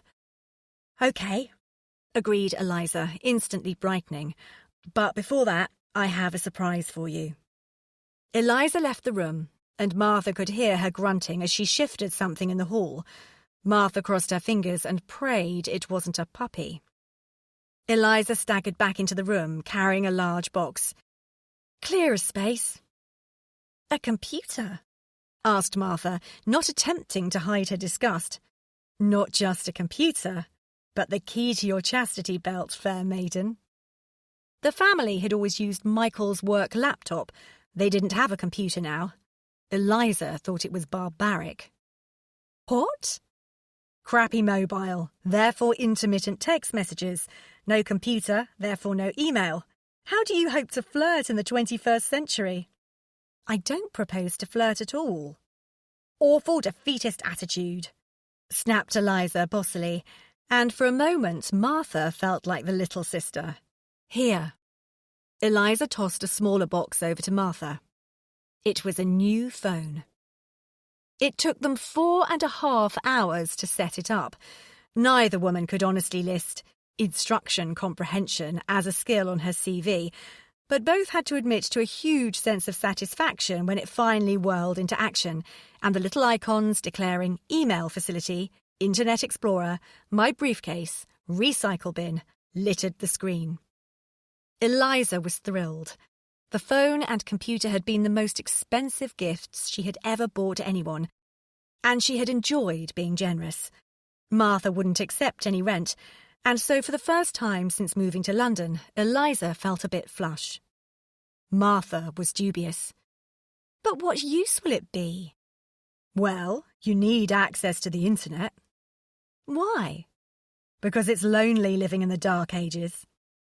Martha looked concerned and cautious. "Email is great fun," encouraged Eliza. Martha still wasn't convinced. She feared that email might just turn out to be like her answering machine, another reminder that no one cared. As if reading her mind, Eliza said consolingly, "Look, at the very least, you can shop." November. Chapter 19. Maisie would be a year old in mid-November. Martha had set herself a target to get Michael to return home by the time Maisie was due to blow out the candle. She had 10 more days to succeed. Surely this silliness wasn't going to last longer than that. Was it? Martha wasn't certain. Since Martha had thrown the glass of wine over Michael, they had not seen each other without the restraining presence of the children. Michael used them as a shield to avoid any difficult questions or discussions, so she had no idea what his current thinking on their situation was. Martha's head hurt from beating it against the invisible brick wall that had grown up between them. If only she had the confidence to admit, even to herself, that she was becoming heartily sick of his sanctimonious mutterings. "Not in front of the children, Martha. We'll talk about it later." When? When was bloody later? The whole situation was beginning to have a horrible sense of already too late. Michael's visits to see the children had been less than satisfactory. He often arrived late. He always left early. His excuse was invariably the same. He was tired. He was so busy at work. Somehow Michael had managed to claw his way up the moral high ground. He repeatedly insisted that Martha was hysterical and impossible to talk to. Which was true. and therefore it was rude of him to draw attention to the fact. Martha was frustrated, angry and bewildered, which tended to manifest itself in hysteria. She bounced from tears to remorse to fury, as though she were a premenstrual, pre-exam, mid-acne outbreak adolescent. Despite this rainbow of emotions, she still could not bring herself to regret the wine-throwing incident. Michael thought this was proof of her hysteria. Eliza thought this was progress. Martha didn't know what to think. "I see you've bought a computer," commented Michael on this particular evening. He and Martha were standing in the kitchen, but to know that she had a computer he must have been into the dining room. Martha wasn't hosting any dinner parties at the moment, and the family had taken to eating in the kitchen. It was cosier, so the computer was set up in the dining room. Eliza had wanted to put it in Michael's den, but Martha wouldn't hear of it. She had preserved the den as though it were a shrine, even though dusting the collection of over 100 Matchbox cars was a fiddly job. So, then, it was yet another contradiction that Martha felt ever so slightly irritated that Michael had been poking around the house, which was silly, of course. It was, after all, still Michael's house. It was still their home, and Martha wanted it to be so. It was just that recently it had seemed more hers than theirs.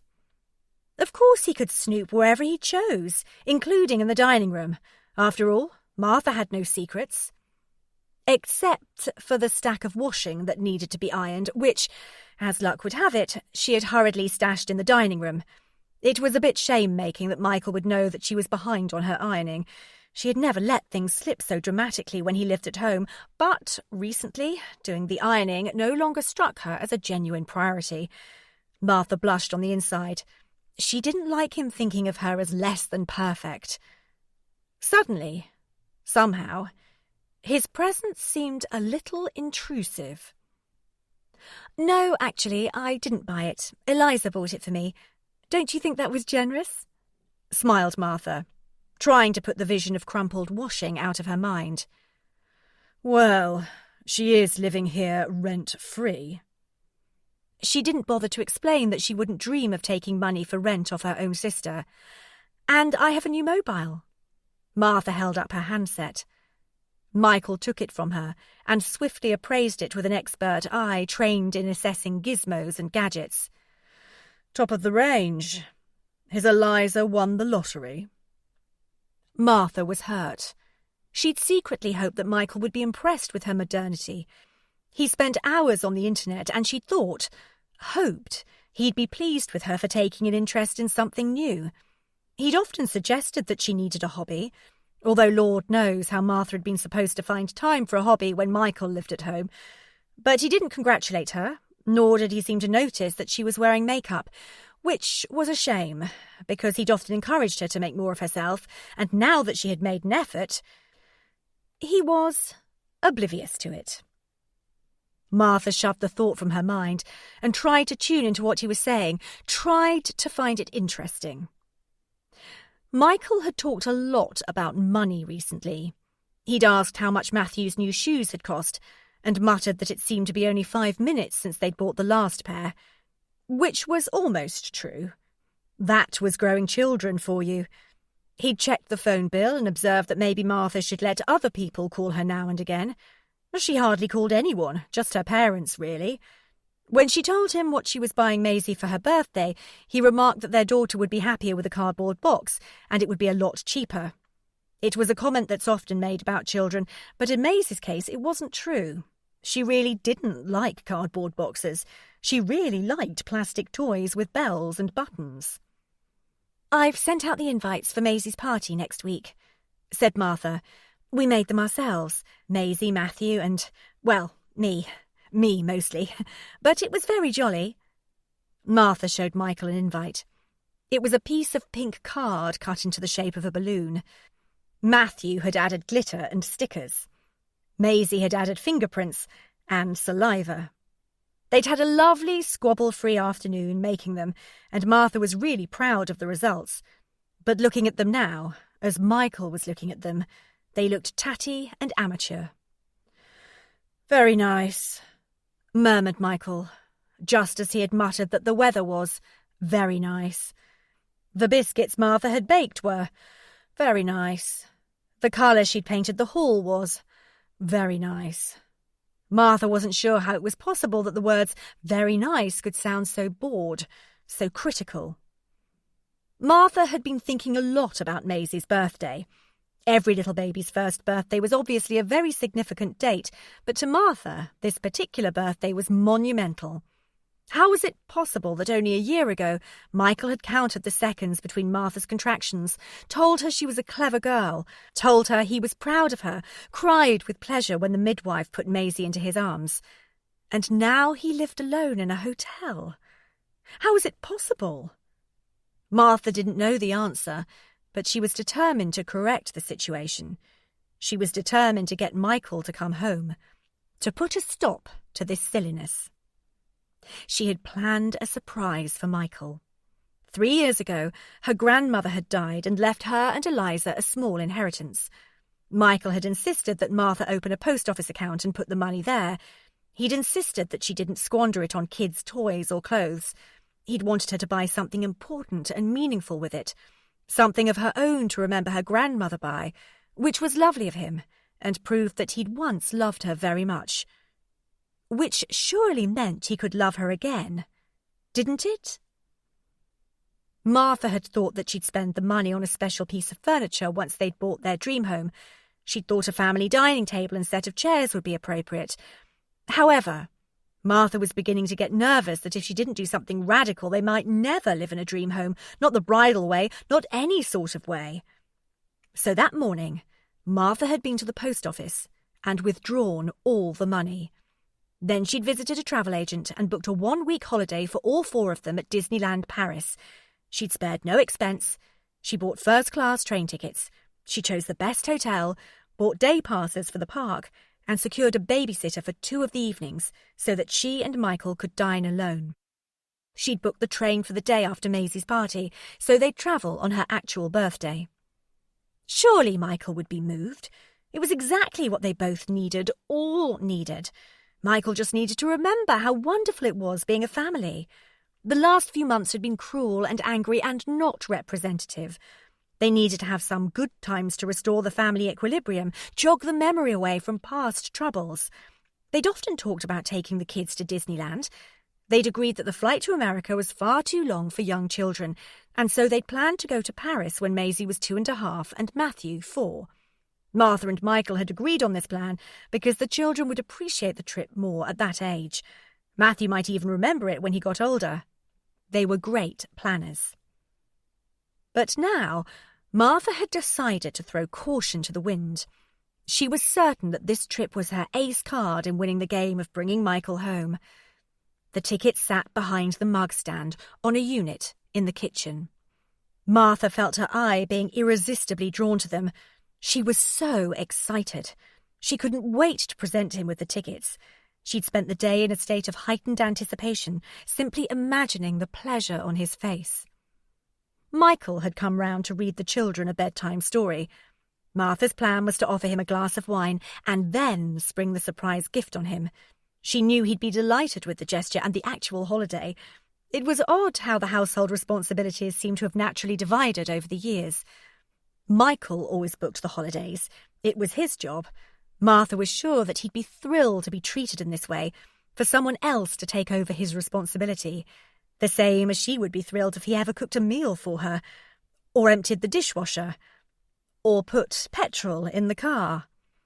In fact, one of Martha's biggest fantasies was Michael bathing the kids, drying them, putting on the creams and nappies, massaging in the vapor rub, battling to clean their teeth, warming their milk, putting them into their pyjamas, feeding them milk, reading them a bedtime story, and getting them to settle in bed.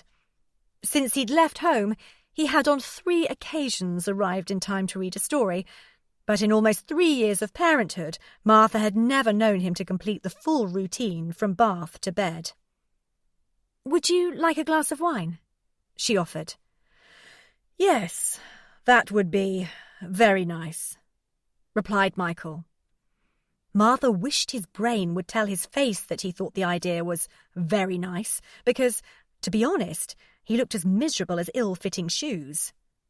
God, where does this impatience come from? Thought Martha. I haven't even had a glass of Chardonnay yet. She carried on with her plan. I've been wanting to talk to you about Maisie's birthday, she said. She felt a flutter of nervous excitement. She loved giving gifts. She really did.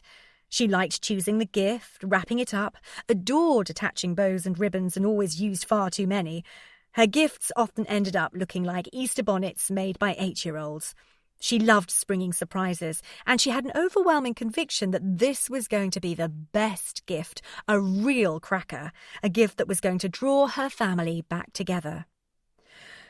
Yes, I want to talk about that too, Michael said, and then he fell silent, not showing any inclination to talk about anything at all. Martha took this as her cue. I've planned she gushed. I want a divorce. He interrupted. Surprise, she completed. The word hung uselessly in the air. After the party, he added finally. He said he hated having failed at his marriage, but it was better than failing at life because you only get one life, and his just wasn't any fun anymore. The wedding photo was a lie. The house was a lie. Their holidays together were lies. The children and hamster probably didn't exist. What was this man saying now? He was telling her that it was expensive to stay in a hotel. He was saying that he thought he ought to rent a flat, which seemed horrible, final. He was telling her that he'd been unhappy before he'd left, and that the rows since he'd left had exasperated him further. He couldn't imagine how they'd ever find a way to a reconciliation. She heard herself tell him about Disneyland Paris. He spat out a peculiar sound, like a sea lion, a shocked, indignant sound, and he replied that he couldn't bring himself to spend 7 hours with her, let alone 7 days, not now. She heard herself shout that he had to spend 7 days with her because she was his wife. His wife! His wife! He shrugged and looked pitying. Finally, she stopped repeating the word. It sounded ridiculous. She'd said it so often. Wife was apparently a defunct currency. He was right. Martha hadn't been listening to him. She was sure that this separation was just a silly spat, an early midlife crisis thing, a tiff that had got out of hand, an issue that they could and would solve. They were married. Married. People didn't just stop being married. Well, of course they did, but not people like Martha. Not Martha. Martha had always believed marriage was forever. That's what she'd believed, and she'd believed it with her heart. Her heart. Until that moment, Martha hadn't given that much thought to her heart. Beyond keeping it in good repair by choosing low-cholesterol spreads and knowing she should be drinking red wine rather than white, but still drinking white anyway. It didn't stain her teeth. As for the notion that the heart was more than an organ that pumped blood around her body, that it was a source of great romantic emotion, well, it wasn't scientific, was it? She hadn't understood what people meant when they said they were heartbroken, particularly as the phrase was often used of a minor disappointment.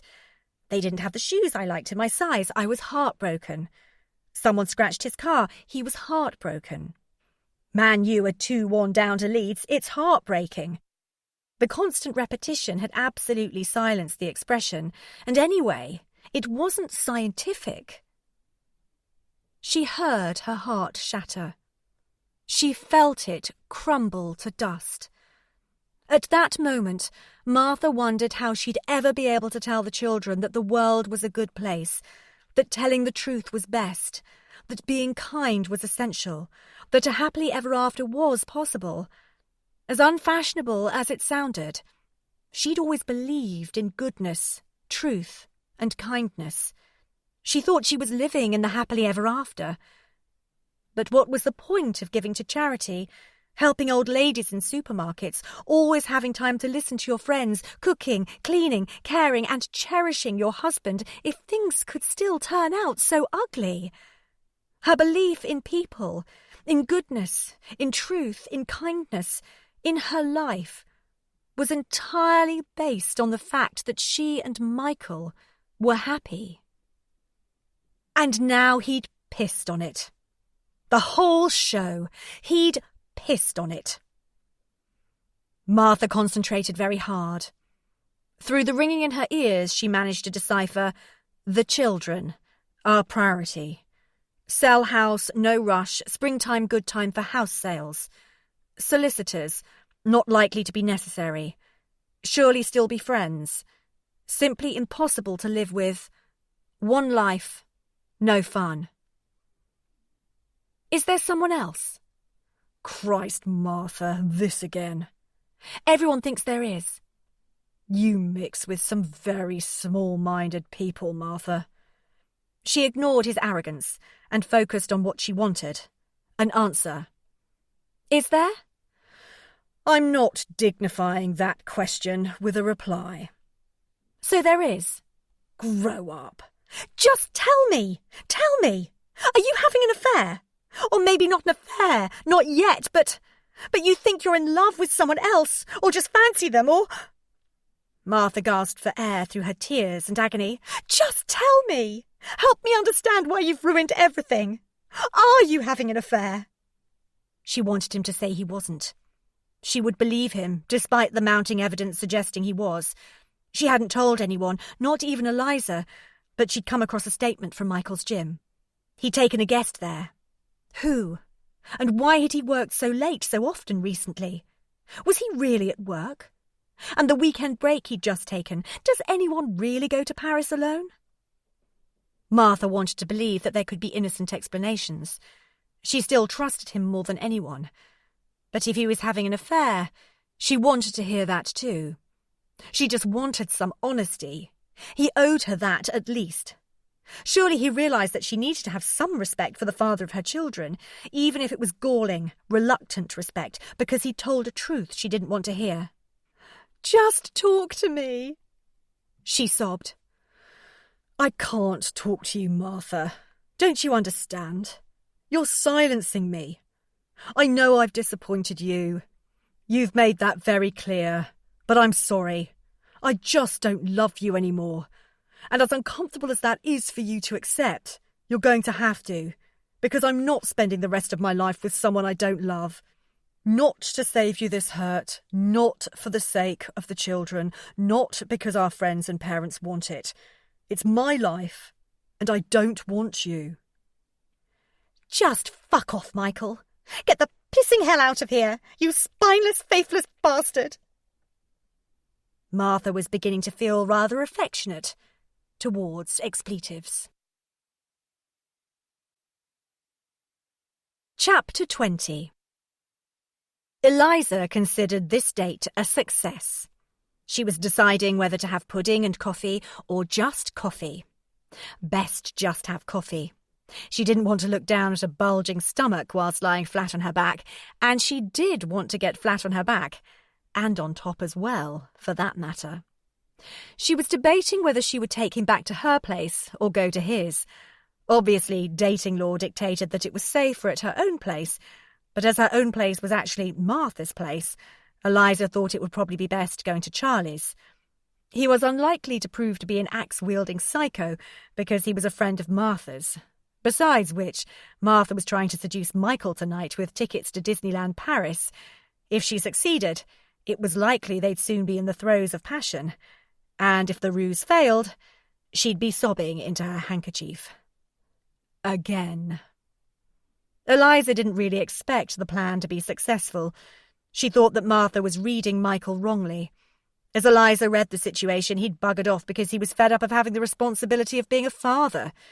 He'd tried ditching as many responsibilities as possible. Eliza could hardly believe it when Martha confided that Michael had never once got up in the night, not for either of the children.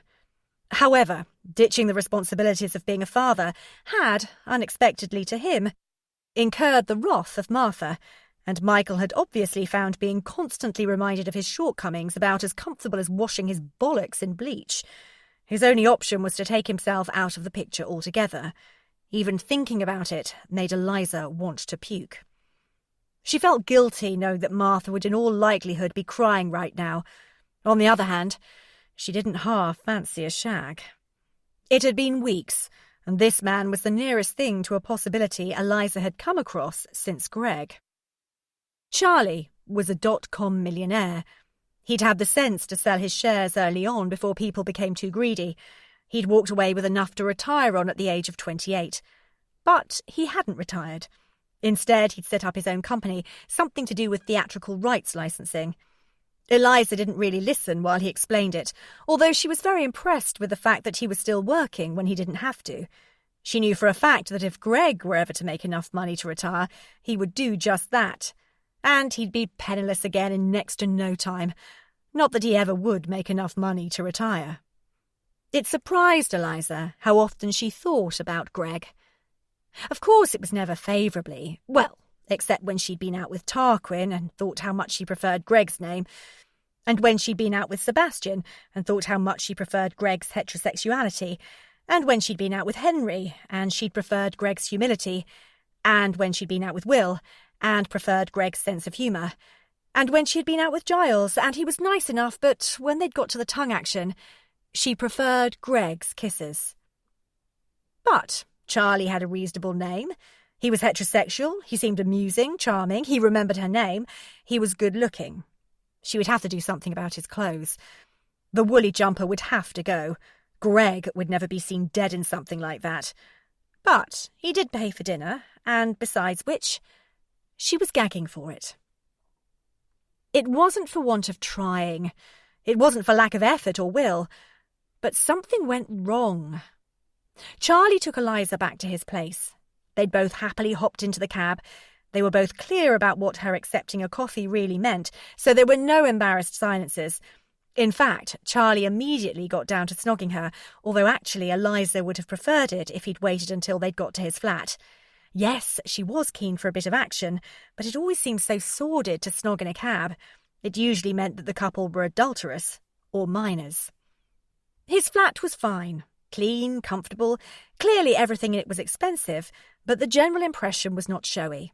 There were no horrors in the bathroom, no stray pubes on the sheets. He had a cleaner because Eliza noted that the windowsills were dust-free, and no man dusted windowsills. Or at least Eliza hoped they didn't, because she didn't.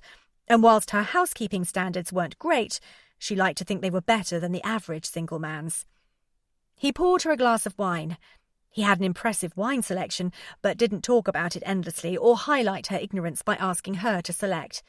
He made a suggestion, told her it was full-bodied, that she'd like it, then opened the bottle. When she thought she was drunk enough to get on with it, and yet not too drunk so as she wouldn't remember it, she suggested they move into the bedroom. Technically, it was okay, she supposed. She'd had worse. But the problem was she'd had much, much better. It wasn't his fault. He knew that a certain amount of foreplay was polite, and he obliged. He was neither squeamish nor prudish, neither kinky nor lazy. But he wasn't familiar with her body. He wasn't right. She wasn't a quitter, and as she was lying in his bed wearing nothing but a G-string, he was totally naked. Men loved taking their clothes off. She felt she might as well push on. So she bumped and ground her pelvis into his fingers, hoping that things would improve when he got up. They didn't. The deeper he got, the more disappointed she felt. He couldn't seem to find the spot that worked for her. Eliza tried to push his hand in the right direction. He took the hint, but still nothing. Even though his fingers were so far inside her, she expected him to soon tickle her tonsils. How odd! When Greg finger-fucked her, she went wild. The neighbours once knocked on the adjoining wall and asked them to keep the noise down. What was it? Were Charlie's fingers too small? She'd never thought of herself as particularly roomy. She did lots of pelvic floor exercises, and she hadn't even had a baby. Perhaps if they just got down to it. He had a reasonable-sized penis, normal size. In Eliza's experience, they all looked pretty similar, and only incited comment if they were especially small or excitingly large. He popped it in and started to groan. He seemed to be having a good enough time, at least. Wasn't it bizarre? She'd been gagging for it for weeks. Now, here she was, flat on her back in between Egyptian cotton sheets, with a cute enough dude, and all she wanted to do was roll over and go to sleep. Of course she couldn't. It would be rude, and he was doing his best. Eliza manoeuvred so that she could climb astride. It was usually a faster way to orgasm for her, and she had the feeling that Charlie wasn't going to come until she did. That's how you spotted the gentleman of the 21st century. Normally she was appreciative of such consideration. Tonight, it was a nuisance. He grabbed her boobs and started to knead them. The pressure he applied was the right side of rough, but it still wasn't happening for her. Irrespective of this, Eliza started to rotate her head and moan. It had been a while since she'd had to fake orgasm, but in her day she could have earned an Oscar. The good thing about faking it with the new man was that he didn't know the difference between showtime and real time. The bad thing was that he thought he'd done something well, and would be inclined to repeat the same non-sexy stuff next time you slept with him. But Eliza already knew that wouldn't matter. There wouldn't be a next time with Charlie. Chapter 21. Eliza pushed open the front door. The house was unusually, eerily silent. Maybe Martha had taken the children to the park.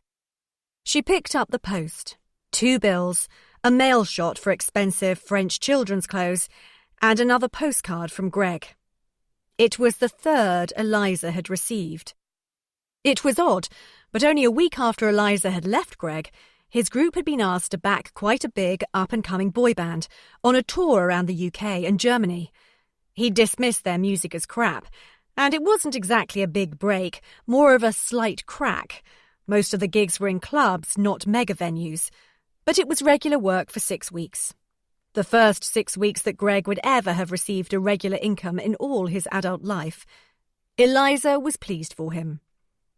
His postcards were oddly unsettling. Not because they declared undying love and begged her to take him back, but because they didn't. Eliza had done her fair share of ditching in her days. In fact, more than her fair share. She knew the form. She'd tell them that it wasn't them but her, which was partly true. She knew it. They'd beg her to explain what they'd done wrong. She never could. Sometimes they cried, sometimes they sent flowers, sometimes poems, and once something in a box from Tiffany's. They always wanted her back. Greg hadn't done any of the above. Besides his drunken call a couple of nights after they'd split up, Greg hadn't put any pressure on her to return. His postcards were light, chatty notes detailing the funny antics of the band. They were the type of postcard that he could have sent to any one of his many friends. They never alluded to the fact that they had been lovers. He'd obviously forgotten about her already. 4 years meant absolutely nothing to him. He was so shallow. "Auntie Isa! Auntie Isa!" yelled Matthew from the kitchen, or possibly the back garden. Eliza tucked her postcard into a deep pocket in her bag and her mind, and followed her nephew's voice. "Mum, Dad, nice surprise," she said, kissing both her parents. "I hadn't realised you were looking after the children today." "Mummy's drunk," said Matthew. "Drunk as a skunk, drunk as a skunk, drunk!" he yelled with delight. "Drunk as a skunk, skunk, skunk!" "Shush, Matthew. Why don't you go with Grandad and try and find some worms?" encouraged Mrs. Evergreen. Matthew weighed up his options and decided that torturing worms just about had the edge over exposing his mother's frailties to the neighbourhood, so he happily took his grandfather's hand. "What's going on?" asked Eliza. "Why are you all outside?" "Recovery is what's going on, and we've brought the children outside because we're trying to keep the noise down." "Recovery from a hangover?" "That, and recovery from a broken marriage," sighed Mrs. Evergreen. "Don't you recognise it, Eliza? This is your famous stage 1. Next she'll be eating Mars bars and calling him the things he deserves to be called." Eliza looked up at the window of Martha's bedroom. The curtains were still drawn. "So, she's finally accepted this is serious." "He asked for a divorce last night," said Mrs. Evergreen. "A divorce? Already? Isn't it a bit sudden?" Martha thought they were blissfully happy up until 7 weeks ago. Shouldn't they try counselling or something first? Martha might have thought that they were blissfully happy, but Michael blatantly didn't.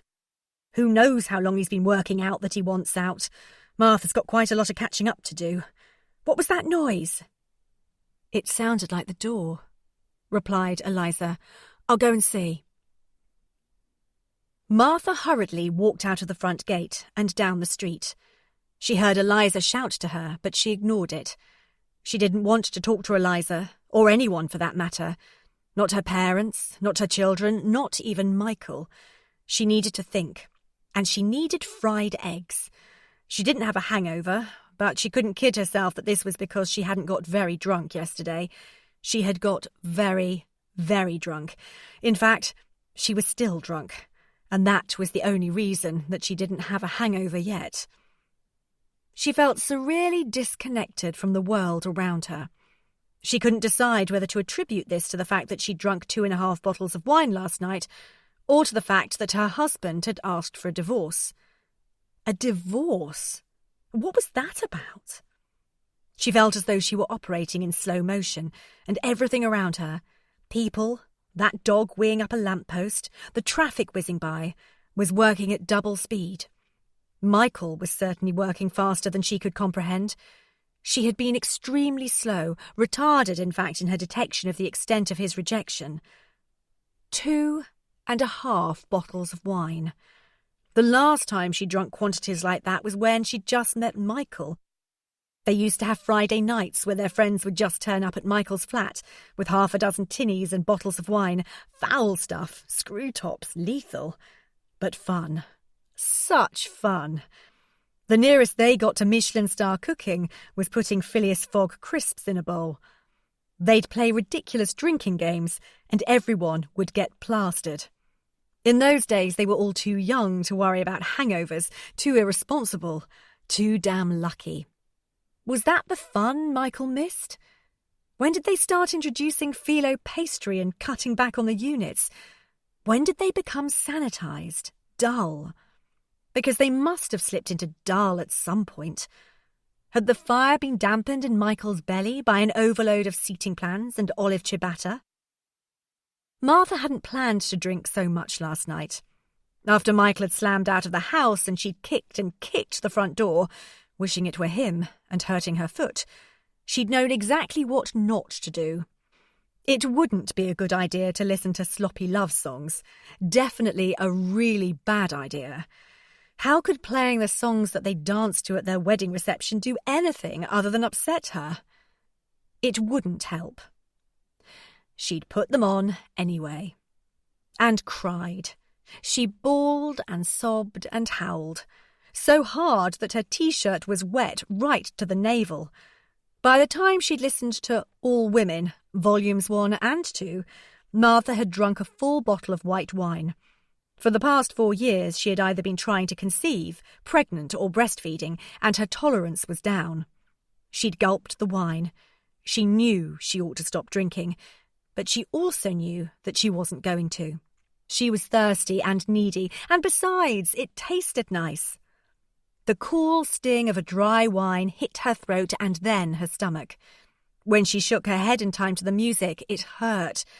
She knew she was working towards a terrific hangover. She didn't care. She was almost looking forward to it. She could always take a tablet to alleviate that pain. The worst thing to do would be to look through old photos. It would probably destroy her. The second bottle was half empty by the time she picked up the first big fat leather album.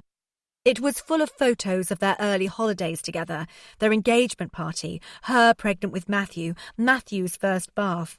There were a large number of photos of Martha and Michael together, always beaming broadly, grinning insanely, looking like people who believe in forever. God, it was bad enough losing the bastard, which she certainly had, which he certainly was. But now she'd reminded herself that he once was a very special, decent, worthwhile man. She wanted to eat her own soul.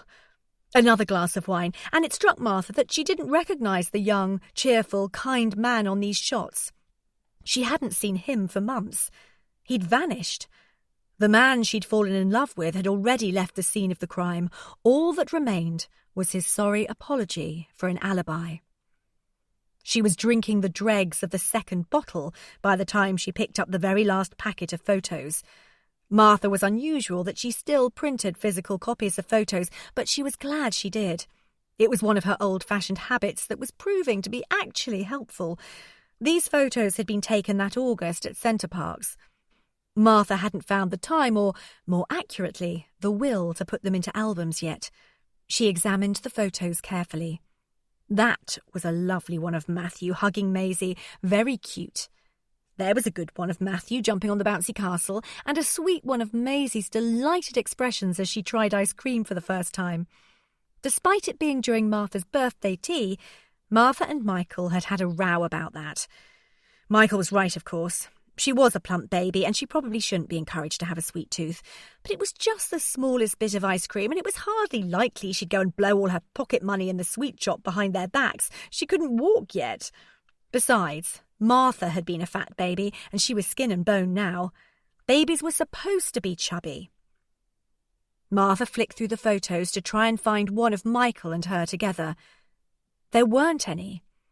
Her skirt was in the one of the children sat on a picnic rug, and there were 3 of Michael which Martha had taken. They were posed. She'd handed him Maisie and asked him to sit next to Matthew, as she'd wanted some nice family shots to send to his parents. They weren't good photos. It could have been that Michael was squinting at the sun, but he looked sullen, a reluctant sitter. By the time Martha opened her 3rd bottle, she could hardly see. Her T-shirt endured its second soaking of the evening when she spilt the wine as she lifted the glass to her mouth. The alcohol zapped her brain cells, but she couldn't anaesthetise her heart. It ached, literally screamed in her chest. Martha just wanted to understand Michael, which at the moment was impossible because she didn't even know him. Not anymore. He didn't want her. Not being wanted was the worst bit. No, it wasn't. It was the fact that he didn't want his children. That was the worst bit. No, actually, it was the fact that he'd destroyed her history. These people on the photographs were utter strangers, and he'd obliterated her future. The big family home, the happily ever after were washed away. What a horrible waste. He'd been the person she'd turn to chat, to confer, to confide, to confess for 10 years, most of her adult life. He'd been her next of kin. It said so on countless official documents. He'd been there at the births of her 2 children, his 2 children. He'd seen inside her stomach and between her legs. He'd watched as they sewed her up and threw away the placentas. He'd been her best friend, her ally and her lover. Now he was nothing to her. She'd already found herself describing him as the children's father. At 1:30 in the morning, she'd finally fallen asleep. She'd left her clothes and the lights on, the empty bottles had rolled around the kitchen floor and come to rest near the cupboards and back door. The kids' toys stayed scattered throughout the house, as did the shreds of the photos. At 6:30, Martha had woken up as usual. She'd changed Maisie's nappy and given her some milk and breakfast. Then she'd got Matthew up and dressed and tried to force-feed him some wheat-free toast. At 7:30, she called her parents and sent out a mayday. When she woke for the second time, she could hear her family in the garden.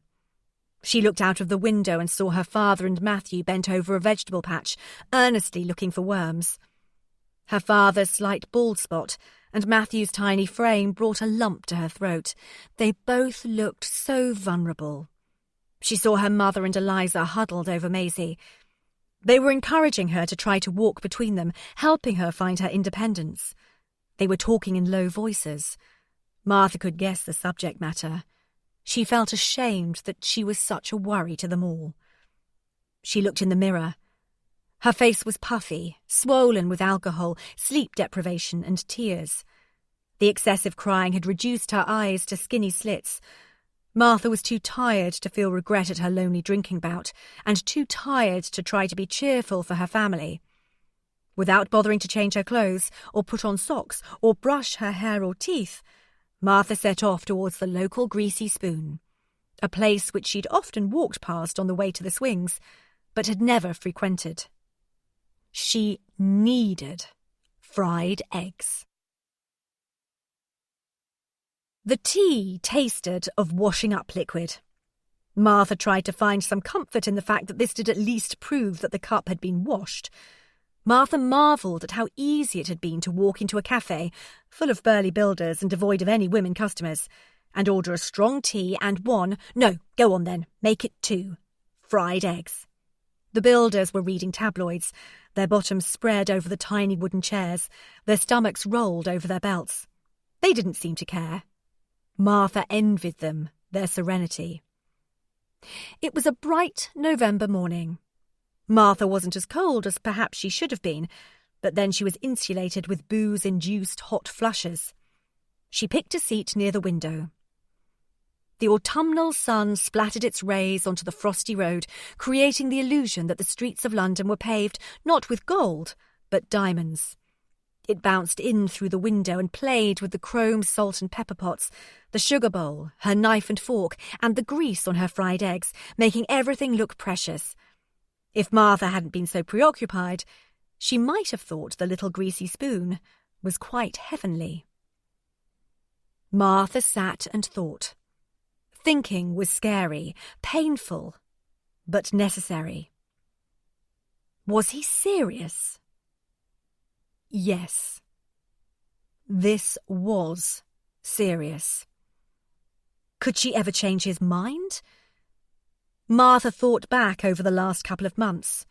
She had pleaded, cajoled, wept, begged, threatened, sent love letters, reasoned, yelled, stormed, sulked, and Michael had been unmoved.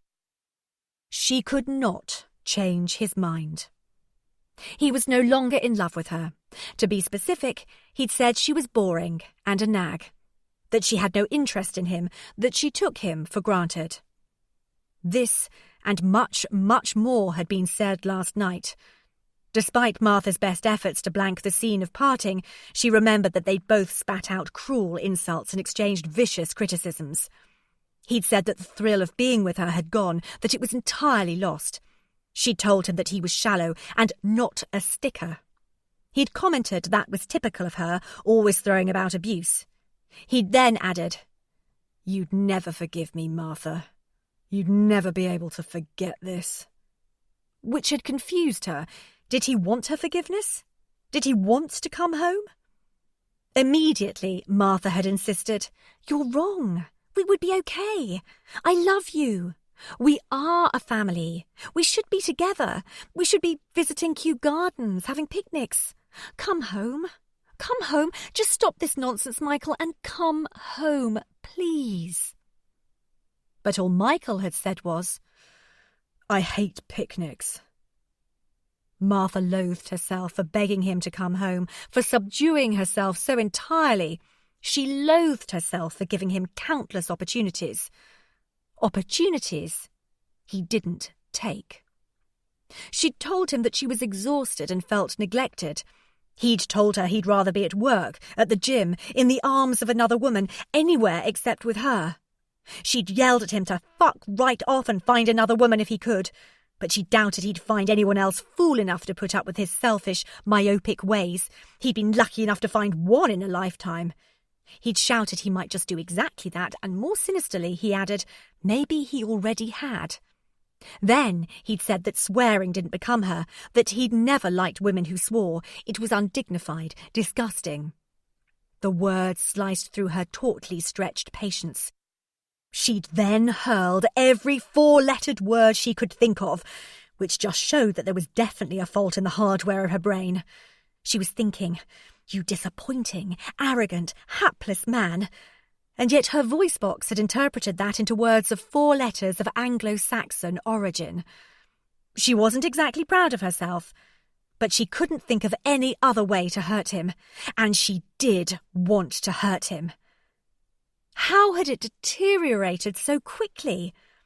They had fought and ranted and screamed and bickered and nagged and cried and flung glasses of wine, and now it was over.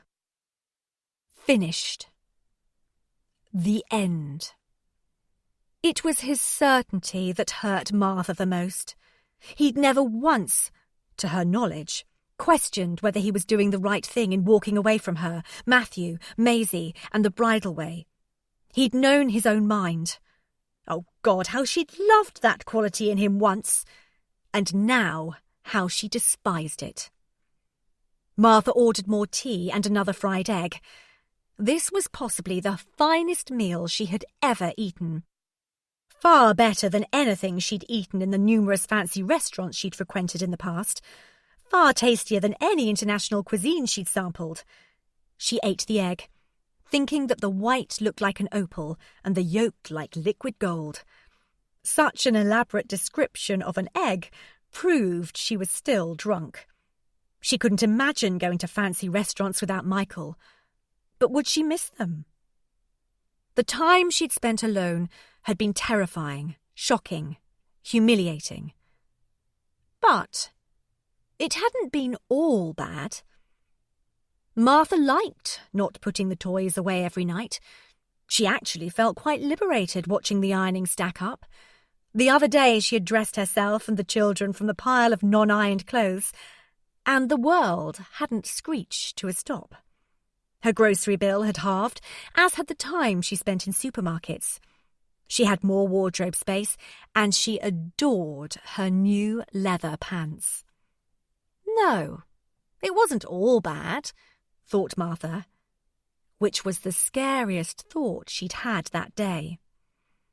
She measured out the meal so that she finished the last bite of toast at exactly the same moment as she finished the last piece of egg and scooped the last splurge of tomato sauce into her mouth.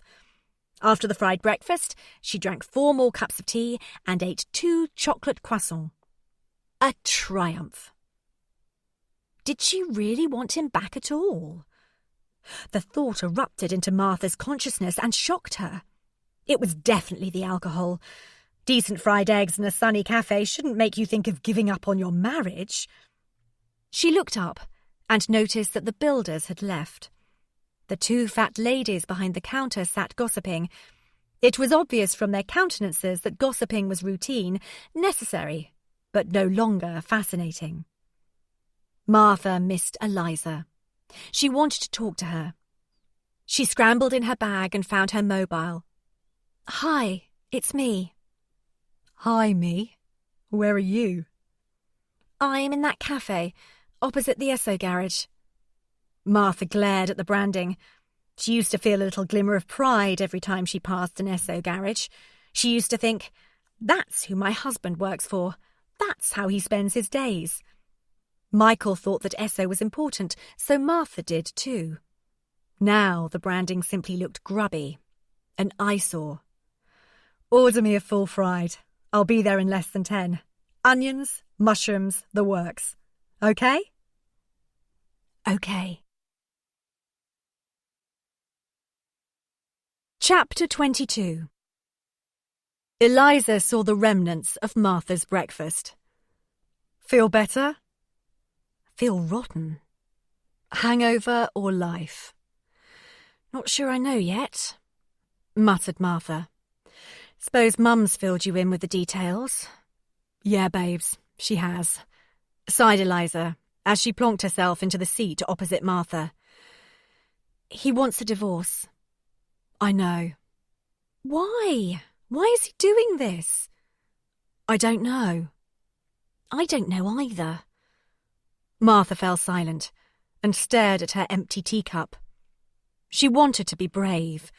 She really didn't want to embarrass Eliza, whose breakfast had just arrived.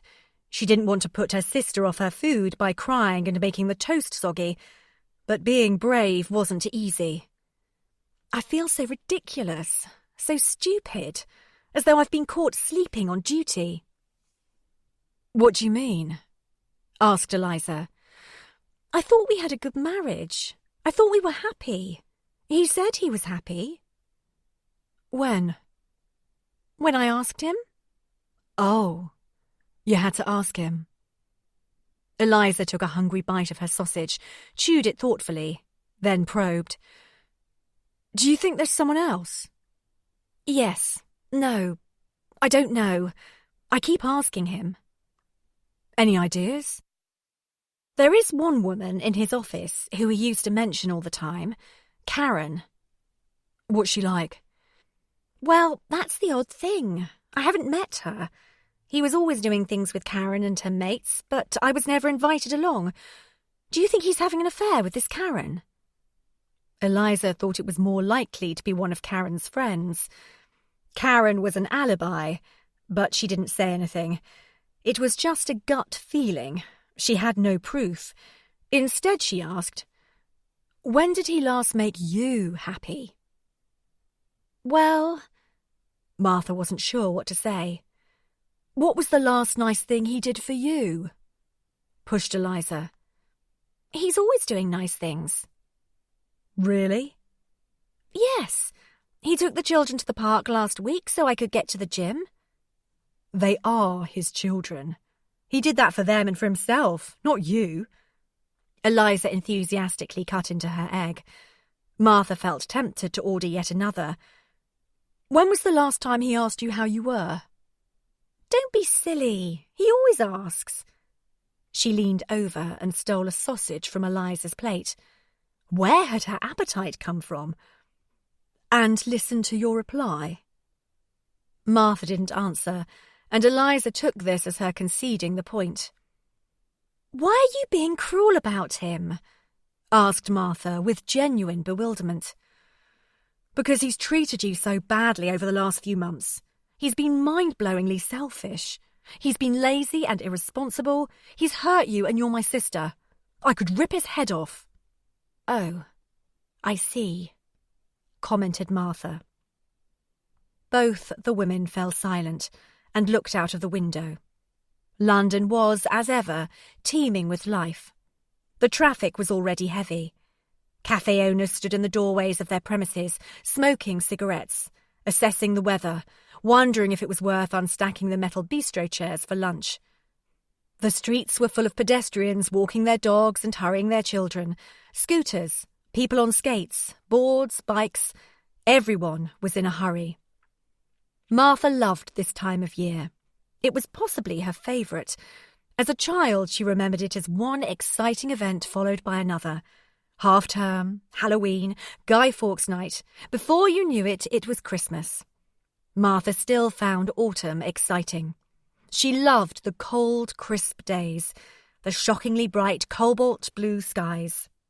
It was fun to walk in London parks, kicking leaves and hearing them crunch underfoot. She never worried about dog muck. Unearthing a shiny, fat conker. Let each note be a step inward toward calm. Enjoy this musical break before we continue. Thank you for your time and presence.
still seemed like finding treasure to her. She liked the gaudy displays of witches and fireworks that littered shop windows. She liked bobbing for apples on Halloween, and the smell of fried onions and burgers and hot dogs, smouldering fires and burnt-out fireworks 5 days later. For Martha, autumn was the season of new beginning, even more so than spring. It was probably something to do with a new school year. Autumn was full of small pleasures. These small pleasures added up to something much bigger. They were all pleasures that were independent of Michael. Eliza reached across the table and squeezed her sister's hand. Was it the right moment? Did she dare? Maybe it was what Martha needed to hear. He wasn't perfect, you know? The words sat between them. Eliza waited to see if she'd just chucked a hand grenade into their relationship. "Didn't you think so?" sighed Martha. It was odd how they'd both started talking about Michael in the past tense. "Did you think so?" Martha opened her mouth to say yes, but the word never emerged. She was so used to singing Michael's praises, finding the good things to say about him, telling everyone, including herself, how lucky she was to be married to him. But was she? For 10 years, she'd let the platitudes roll off her tongue. "I couldn't be happier. He's everything I ever dreamed of and more, and he is so kind, so responsible, such a good husband." And he was. He really was. Or rather, he had been. She tried to think of the last time he'd behaved like an action man. She couldn't remember. Lately, he hadn't even been helping her carrying the shopping into the house from the car. He was always tired, always napping. She was the one that behaved like a superhero, juggling endless tasks, tantrums, jobs, and jinxes. He never made her feel fascinating anymore. He made her feel boring. And sometimes she was a little bored of him. They'd both changed. She believed in marriage, she really did, and she hadn't expected it to be easy.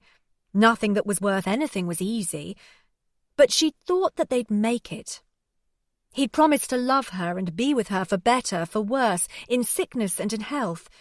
It wasn't even such a bad worse. A couple of lovely kids that ate up her time and energy. How bad was that? Martha had always thought that Michael was the ambitious one, the one that hated failure. But no, it was her.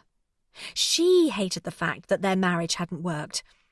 Recently, she'd wanted to tell him to pull himself together, to make more of an effort, to have some backbone. She hated his lack of backbone. Maybe she didn't want him around anymore. She'd sacrificed a lot to make this marriage work. She'd curbed her career and agreed to live in London when really she'd have preferred to be the other side of the green belt. And whilst Michael's view was that no one sacrifices anything if they are truly in love, she'd thought that immature, as she'd thought his inability to forgive her tiredness, her distracted state of mind, her frustrations and her anger was immature. No one came without baggage. You would have to be shallow and dull to have travelled to adulthood without acquiring a few battle scars. Michael had turned out to be more ordinary than Martha had thought. She felt duped. He wasn't always perfect, she admitted. Immediately a spasm of guilt swept over her. She felt miserably disloyal, so quickly added, "But no one is. Marriage is about compromise." Not that Martha could remember the last time Michael compromised on anything. Besides the extra wardrobe space and the liberation from the ironing pile, there was something else that suggested to Martha that there was a distinct possibility that Michael wasn't perfect, at least not for her, or with her. Over the last few weeks, Martha had felt just a little bit more comfortable, a little bit more at ease with herself. Not all the time, obviously. A lot of the time she'd behaved like Attila the Hun. and she'd often felt like the broken-hearted bird in Swan Lake. She'd been nearly paralysed by the chilling loneliness ebbing into her body. She'd felt small and vulnerable and completely alone. But there had been the odd moment, the odd glimpse of a more confident and engaging Martha emerging. Like when she was buying the pumpkin, or the first time she went into a chat room, or when she'd eaten fish fingers and chips for tea. Then she had felt fine. Really, rather good. And sometimes she felt horrible, indescribably vile, ruined. "You'll meet someone else," said Eliza. Martha looked up sharply. She was aghast. "I don't want anyone else. How can you talk about meeting someone else less than 24 hours after talking about the probable success of Project Disney?" "No, not right now, obviously." Eliza rushed. She wished their mother was here. Eliza seemed to have a gift for saying the wrong thing at the moment. "God, Eliza, next thing you'll be telling me to wear bright colours, red or pink, cheerful, happy colours, and to think sunny thoughts, look in a mirror and tell myself I'm wonderful." "I've heard that works." Martha glared at Eliza across her teacup and hoped her look of anger would be enough to silence her sister. It wasn't. Eliza continued. "I'm just saying that eventually you will meet someone else. You're lovely and—" "But Cinderella doesn't end with, and they lived happily for a certain period of time until they each moved on to a new partner," snapped Martha. "Yes, but Cinderella is a fairy tale. Life isn't a fairy tale," argued Eliza. "You don't believe in glass slippers. They'd be lethal. Or fairy godmothers, or choosing your wife after 3 dances, or virgins marrying." Martha allowed herself to grin at the last example. "True," she admitted, and then added, "but I did believe in the happily ever after." Both girls sat quietly for a moment. "Me too," confessed Eliza. More silence. "I still think that there is a happily ever after out there for you. I know it," urged Eliza. "What, with 2 kids?" asked doubting Martha. "Ideal, if the chap is infertile," encouraged Eliza. "And a stack of baggage?" worried Martha. "Don't talk about it. Be silent, deep and interesting." Eliza caught and held Martha's eye. It hurt both of them to look at each other. Martha felt so ashamed, such a failure. Eliza felt miserable on her behalf. "I just wanted to be loved. How hard can that be? I'm not so bad, am I?" "You're cool, babes." "Then why didn't it work?" "I dunno. Life sucks." Martha sighed again, but she couldn't expel the sadness that lingered inside. "Eliza, who will I chat to about stuff? About the silly things, like what I've bought for tea and what the window cleaner charged?" "Me." "What will I do if I have a flat car battery?" "Ring a garage." "But he's a man. Car mechanics tell him the truth." "Join the AA or the RAC." "Or what about sports days?" "Do you really think he'd ever take time off to go to one?" "Well, no, but who will I show Matthew's paintings to?" "Me. Like you always have." "Right," agreed Martha. She took a deep breath and thought of Matthew and Maisie. She pictured them on the swings at the local park, red-cheeked and chubby, cocooned in 6 layers, smiling, laughing and kicking their legs. Her 2 children were such a responsibility, but then she'd always believed that responsibility was a good thing. They loved her and needed her and depended on her. There was no time for self-pity or self-indulgence. Even if she longed to fling herself into bed and bury herself in the duvet, quite literally, it was not an option. Nor was crying in a greasy spoon cafe. Last night, when Michael had asked for a divorce, Martha had felt her heart crumble to dust. She was scared. It was possible, she'd seen countless examples, that her heart would be replaced by a ball of miserable, aching cynicism. A cynicism that, over the years, would be inflamed by countless unfairnesses that until now she had let slip from her like water from a duck's back. Now she feared she would become vicious and twisted. How was she going to be able to shrug it off when short-changed by 50 pence? Now it was possible she'd storm back to the shop to rip the thieving bastard's head off. She might become the type of woman who hooted her horn repeatedly and stuck up 2 fingers when another driver pinched the space she'd been patiently waiting for.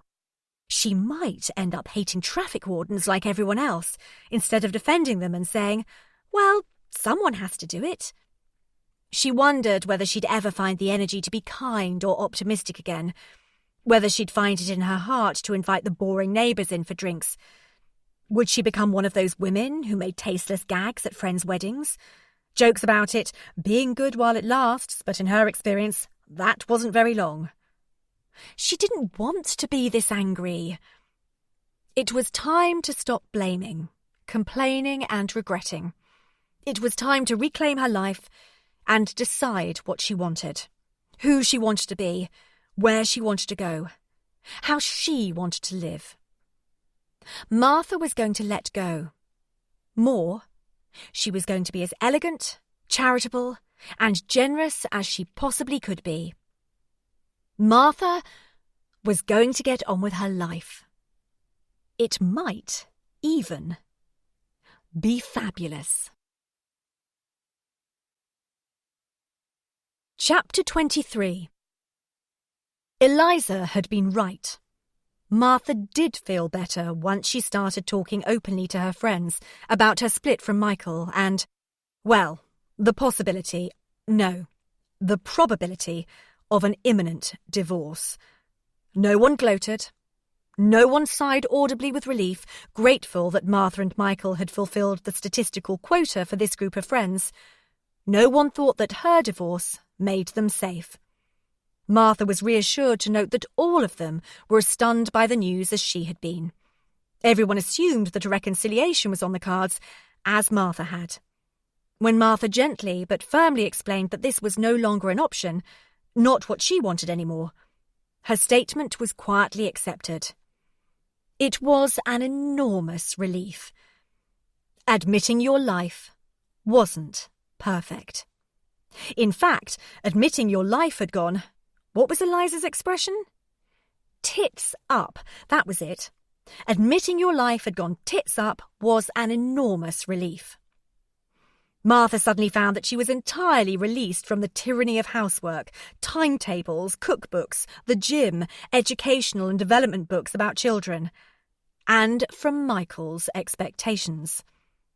Expectations that she'd always had the feeling she'd failed. Martha would no longer host elaborate dinner parties. Instead, she started having impromptu sleepovers when her friends were too smashed to drive home. Martha couldn't imagine there being a similar scenario when Michael had lived with her. The idea had never crossed her mind. Slowly, Martha had come to the conclusion that it was ludicrous to run around in a frenzy, wiping sticky handprints off surfaces at night time. They were always back again by 8:30 the following morning. She soon found out that, after the children had gone to bed, it was a pleasure to stick a simple meal in the microwave. There was less washing up and shopping and cleaning to do. There were fewer rows, there was less tension, anxiety and irritability. But there was no less love in the house, which made Martha wonder when the love had left. Obviously, way before Michael had. Martha began writing herself lists of the things she hoped to achieve over the next few days. That way, if she had any free time and was in danger of thinking, which inevitably led to crying, she could consult the list and find something to do with herself. Sometimes the lists included the smallest of tasks: buy cards, write cards, buy stamps, post cards. Simply writing "send cards" would have earned only a single tick, and it was satisfying to see 4 small ticks on the list. A tick signalled a sense of self-approval, which Martha wanted to believe in. The problem with self-worth was that no one else could do the job, although, in fairness, everyone tried. Her friends and family amazed her with their level of support. They called and talked and listened and encouraged and affirmed. They didn't comment when she insisted that, as the father of her children, he deserved her respect and kindness, nor did they comment when she vowed to sniff him out, track him down, and cut off his bollocks. A surprising number of people suggested that Martha hire a private detective, because no one understood why he'd left. Everyone agreed that not happy was an inadequate explanation for deserting your family. Martha was tempted. It would almost be a relief if a detective handed over a set of black and white photographs showing Michael leaving a flat and a woman at the door who was clasping her frilly dressing gown to her heaving bosom and looking both delighted and dishevelled. Martha just wanted to understand Michael, which at the moment was impossible because she didn't even know him. Not anymore. The birthday party was an enormous success. There were balloons and bubbles and prizes and music and laughter. Nothing was missing. Michael wasn't there, and yet nothing was missing. After the final party bag had been given away, all the discarded tissue and wrapping paper collected into large black sacks, and exhausted Maisie and Matthew tucked into their beds, Eliza and Martha kicked off their shoes and prepared to enjoy the silence. "Leave the washing up, it'll keep," said Martha, who really was making a huge effort to try to relax more. She'd been surprised to discover that this wasn't as much of a contradiction as it might sound. Eliza didn't need to be asked twice. She happily abandoned the sink and reached for a bottle of wine. "Fancy a glass?" "I do." Martha nodded enthusiastically. "I think it was a success. Don't you?" "Yeah. Jelly and ice cream up the walls, crisps underfoot, not an organic morsel in sight. My idea of a good party," joked Eliza. "Was there a single child who didn't have a crying fit?" "Unlikely." "Thought not." The women wandered through to the sitting room. Martha put some music on. Billie Holiday crooned her way into the room. "You need some new tunes," commented Eliza. "Do I? Don't you like this?" "I'm not saying that. It's a classic, but you've been playing it forever." "Actually, that's not true. I played it at university, but I can't remember playing it in the last 10 years. "Really?"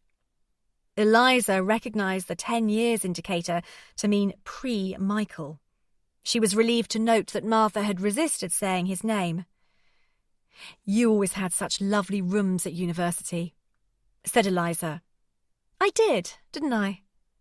Martha's rooms had been a heady mix of romance, expectation, and possibility. Innumerable pre-Raphaelite posters and postcards blotted out the ugly wood-chip wallpaper. The images weren't Eliza's cup of char. Far too many fair maidens drowning or crying or simply waiting for a knight in shining armour. But they were very Martha, the eternal romantic. The grubby, threadbare carpet was covered with a shaggy rug bought in a junk shop. Martha had studied English and art history, so her room was always packed with books. She had enormous respect for them, and the black spines of the Penguin Classics stood to attention like soldiers on her shelves in strict alphabetical order. Eliza had always found it easier to drop her books on the floor. After all, the only inconvenience was when you tripped over the unwieldy piles after having 1 or 2 glasses too many.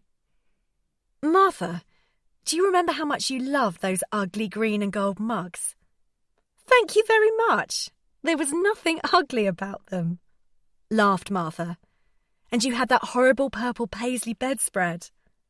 "It was the height of fashion," defended Martha, giggling. "To be fair, you were very fashionable in your time." Why didn't that sound like a compliment? Eliza had intended it to be one. Martha would have liked it to be one. "You wore short skirts in those days, and DMs." "Corduroy jackets," added Martha, "with leather-patched elbows." "Ripped second-hand jeans?"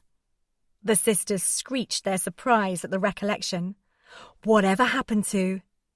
Me? I was going to say your leather beret. They fell silent. The pertinent question was, what had happened to Martha? When had the romantic individualist drowned in rubber gloves and suffocated in furniture polish? I've been thinking about my college days a lot recently, mused Martha. It was the last time I was entirely selfish. It was the last time I had to think only about me. Realistically, I'm never going to be in that position again. Well, at least not until you're in your 50s. Martha laughed. To both women, your 50s seemed far enough away to be never again. Oh, don't get me wrong. I don't regret any of it. I don't regret marrying Michael, and I certainly don't regret having the children. I'm just saying that I'd like the opportunity to put myself first. As she put a lot of work into every aspect of making the children's lives as happy as possible, Martha had put a lot of work into making the party a success. The paper plates, balloons and streamers had been colour-coordinated, which was more than could be said for Martha's wardrobe. She'd spent an age dressing the children for the party, but only seconds putting on her own lipstick. She'd agonised over choosing Maisie's presents. She'd striven for a mix of unusual, thoughtful, educational and good value toys. She'd been particularly pleased with the multicoloured, heart-shaped fairy lights and the wooden tricycle. Yet Martha hadn't had a long soak in a bath in months. She always said there was no time. As if reading her mind, Eliza said, "You could put yourself first now and again. Not all the time, admittedly, but you don't have to be a martyr to be a good mum." True. Martha, you should go out more. Accept some of these invitations you're getting. I do accept invitations. No, you don't. I heard you today. You accepted all the invitations that relate to the children. You're going to the ballpark at Scion House and monkey music class, but I heard you turn down the invite to Claire's 30th birthday. I couldn't possibly go to that. Why not? Everyone will be in a couple. Not true. I checked with her. Martha, you have to claw your way out of your comfort zone. She's holding it at a salsa bar and restaurant. I don't know how to salsa. Don't be pathetic. You just have to shake your hips. It isn't just shaking your hips, though, is it? It's all very raunchy. There's a whole lot of gyrating. Eliza tried not to laugh. Live dangerously for once. What's the worst that can happen? You can't live your life thinking that risque is not following a Delia recipe to the letter, substituting some flat-leaf parsley for basil. Don't be silly. I do risque things. Name one. One?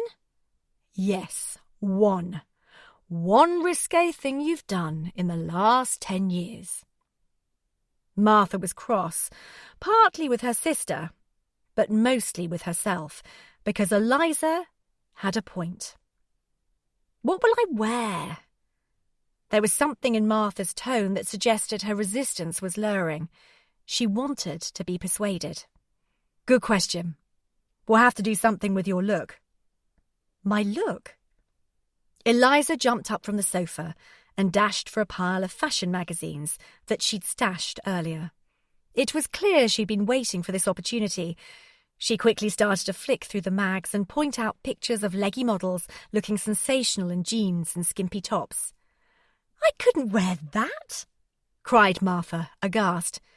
Anyway, I did buy some new clothes. A couple of things, and it was weeks ago. You've really got a great figure. You ought to make more of it. Great figure. The compliment barely had time to compute before the scary implications of "you ought to make more of it" hit home. A makeover? Martha asked, wide-eyed with fear. An image change, Eliza stated confidently. We need to shop. December. Chapter 24. They don't like me. I can tell they hate me, thought Martha, as she eyed the other guests at the birthday dinner. I have Scarlet Woman written all over me, in bright red. Every woman is thinking, I'm not letting my husband anywhere near her. Every man is thinking that there must be some intrinsic flaw. It may not be obvious what, but it's a certainty. Why else would my husband have left me? They'll be surmising that I'm lousy in bed, or that I have a foul temper, or that I'm jealous and nagging, because they'll know there must be something fundamentally wrong with me. They just don't know what. Nor did Martha. The agony of not being wanted by someone who had said they would want you forever was bloody. The disappointment, the disbelief, the disgust. Martha was unable to believe that anyone would want to spend 5 minutes with her without the distraction of cable TV. "What you drinking, Martha?" asked one of the gang kindly. Kindly because her friends were kind. Kind because they didn't hate her. They liked her. And she was right. They didn't understand why she was on her own, but they couldn't imagine it would be for long.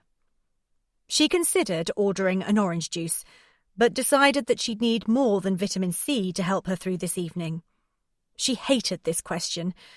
She never knew what to answer. Whilst recently she'd indulged in some blowouts with Eliza, she'd always reached oblivion with a decent Chardonnay. She detested beer and spirits, and only really enjoyed the occasional glass of good wine, and then only with a meal. The wines sold in pubs and bars such as this were generally lousy. "A white wine spritzer," she offered finally, although she knew her choice was viewed as a wimpy drink. Her friend brought back a large white wine with a splash of soda. Martha gulped it back, and then offered to buy a round. She couldn't stand the sort of women who thought they didn't have to buy any drinks just because they were single. She definitely didn't want to be that type of woman, so she bought a round and then organised a kitty. A very generous kitty. It was quite nice in here, thought Martha. Fun, relaxed. Not that she had an awful lot of venues to compare it with. She couldn't remember the last time she and Michael had gone to a club. 8 years ago? Could it be that long? She had, of course, been to a club more recently than that. She used to go with the guys and girls from the office fairly regularly. Michael was invited along as well, but he always seemed to have a previous engagement or simply too hefty a workload to join her. But then she'd left her job 3 years ago. Could it be possible that she hadn't danced for 3 years? Of course, there had been weddings. She liked to bop, but recently her dance partners had often been under 2 foot. Matthew and his chums. The hokey-cokey simply didn't count. When did she stop dancing with Michael? When did she stop dancing? Martha suddenly realised that she couldn't see her glass clearly. It was swimming. She blinked away the hot, angry, sentimental tears, brought her glass into focus again, and poured another drink. No good came from thinking of Michael. She knew that. She couldn't spend any more time thinking about why he didn't want her. Icy fact was, he didn't. His loss. The food was taking an age to arrive, but despite Martha's fears, the conversation was flowing. A number of the women had children, and so Martha felt on safe ground as she discussed with them the pros and cons of the MMR vaccination, although she couldn't understand why she twice slipped up and referred to it as the MRR. It was a hot room, and Martha was very thirsty. And flirty. God, she couldn't believe she'd just thought that. But she was feeling excitable. There was no denying it. Who'd bought the champagne? She did enjoy a glass of champagne. There was never a reason to say no. Lord, were they still talking about the MRR? Didn't they have anything else to discuss? Martha instantly felt guilty. What a mean thought. It wasn't so long ago that she'd happily have discussed her children all night. Indeed, she'd thought about nothing else for 3 years. But suddenly tonight she wanted to think about something else. Tonight she wanted a night off. Maybe it was her new suede skirt and black gypsy-style top. Although she couldn't explain why her suede skirt and black gypsy-style top would make her notice those guys sat at that other table over there, notice how handsome a group they were, and one of them in particular. Martha blushed, and was grateful no one could read minds. Goodness, what was she thinking? She was spending far too much time with Eliza. She reached for the one bottle that still had some wine in it and poured it all into her glass. She put the bottle down next to the other numerous empties that her table had accumulated. "Shall we order some more?" she suggested. "Good idea. Keep us going until the food comes," someone else agreed. And then, suddenly, there were 2 more white and 2 more red, apparently out of nowhere. Odd, but the house wine tasted fine once you got used to it. The food finally arrived, and by all accounts it was very good, although Martha never found out. She tried to shovel it into her mouth, but all the little bits kept falling off her fork. It was rather undignified. In the end, she gave up. It was so much easier just to keep topping up her wine glass, again and again. The music from the dance floor downstairs was pounding through her body. She was finding it increasingly difficult to sit still. "Let's go downstairs for a boogie." Martha looked around to see who had made that suggestion and was surprised to realise it was her. It must be the salsa music. Suddenly, she felt that dancing to salsa music was going to be okay. No one would be any good at it, and what was it Eliza had said? Just keep shaking your hips. She could do that. No one was dancing. There were a large number of dodgy-looking Latino types standing around the edges of the floor. Normally, Martha would have clutched her handbag and stood at a distance from the floor until it was packed full. Then she might have been prepared discreetly to bob around her bag. But tonight, stoked with South Californian courage, she wanted to strut her funky stuff, and she wanted to do it now. "Come on," she ordered. The guys in her party turned down the invitation, but 1 or 2 of the braver and equally drunk women joined her. It was all the encouragement the Latinos needed. Like leopards, they pounced. Like leeches, they stuck. Suddenly about 8 grinning men surrounded Martha. She was torn between total embarrassment. Their shirts were louder than the music, and there was an above-average score on facial hair, and being fairly impressed. They could dance, but was it really necessary to get so close? Martha remembered her mother instructing her to accept a dance if ever it was offered, as it took a lot of courage for men to ask women to dance, and after all, men were only human. Which showed what her mother knew.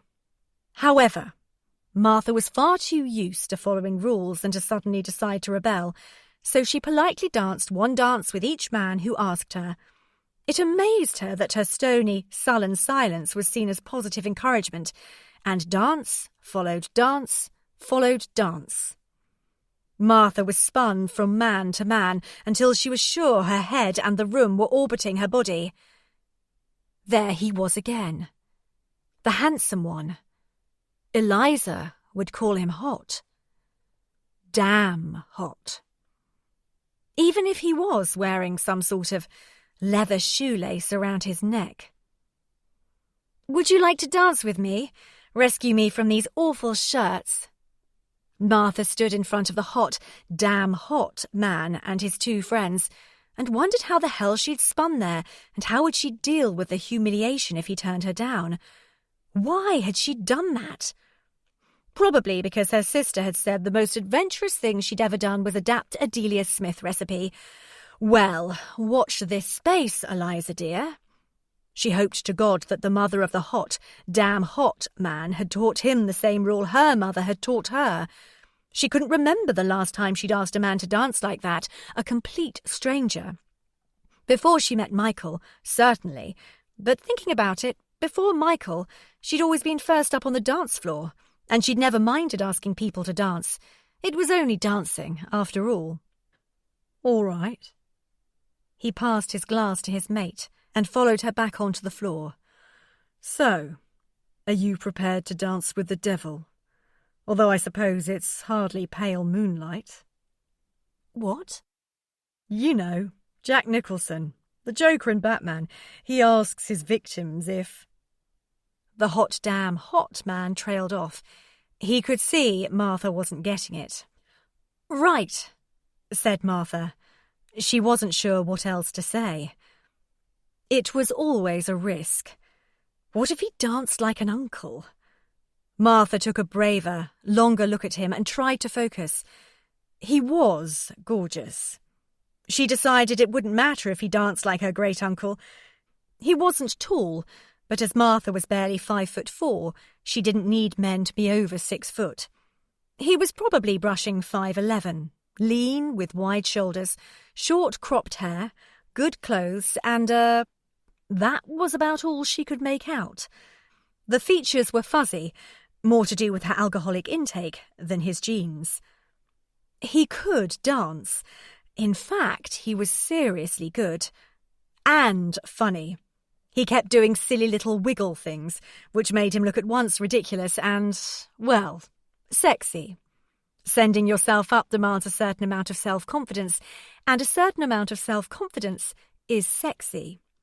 She watched him and felt a strange churn, a definite pang of longing somewhere between her thighs and stomach. She wasn't entirely naive, despite what Eliza thought. She recognised the churn as a delicious swell of lust. The salsa music suddenly seemed seductive, not stupid, and the idea of having a daft dance of no import suddenly receded. And Martha knew she fancied the life out of him. It was so long since she'd felt this way that it seemed illicit, but right. Illicit and right. Fascinating. The track changed, and Martha realised there was a risk that he would now smile politely, then merge back into the crowd forever to join his friends. He didn't. He stayed, and they danced 5 or 6 or more dancers. Martha noted the admiring glances from the other women at the club, who were staring at her with ill-concealed jealousy, and Martha felt top. "Fancy a drink?" he asked. She nodded. "What would you like?" "White wine." Without hesitation. She didn't even consider trying to be more hip than she was by requesting a trendy beer or spirits. "What's your name?" she yelled above the crowd and music. "Muad'Dib. A name can be a weapon." Martha looked blank. What an unusual name. "Muad'Dib. He's in the film, June?" "I don't think I've seen it," said Martha, feeling like the dull housewife she was. "It's a classic. Sting was in it?" he added, and raised his voice at the end of the sentence the way people do when they expect you to know what they're talking about. Martha shook her head to convey that she was none the wiser. It wasn't unusual for Martha not to recognise references to popular culture unless they related to Bob the Builder or the Tweenies. "What's your real name?" "Jack. Jack Hope." Martha nodded and tried desperately to commit it to memory. She knew she was hopelessly drunk, but she didn't want to offend him by forgetting his name, at least not in the next 20 minutes. "And you are—" This was when Martha wished her parents had called her Scarlet. "Martha." "That's unusual," he said, without missing a beat.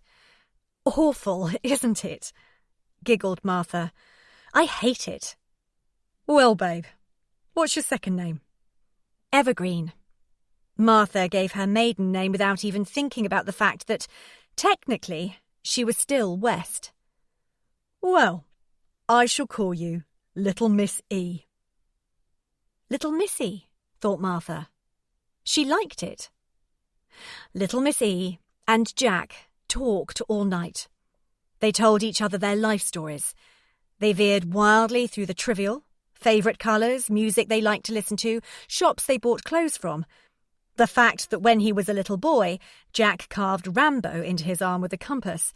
And just because she knew Eliza would ask, Martha got him to tell her his birth sign. "Which did you prefer, Starsky and Hutch or the Dukes of Hazzard?" she asked. "Dukes of Hazzard." "Really?" "Yeah, lots more tits than arse." "Right." Martha told him that she listened to Billie Holiday, even though Eliza had given her strict instructions to drop the Chemical Brothers and Freestylers into conversation if asked. She said that currently her favourite colour was green because it represented independence and healing, but normally she'd choose silver or blue. Martha told him she was a mother of 2, waiting for a divorce. She thought that about summed her up. She waited for him to say he was going to the loo. It had been a nice flirtation, but now that she'd blurted out the truth, it had to be over. Over before it had begun. She waited for him to disappear. He didn't. He just said, "So, Blue Peter or Magpie?" "Blue Peter." "Me too. Morecambe and Wise or the 2 Ronnies?" "Oh, that's tough," sighed Martha. "They were both good, though slightly different eras. It's a close call, but I think it'll have to be Morecambe and Wise." "I feel exactly the same," grinned Jack Hope. He played with an imaginary, presumably skewed pair of glasses. Martha grinned back. She couldn't remember when she'd last been asked her opinion or when anyone had listened to the answers. She felt fantastic, uncorked. She felt as though she was talking to one of her good girlfriends or Eliza, not to a man at all. It seemed okay to tell him all of this, and it was easy to slip from the trivial to the amazingly intimate. He told her about his family, his disappointing mother, his admirable father. He talked about his first love and his last.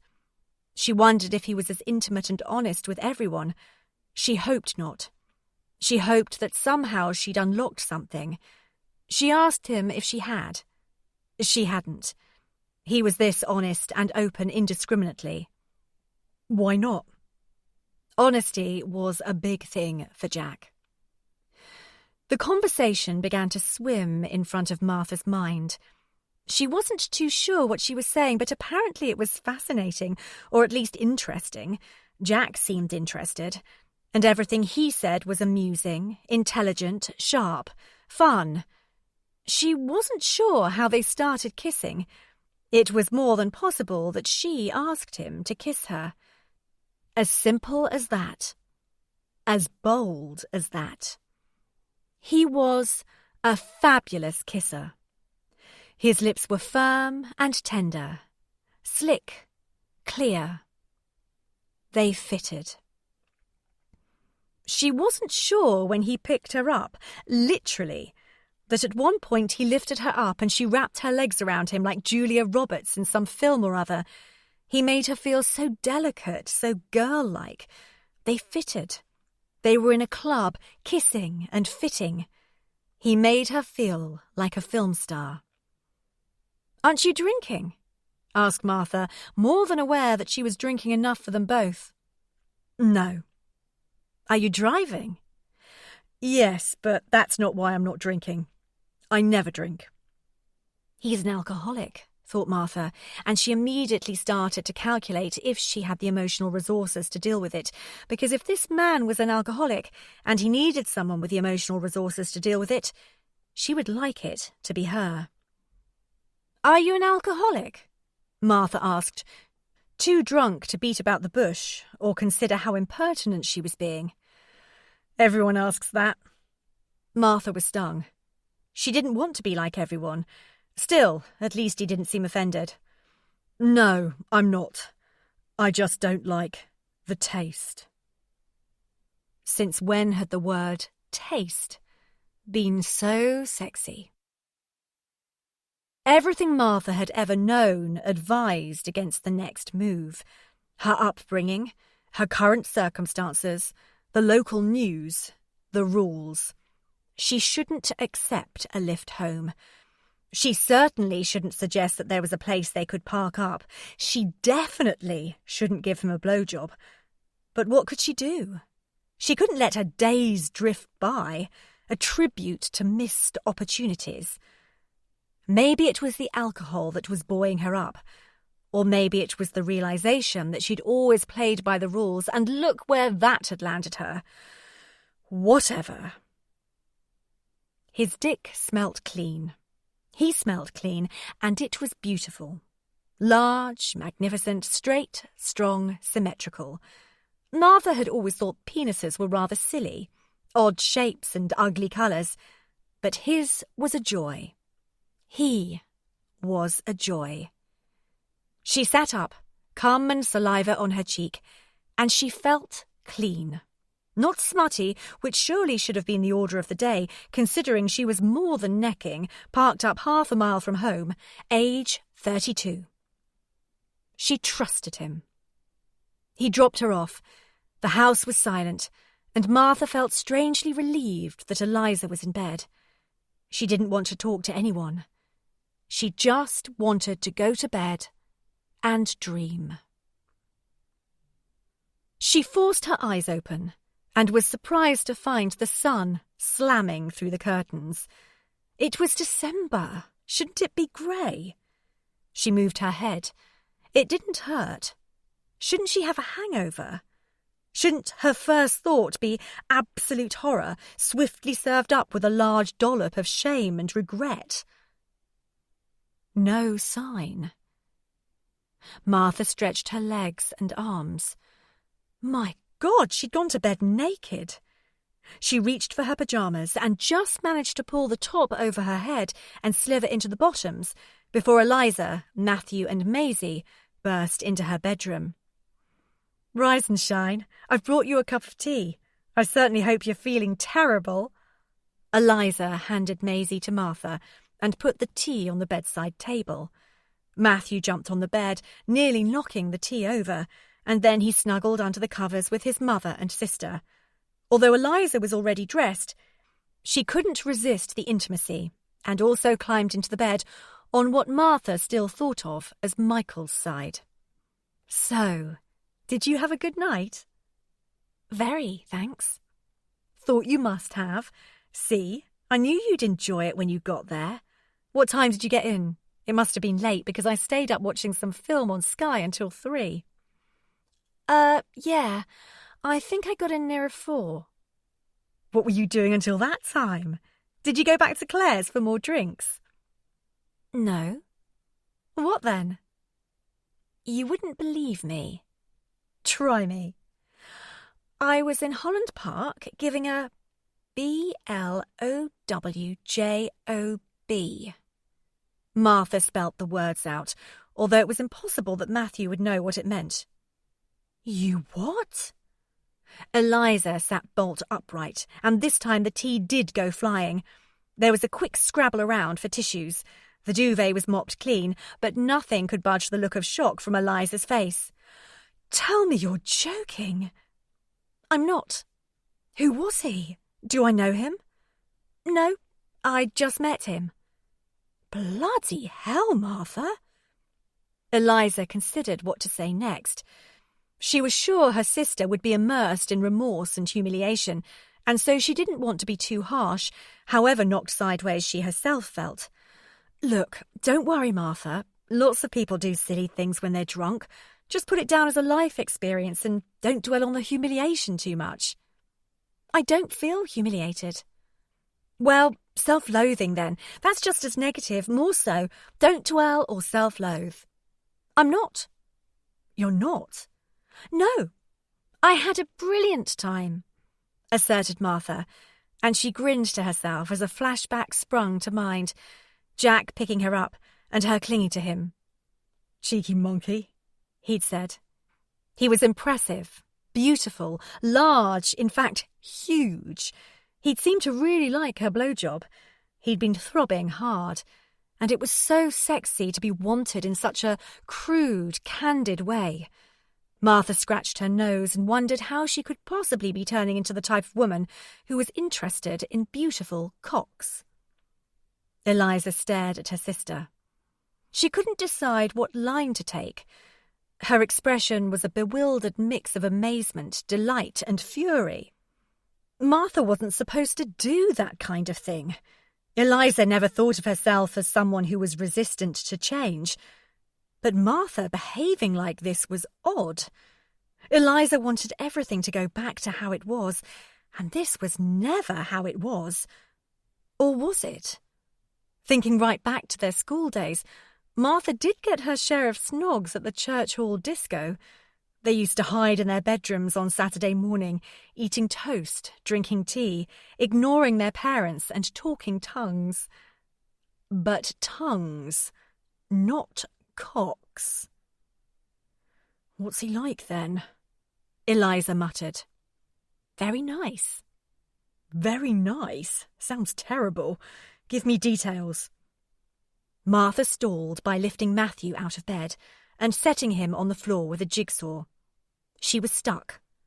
Not only was she out of practice with the official debriefing scenario and didn't remember that she was supposed to describe the guy and their meeting in tiny, gruesome detail, but also she didn't have the vocabulary to describe him, and if she had, no one would have believed her anyway. He was divine. Absolutely perfect. The kind of bloke you only ever came across in books or films. Not real at all. She looked at Eliza and wondered how she would even start to explain. Eliza waited, her face now eager and aglow. Well, it's hard to say exactly. Well, start with the physical stuff. What does he look like? Divine. Perfect. Like the hero in a book or film. Martha grinned broadly. She couldn't help herself. Eliza's eager face fell. She nodded and tried to smile her encouragement, but Martha saw the caution cloud her sister's eyes. What? She demanded crossly. Nothing. Go on. Why are you looking so concerned? I'm not. You are. Martha kissed Maisie's head and absent-mindedly traced round and round the garden like a teddy bear on her foot.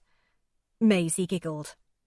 Well, it's just that there aren't any men like in books and films. Not really. That's why we buy the books and go to see the films to fulfill our fantasy life, said Eliza. She was sorry to be the one who had to break this news to Martha. On the other hand, someone had to. Martha was a lamb wearing a big sign saying, "Eat me alive," and she had just wandered into a den of lions. Well, Jack is. He's gorgeous looking. He's got a bod to live for. He's straightforward, dresses well, and is very kind, maintained Martha. Bod, thought Eliza. A bod to live for? Had her sister really just said that? How can you know that if you've just met him? I don't know how I know, but I do. Can he dance? She probed. Yes, brilliantly. And he doesn't drink. See, there's always a flaw. Why doesn't he drink? Is he an alcoholic? Says not. Martha was ruffled, not least because this thought had crossed her mind too. So what if he is? She asked defiantly. Eliza simply raised her eyebrows. So he's a my body is a temple type, is he? Won't drink because it's loaded with calories. A control freak. He simply doesn't like the taste, sighed Martha, wishing Eliza wasn't hell-bent on pouring icy water. Look, it was a great night. That's all. I'm just saying I'm not racked with shame or guilt. I don't feel smutty or slutty. It was a lovely experience. It was you who told me to take some risks. Buy a suede skirt, not give blowjobs in public places to total strangers. He doesn't feel like a stranger, but he is. He could have been a murderer, but he wasn't. He won't respect you. I think he does. You are so naive, and you are a cynic. He won't call you. Ha ha, that's where you're wrong. Martha stretched her arm and felt under her bed. She located her mobile and held it up triumphantly to Eliza. The text message read, "Hello, gorgeous. Want to hook up later?" Eliza was stunned, not least because Martha had successfully swapped telephone numbers and negotiated her way around the mobile menu. I'm not proposing to marry him. Just hang out with him, defended Martha. Hang out with him? Martha never hung out anything other than the washing. Well, you're a fast learner, I'll give you that, said Eliza. Come on, Matthew, Maisie, let's leave your mother alone.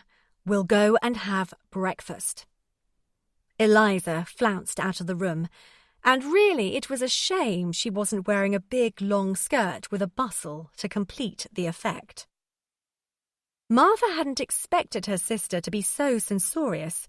After all, Martha had listened to Eliza's countless accounts of similar exploits, and she had never passed judgment, although at the time she'd wanted to. Eliza had always maintained that a few well-placed one-night stands give you cred. She was not the type of girl who believed that they left you tarnished. The infuriating thing was, Martha knew this wasn't about whether Eliza morally approved or disapproved of her behaviour. She knew that Eliza's objection was spurred by concern. Eliza didn't think Martha could cope with this, didn't think she was experienced enough, because sex was Eliza's area of expertise, not Martha's. How patronising, thought Martha. I've given birth twice. Of course I can give head. Besides, my husband has just left me. I haven't got a heart to break. It's disintegrated. I'm safe. Chapter 25. Will you babysit tonight? Martha asked Eliza. She'd been working up the courage to ask this question for about an hour. She'd given the children their tea and bath, so babysitting wouldn't be hard work, and Eliza generally didn't mind helping out. In fact, wasn't it Eliza who'd said Martha should go out more? But Martha had a sneaky suspicion that Eliza wouldn't approve of her plans. Why? Where are you going? Eliza replied, without looking up from her magazine. Martha knew her sister well enough to know that she was entirely focused on Martha's social life and not on the article about detoxing. Out with Jack, if that's okay, Mum. Martha tried to make light of her little sister's officious, meddlesome attitude, but actually she was irritated by it. She drew the curtains, locking out the winter night and holding in the happy domestic scene. Matthew was playing quietly with his train set. Maisie was drinking her milk. Martha stooped to pick up her daughter and to give her a cuddle. She breathed in the smell of her newly washed hair, the most precious perfume. Calvin Klein could never bottle this. You've already agreed, haven't you? Asked Eliza irritably. No, I said yes provisionally, but I explained that I'd have to check if you could sit for me, replied Martha patiently. And dishonestly. She'd already agreed to hook up with Jack.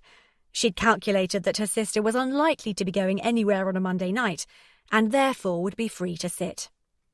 So, have you told him you have children? Challenged Eliza. Yes.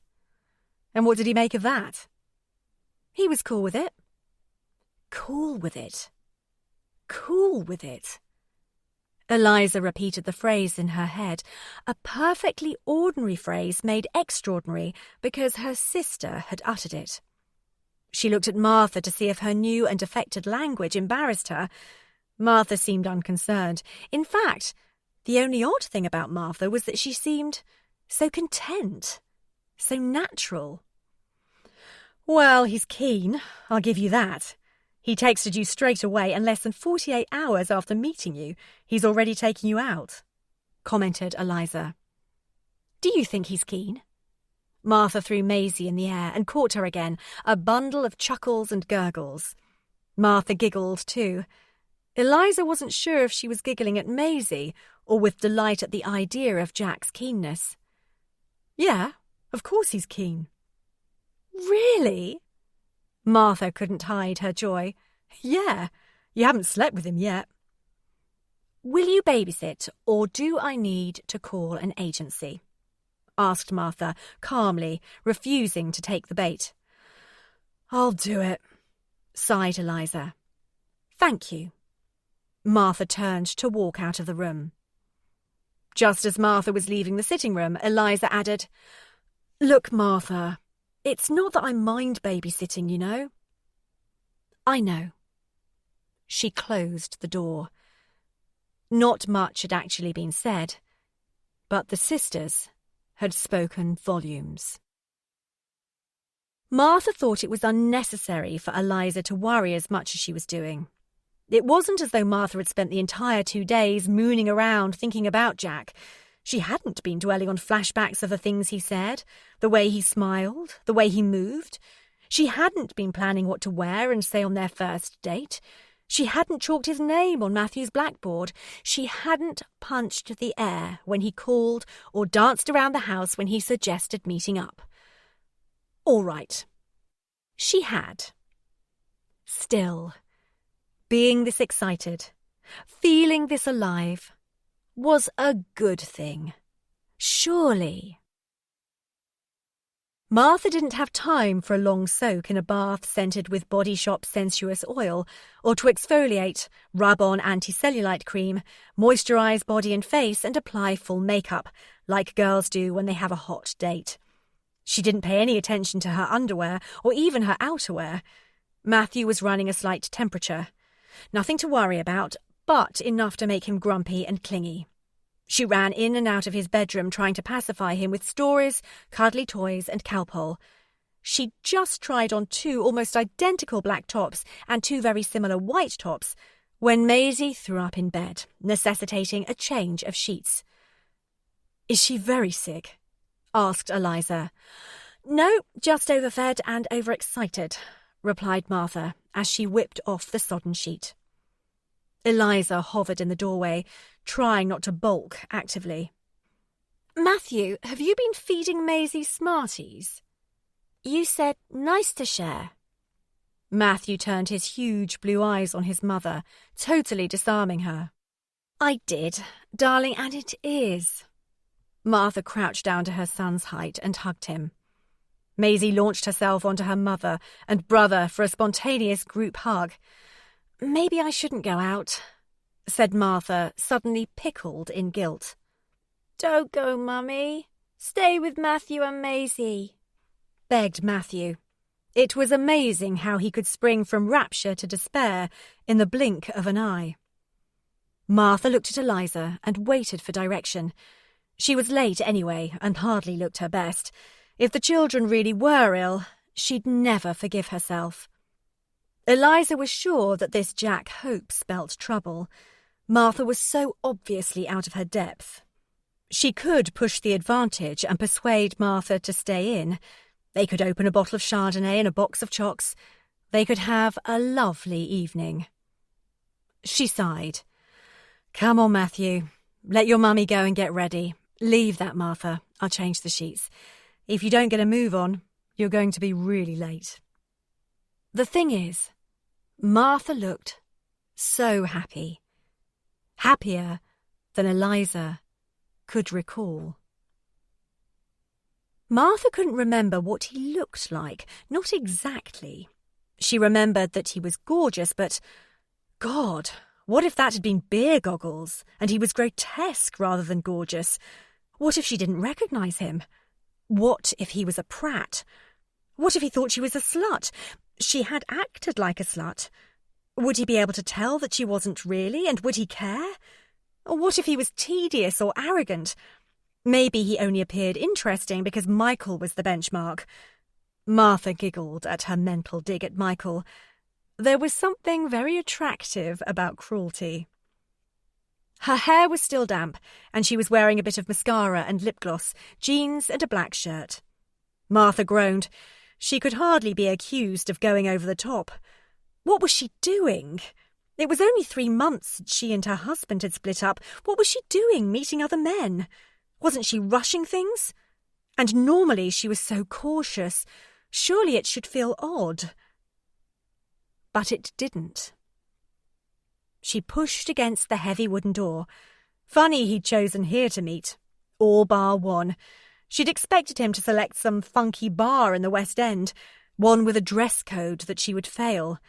This all bar one was an old-time favourite of Martha's. She used to come here a lot before the children were born. It was somewhere she felt comfortable. Well, normally she felt comfortable. Not today. Today, her heart was in her throat. Then she saw him. And now her heart was in her knickers, which Martha thought was very odd indeed. He was standing by the bar. He'd obviously just arrived because he was paying for his orange juice. He grinned. "Can I get you a drink? You look beautiful." He kissed her on the lips as though that was the most natural thing in the world. He was stunning. How could she have doubted it? Why hadn't she mentioned to Eliza how fantastic his body was? Incredible shoulders, and look at those forearms. How could she have forgotten those eyes? A distinctive fusion of greens and yellows. They reminded her of walking in a forest on a summer's day. They were the same colours as the leaves on tall oak trees when dappled with sunshine. How was it possible to have eyes like a summer's day? It turned out that he really was interesting. It hadn't just been the wine. He was intelligent, concerned, inquisitive, and experienced. Like the first time they'd met, they talked and talked. They talked about his work. He was a web designer, fairly senior from what she could glean, and his friends, who were his lifeblood, and his father, who'd brought him up, and the rest of his family, who he'd left behind. He was frighteningly trendy. He talked about being down on the street, and although he was being a little figurative, it was clear that he was achingly hip. He wore diesel clothes. He didn't fasten his shoelaces, but tucked them into his trainers because this, apparently, was cooler.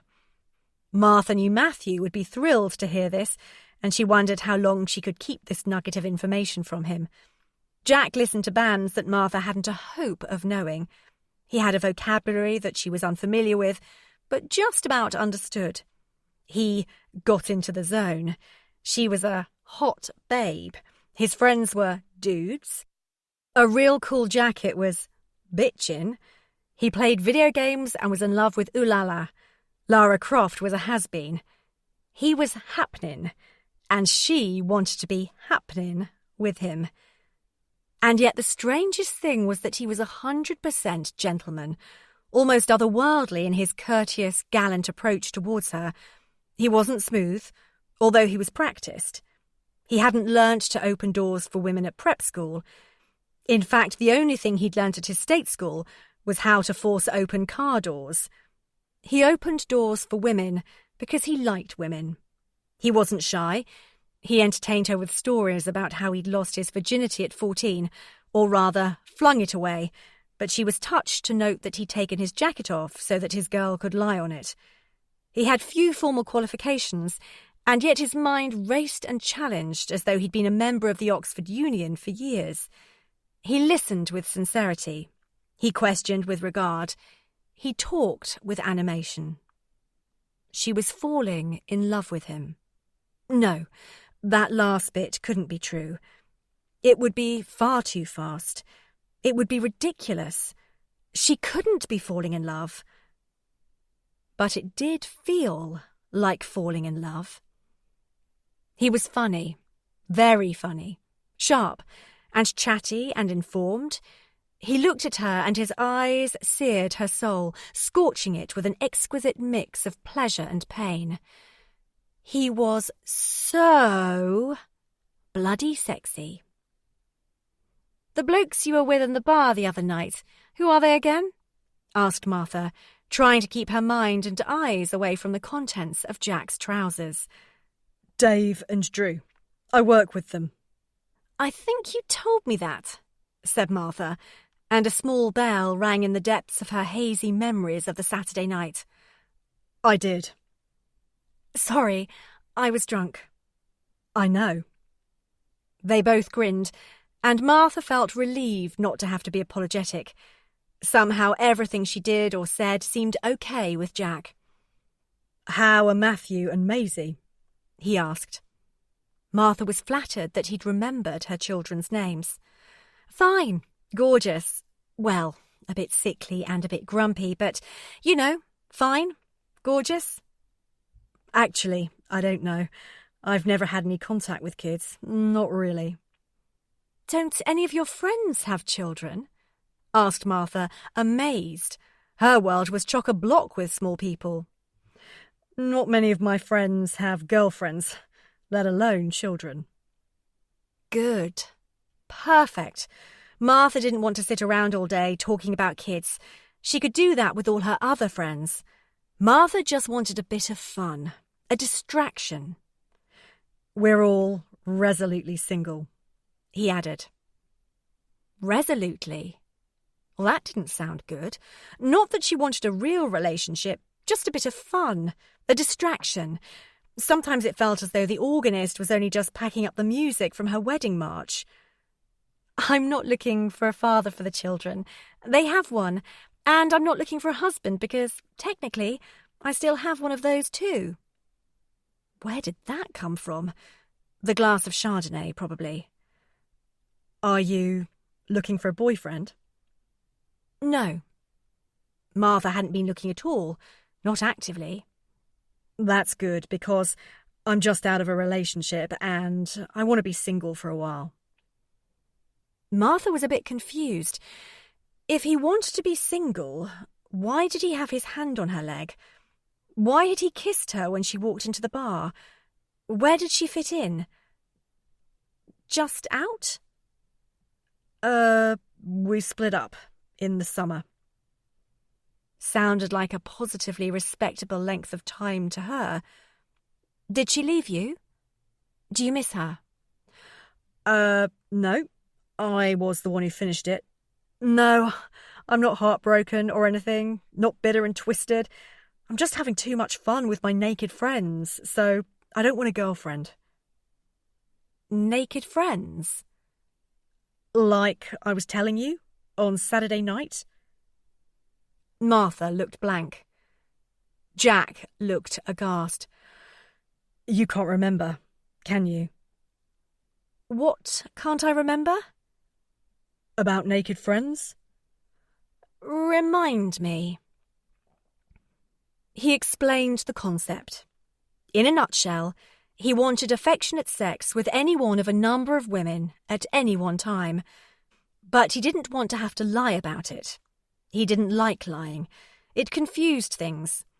He wanted to make it clear that naked friends were different from lays because he, like most men given the opportunity, would lay just about any chick with a bod and a pole.